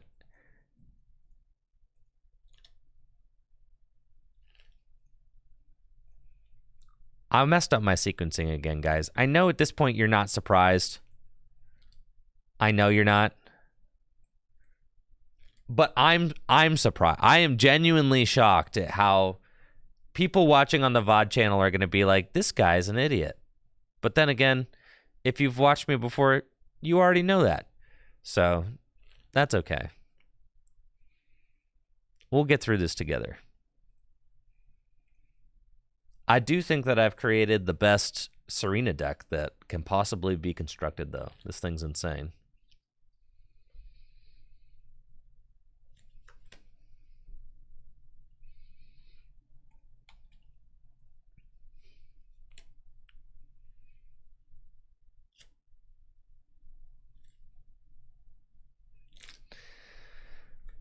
So I think that because okay, we look back at like the game design of the Pokemon TCG over the last 30 years, and you started with high-powered trainers, low-powered Pokemon, but then Pokemon, specifically evolutions, started to get stronger over the course of the next, like from 1999 to like 2009.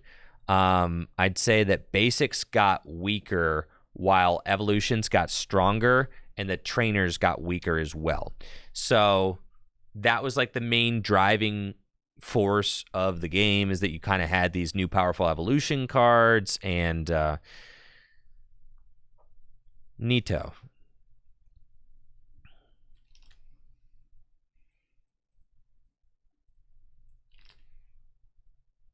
You guys want to see me sequence this correctly? I know. Everybody clap. Please clap.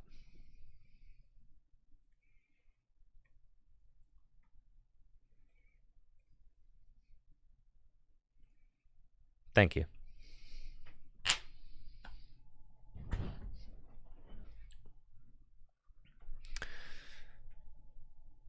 Then the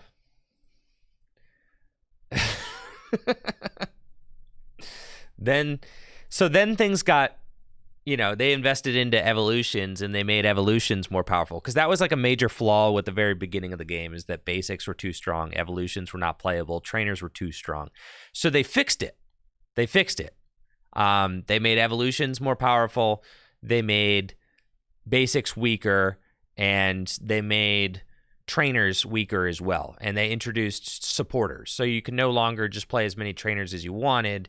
They introduced the concept of the supporter, and they fixed it. I mean, really, from like 99 to like 2010 is like largely considered to be, I mean, from like, I'd say from like 2000 to 2010, like that era of the Pokemon TCG is largely considered to be peak. Like that's just the best. I mean, really about as good as it gets. But then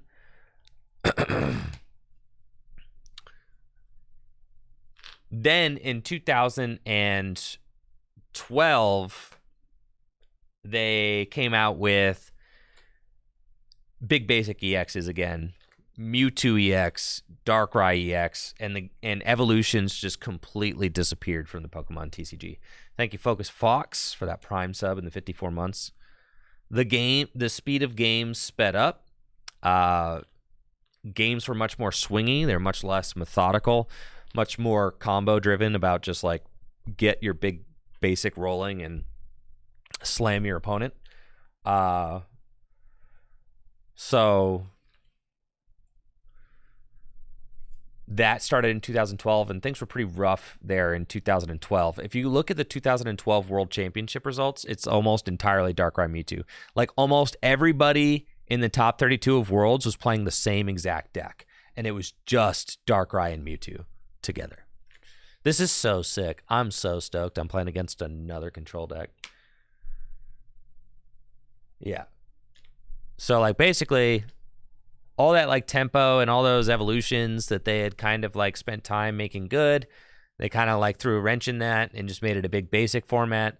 Then like 2013 to 2015 was like, okay, I consider that like mid Pokemon TCG, just as mid as it gets, just pure mid. And what made it fine was that like Big Basics were still the attackers. I mean, your attackers were all Big Basics. You never attack with stage 2 Pokemon. But some Big Basic decks did have stage 2 stage 2 support Pokemon that were like worth playing, like Blastoise, Keldeo, and stuff like that. You could still like evolve some Pokemon. It chilled out to the point where, you know, you still evolved from time to time. But the power level of the basic EXs did not like dramatically increase from 2012 to like 2016. They're all pretty much just the same. I mean, 2016, you've got like the megas, but like to 2015, 2012 to 2015, they're all pretty much the same. All right, what am I doing?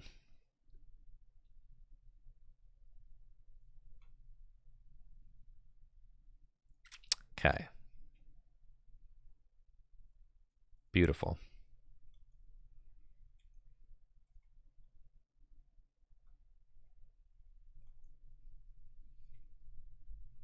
Game's frozen. It is super frozen. That is true.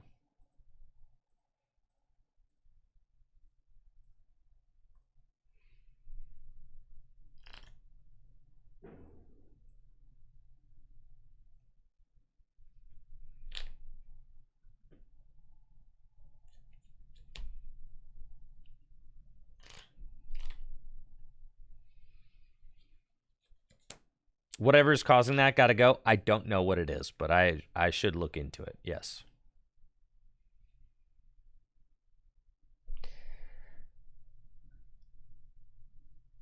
Then 2016 was a rough format because you had a whole bunch of item lock, just some weird combinations of cards that made like just like your best decks were kind of just miserable to play against each other. Is what happened in 2016. So 2016 just wasn't great. But then 2017, with the advent of Pokemon GX, it kind of felt like a renaissance in the Pokemon TCG because you had like all kinds of decks seemed like they were good. Your Big Basic deck seemed like they were good. Your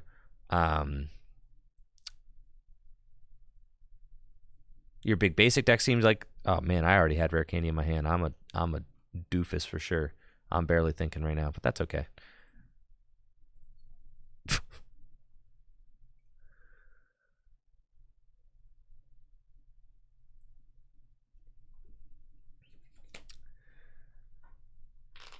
You had stage 2 decks that were viable with stage 2 attackers. You had stage 2 decks with stage 2 support Pokemon that were viable. You had stage 1 decks that were viable and good. You had big basic decks that were viable and good. You had big basic stage 1 combo decks that were good. I mean, you even had like Greninja Break was good. You had all these different kinds of decks that were all good, and they all had like very different strategies, and the pace of the game felt healthy, and it felt like there was really good comeback potential, and there was just a lot to love about it. But then they printed Tag Team Pokemon, and everything's been downhill since then. Yeah. Basically, it's kind of what the deal is.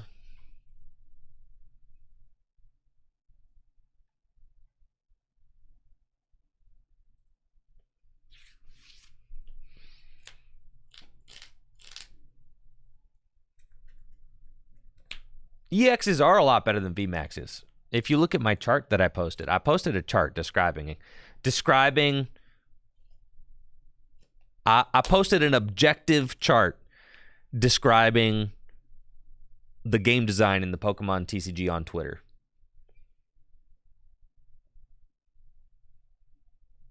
And no, and see, Phantom, many people did misread my chart in that way. No, Dusknoir does not make the game the worst it's ever been. In fact, it's not. I'm not even talking about individual cards on the chart. I'm talking about the eras. So I'm talking about 2024. So like Dusknoir is just a placeholder, an image placeholder to describe the format. But no, a lot of people interpreted my chart that way, but that was not it. Because if you look at like the lines, it's actually not as low as it was in the VMAX era. Is the worst ever. If you look at the chart, the worst game design in the history of the Pokemon TCG was the Sword and Shield game design.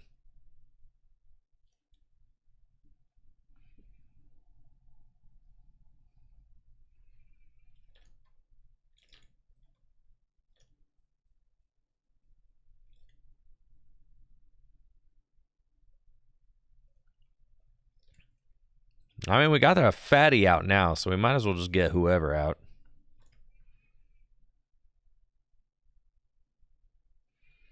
Like now, it do not matter.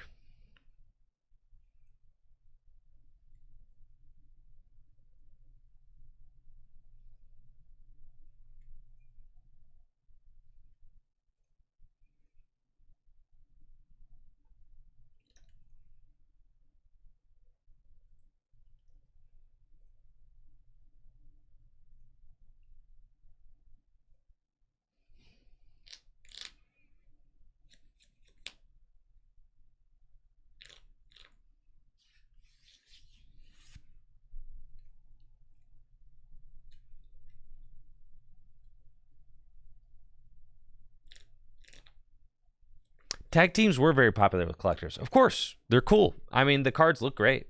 Yeah, for sure.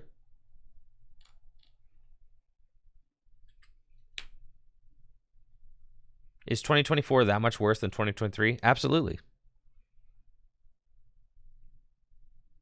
Yeah. I mean, I'm thinking like when I played in 2023 Worlds, like 2023 Worlds format was like pretty good. 100%. Like it was not bad at all. I would say it was very mid. Like it wasn't like peak Pokemon. It wasn't like the best ever, but it was certainly like solid. Bad things about current standard meta: Dusknoir, Fez, Pokestop, Stretcher, Prime Catcher, Teal Mask, Raging Bolt, Charizard, Pidgeot, Iron Hands, Greninja. Yeah, like Red Cherry Goggles actually kind of has it like spot on. Yeah. Yeah. What makes 2024 bad? All those things Red Cherry Goggles said. It's okay. So the thing about right now, and the thing is people who haven't been playing the Pokemon TCG for like 20 years or even 10 years, like you might not have like that longevity of perspective. But like the thing about the way that the game is right now is that It is very just all gas, no brakes, just unforgiving. Either punish or get punished.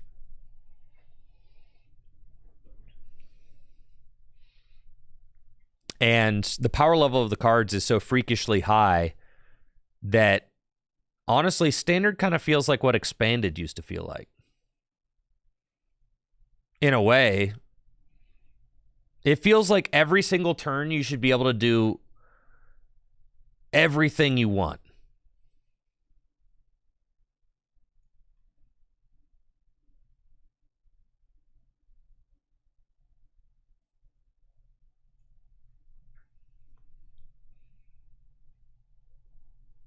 It feels like you have unlimited power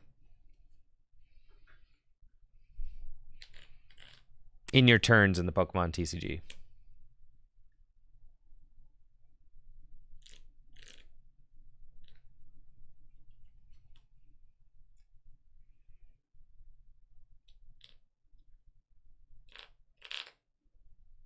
So really, like, the way that the game design works was that you had, in the very beginning, the basics were strong, the trainers were strong, the evolutions were weak. And then over the course of the next handful of years, they made the trainers less strong and they made the evolutions stronger, and they kind of balanced everything out. And then in the black and white era, they made basics like really, really, really strong, and evolutions got weaker. And that's just kind of the way the game was until 2017. In 2017, that's when evolutions got stronger again, and that's why so many people like it.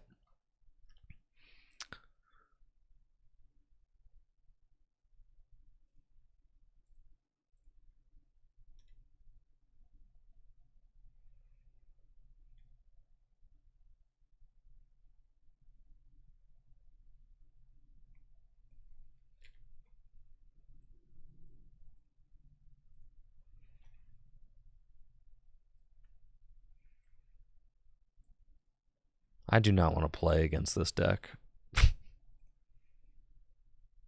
Trop kick. But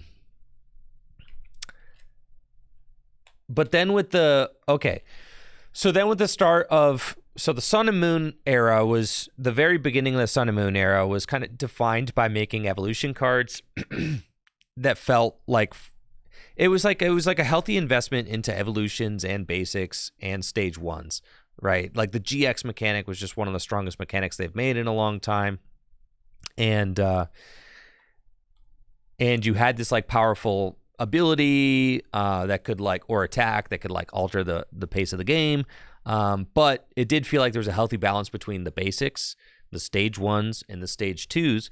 And it felt like there was a healthy balance between the rule box basics stage ones and stage twos and the non-rule box basics stage ones and stage twos. That is like what makes a format good, is like that balance, the pace of the game, the back and forthness during this format.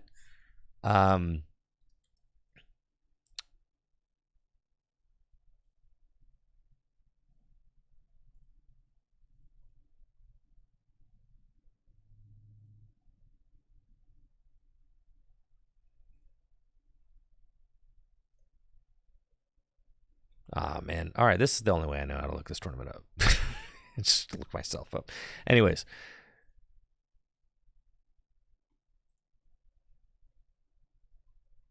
NAIC.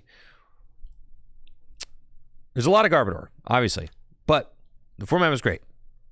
And the reason the format was great is because you had the pace of the game was healthy, the back and forth nature between players playing the game felt like there was good tempo. You didn't have a million game actions you could make per turn. There weren't a million search cards. There was a decent amount of shuffling, but the tempo still felt good. And you had your rule box cards were balanced with your non-rule box cards. I mean, if you look at a deck like this deck played Zoroark Break. It played stand-in Zoroark, the stage 1 attacker that you're using alongside your Drampa GX. Drampa GX is like your big basic, but you're backing it up with a single prize single prize attacker, and you're using a healthy combination of your rule box Pokemon and your non-rule box Pokemon, and you're able to like map out wins by doing that. Taking one-hit KOs on Pokemon was really difficult to do. Drampa is one of the only guys who could do it, and you had to double attach to Drampa in order to do it. You couldn't like power up Drampa in one hit. I mean, that's crazy, right? In order to one-hit KO another 180 hit point Pokemon in this format, you pretty much had to like, I would have to attach one energy to Drampa, then I would have to attach on one turn, right? And then Drampa would have to live, and then I'd have to attach another energy, and then I'd also have to find my choice band. That's why I played 4 of them. Then I'd have to find choice band, right? And then, yeah, that's what I had to do to like take a one-hit KO. Or, you know, you had to be playing Garbodor and Trashalanche, and you had to like wait for your opponent to put 10 items in the discard pile for you, and you could take a one-hit KO that way. But that kind of didn't ramp up until the very end of the game. You had Volcanion was like your quintessential big basic deck, which kind of could take those one-hit KOs, but it was tough. You had to like really, you really had to kind of get things going just right in order to do that. So one-hit KOs were hard to come by. Almost every knockout was a 2-hit KO. You had your stage 2 decks. This is a stage 2 single prize deck. Literally. The stage 2 Pokemon, it's a break deck. I mean, your stage 2 Pokemon was the attacker. It was the support. I mean, it was everything. And, you know, you had your... So if you look at just top 8, you have Tord, Drampa, Garbodor. So this is like an ability lock deck. It's a basic deck supported by stage 1 Pokemon. You had Decidueye Vileplume, which is a double stage 2 deck. Kind of this like interesting turbo double stage 2 deck piloted by John Kettler. Then you had another Drampa Garbodor deck. That was Sam Chen, who I lost to in top 8. You had Igor with... This was a stage 2, stage 1 deck. So this is not like Decidueye Vileplume. This is stage 2, stage 1. And then you also are attacking with a basic. So you had like this stage 1 line. You had Alolan Vulpix where you would go Beacon turn 1. I mean, you would literally Beacon, search your deck for 2 Pokemon. That was like the strongest turn 1 you could have. And then you're just trying to set up Decidueye, and Decidueye... Look at this. I mean, this is a stage 2 Pokemon. It places 2 damage counters on one of your opponent's Pokemon, and then Razor Leaf does 90 damage. I mean, the GX attack, Hollow Hunt GX, like that was a really good attack. And the attack just brings 3 cards from your discard pile back to your hand. It's like, you know... Now, you don't have time in standard format to do an attack like that these days, right?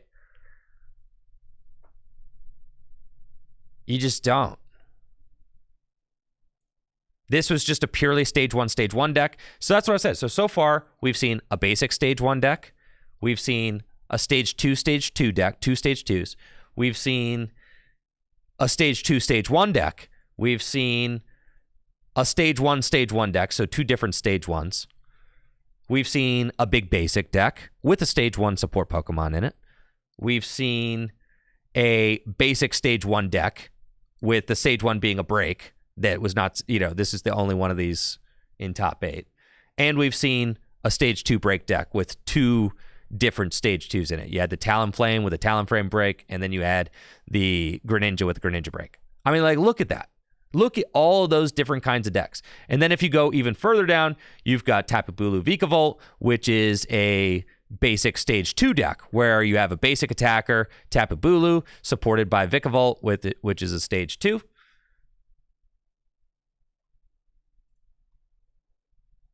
It was crazy. There was so much variety in the kinds of strategies that you could play. You even had Darkrai. I played against this guy, Sam Hugh. I played against him. And ended up winning our set. That's another big basic deck. You had Espeon Garb. My goodness, Espeon Garb. That's another stage 1 deck. So, like, here you have Espeon, stage 1 Pokemon GX, backed up by stage 1 Garbodor. The tempo, and what I want you guys to kind of, like, feel is like, look, you're playing cards like Bridget. You know, you're using Bridget to set up. when you play a card like Sycamore, you're playing Sycamore, and then that's it. You play your Sycamore, and that's it. But there are decks that played Shaman, right? But Shaman was a true liability. Like, Shaman EX existed. Sure, set up, fill your hand to 6. That's totally broken. But it's got 110 hit points. It's a huge liability on the game. It almost feels like Shaman was more balanced in this format than it would be in other formats. And it's because the power level of the cards is not like through the roof. The power level of the cards was not too high. And that drawing cards did not just simply win you the game. All right. Like, because you weren't just like, oh, well, I'm going to draw out my deck and one hit KO my opponent. Like now in current standard format, you're like, oh, I'm going to draw out my deck and I'm going to one hit KO my opponent and take my final 2 prizes. But it's like, back then, it was harder to do that. And you weren't necessarily doing that. And Shaman was like you would lose the game too. If you put the Shaman down, it could lose you the game. So it was like a double-edged sword. So you had decks like Ryan Sablehouse's Volcanion deck. This is a big basic, like kind of a turbo big basic deck, but it's not playing Shaman EX because Shaman EX is too much of a liability. And you don't want it like on your board, right? Is it that the attack power proportional to HP is simply too high? Yes. So the major problem so what I want you guys to see is I want you guys to see the balance between your single prize Pokemon and your multi-prize Pokemon. There was balance, there was harmony, there was coexistence between them.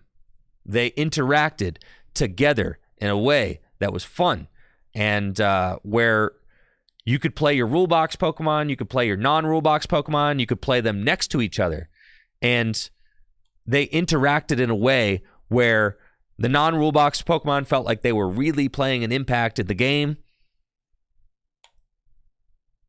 and the rule box Pokemon were just enough of a liability. I mean, look, Drampa GX has 180 hit points, and that's about as big as it gets. I mean, really, your Stage 2 Pokemon GX, 240 HP. So that's the range you're talking about. So your Stage 2 Pokemon GX had 60 more hit points than your basics. Now, Stage 2s have like 330. Basics have 240. And it's all... I mean, you see how far we've come since then? Now, like, literally, Raging Bolt has as much hit points as this card. Raging freaking Bolt, dude, is like 240 hit points.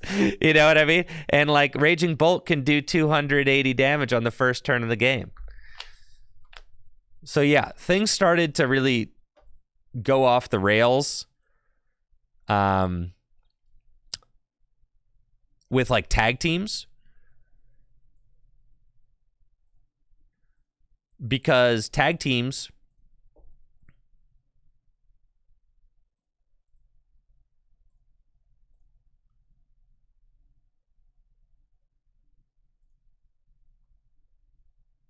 I mean, like, look at the variety of decks that you have there, and then look at these decks, right? This is just... Don't let all these complicated Pokemon fool you. This is just a deck where all you're doing is attacking with a 200... all you're doing with this deck is attacking with a 270 hit point basic Pokemon.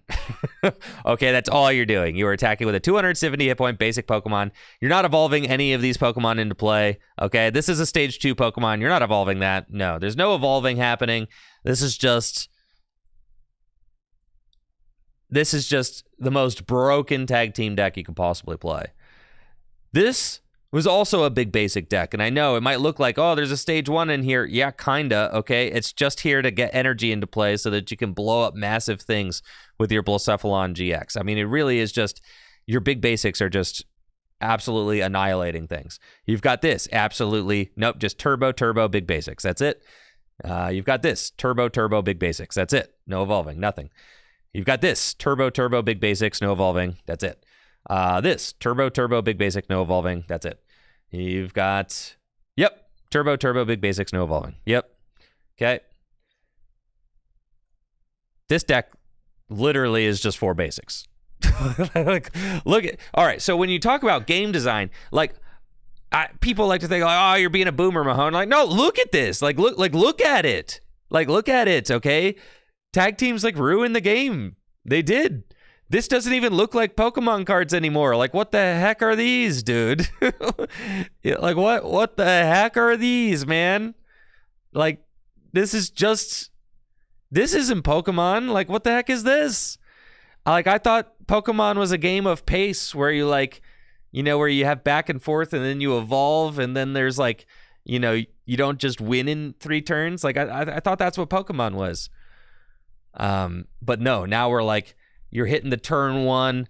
I'm going to turn 1 welder, double custom catcher, knock out your guy, take 3 prizes. Right. Like, exactly. So that's when things really started to fall off the rails.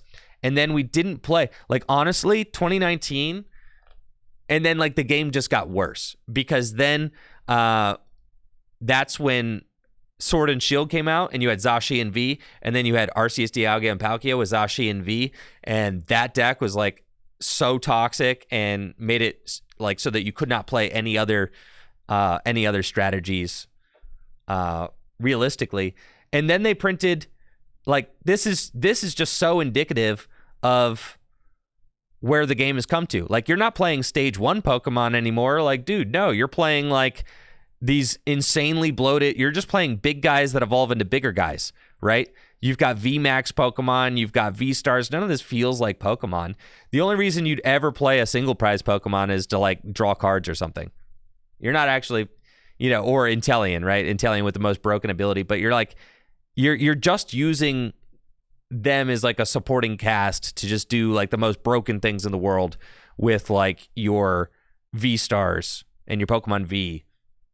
Mew VMAX, right? Just like, I'm going to draw a gazillion cards and have a 310 hit point Pokemon that could just one-hit KO everything. The design choices of cards like Battle VIP Pass. I really think the Sword and Shield era is the worst, like the absolute worst design in the history of the Pokemon TCG. It's like pretty terrible. 2023, things were starting to look better, okay? And we had an extremely handsome and talented man finish in the top 32 of the World Championships that year with his extremely cool Flaffy Miraidon Dynamotor deck, okay? Extraordinarily cool design, okay? You had Path to the Peak with Miraidon in the same deck. It's kind of like an ability lock tempo deck. We have Hand Disruption, 2 copies of Judge. You can go Judge Path. You can Iono to low. You can make your guy big and try to tank hits. You didn't always get one hit KO'd. Like, all right. But honestly, in reality, like, yeah, Mew VMAX was super toxic and it ended up winning. But then you've got like, Tord getting second with Gardevoir, which is a very high skill intensive deck. Giratina V-Star decks. Great comeback potential decks. They were tough to beat.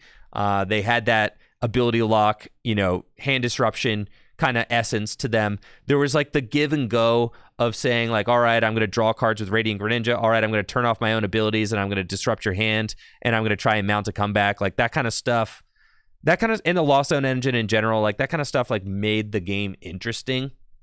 You had different ways to play the Lost Box decks, which were skill intensive and really difficult to pilot. And they were tough. They were tough to pilot correctly. You had, cool decks like this one, Chen-Pao Palkia, just different kinds of strategies. You had VMAX strategies still kind of around. Mew VMAX, obviously too powerful. You had V-Star strategies, You kind of have a decent mix. What I'm saying here, 2023 is not like great, but you have a decent mix of stuff. And now things are just degenerate and ruined. Everything's a turbo deck. Everything is trying to like get the most insane, Does this not look exactly like the Mewtwo and Mew Tag Team GX situation? Is that not exactly what's going on here? When I was talking about how bad it got, right? You're not really setting like, look at it. You're not even playing any normal Pokemon anymore, right? This is just big basics. Big basic Pokemon, 240 hit point, does 300 million damage. Big basic, 230 hit points, does 300 damage. Like this guy, does that not look like a Guardian Sylveon deck? that we just talked about, does that not look like this? Okay. Does that not look exactly like this? This deck played 4 power plant. Guess what? That means no abilities. It's the same exact thing. Okay? It's the same. There's only 4 Pokemon in this deck. It looks exactly like Guardy Sylveon. That's because it's pretty much exactly Guardy Sylveon. So you just have this big basic deck. Like, okay, I play 4 basics, and I just shut down abilities because all my opponents are trying to play these turbo strategies. And then you've got, you know, your big basic one-hit KO decks, like your Roaring Moon, your Raging Bolt, all that. And like even your evolving deck, like Charizard, even Charizard, like Charizard Pidgeot, like, yeah, there are evolutions happening here, but it's still based on one-hit KOing your opponent. Like, I'm setting up a stage 2 Pokemon so that I could just go one-hit KO, one-hit KO, one-hit KO game, right? Like, that's, you're still trying to do that. So, and this is like, yeah. It's just, I mean, but look at that fall off, right? From like these times where you actually kind of have like interesting decks, interesting combinations of cards. You have single prize Pokemon being paired with 2 prize Pokemon, and like a healthy kind of pace and balance of the kinds of decks that you're seeing. Like here, you know, really cool. You got Espeon GX, you got Garbodor with Trash Lance, you got like ability lock going on there. You've got like this crazy, what, Ho-Oh Salazzle? You've got to be kidding me. What in the world is that? That's crazy. Never seen that before. You got Mega Ray decks. You got literally Mega decks. Like, if the whole format was a Mega Rayquaza deck, like, that would be annoying. But it wasn't. Like, that was just the different option. You have Greninja, right? Like, Greninja is like kind of the stage 2 deck. You got all these different kinds of decks that you could play. I do think that 2017 NAIC was slightly better than 2017 Worlds. But still, very diverse deck building and kinds of decks that we're seeing. And then 2018, kind of Zoroark's reign, obviously. Things are starting to kind of go off the rails in 2018 with your kind of evolution towards these big basic strategies. And then by the time 2019 rolls around and tag teams are out, it's just lights out, game over. Not there. Lights out, game over. It's just all tag teams all the time. This is all we're doing. Every single deck is a big basic deck, except for the one Pidgey control deck, right? Like other than like the one Pidgey control deck, everything else is just a big basic deck. So yeah. Anyways, that's my shtick, and that's why this is the graph of Pokemon TCG game design by year, right? We started out with mid in 1999, then it got really bad as they made trainers way too powerful. Then it got better as they made trainers weaker, and they made Pokemon evolution Pokemon more powerful. And then, 27, 28, 2007, 2008, 2009 weren't quite as good as 2006. Still good, though. I mean, they're still up there. They're still great. 2010 was a nice little era as well. Very cool. 2012, Mewtwo.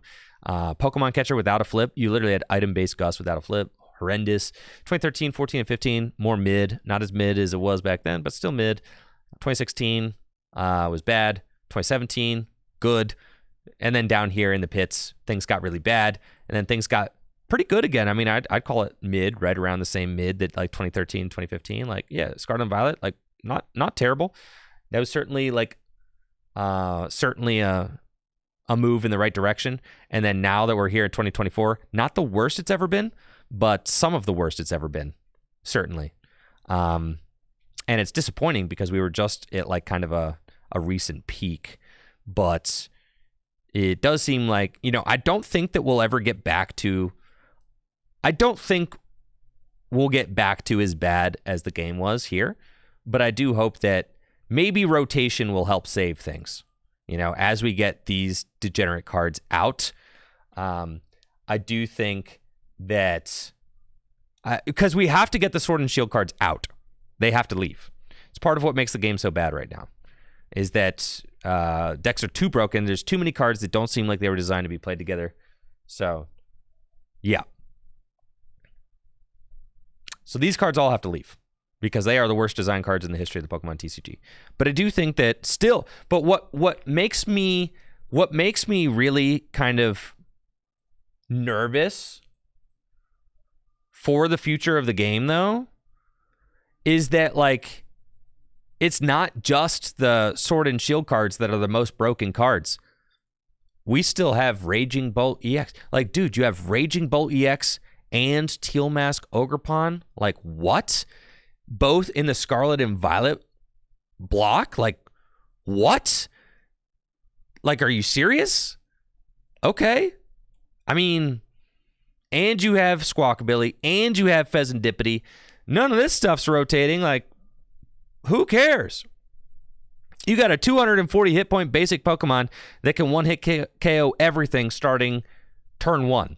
Like, okay, we're not going to have V-Stars anymore. Thank God, honestly. And you're not going to have, like, your Regidrago anymore. Oh, thank God. But you still have some of the most degenerate big basic strategies ever printed in the history of the Pokemon TCG. Like, why would I evolve my Pokemon if I can just one-hit KO everything with a basic? Like, if I can just easily one-hit KO everything with a basic, what's the advantage of evolving? Like, what is the advantage of evolving? If I can put a charm on this thing and have a 290 hit point basic Pokemon that can one-hit KO everything, why would I play anything else? So, anyways, that's kind of the power level of the Pokemon. No, I freaking mean it when I say it. The only way to fix it is to ban all the rule box cards. I'm not kidding, okay? They're too strong. They've messed them up. They're too strong. They can one-hit KO everything way too easily.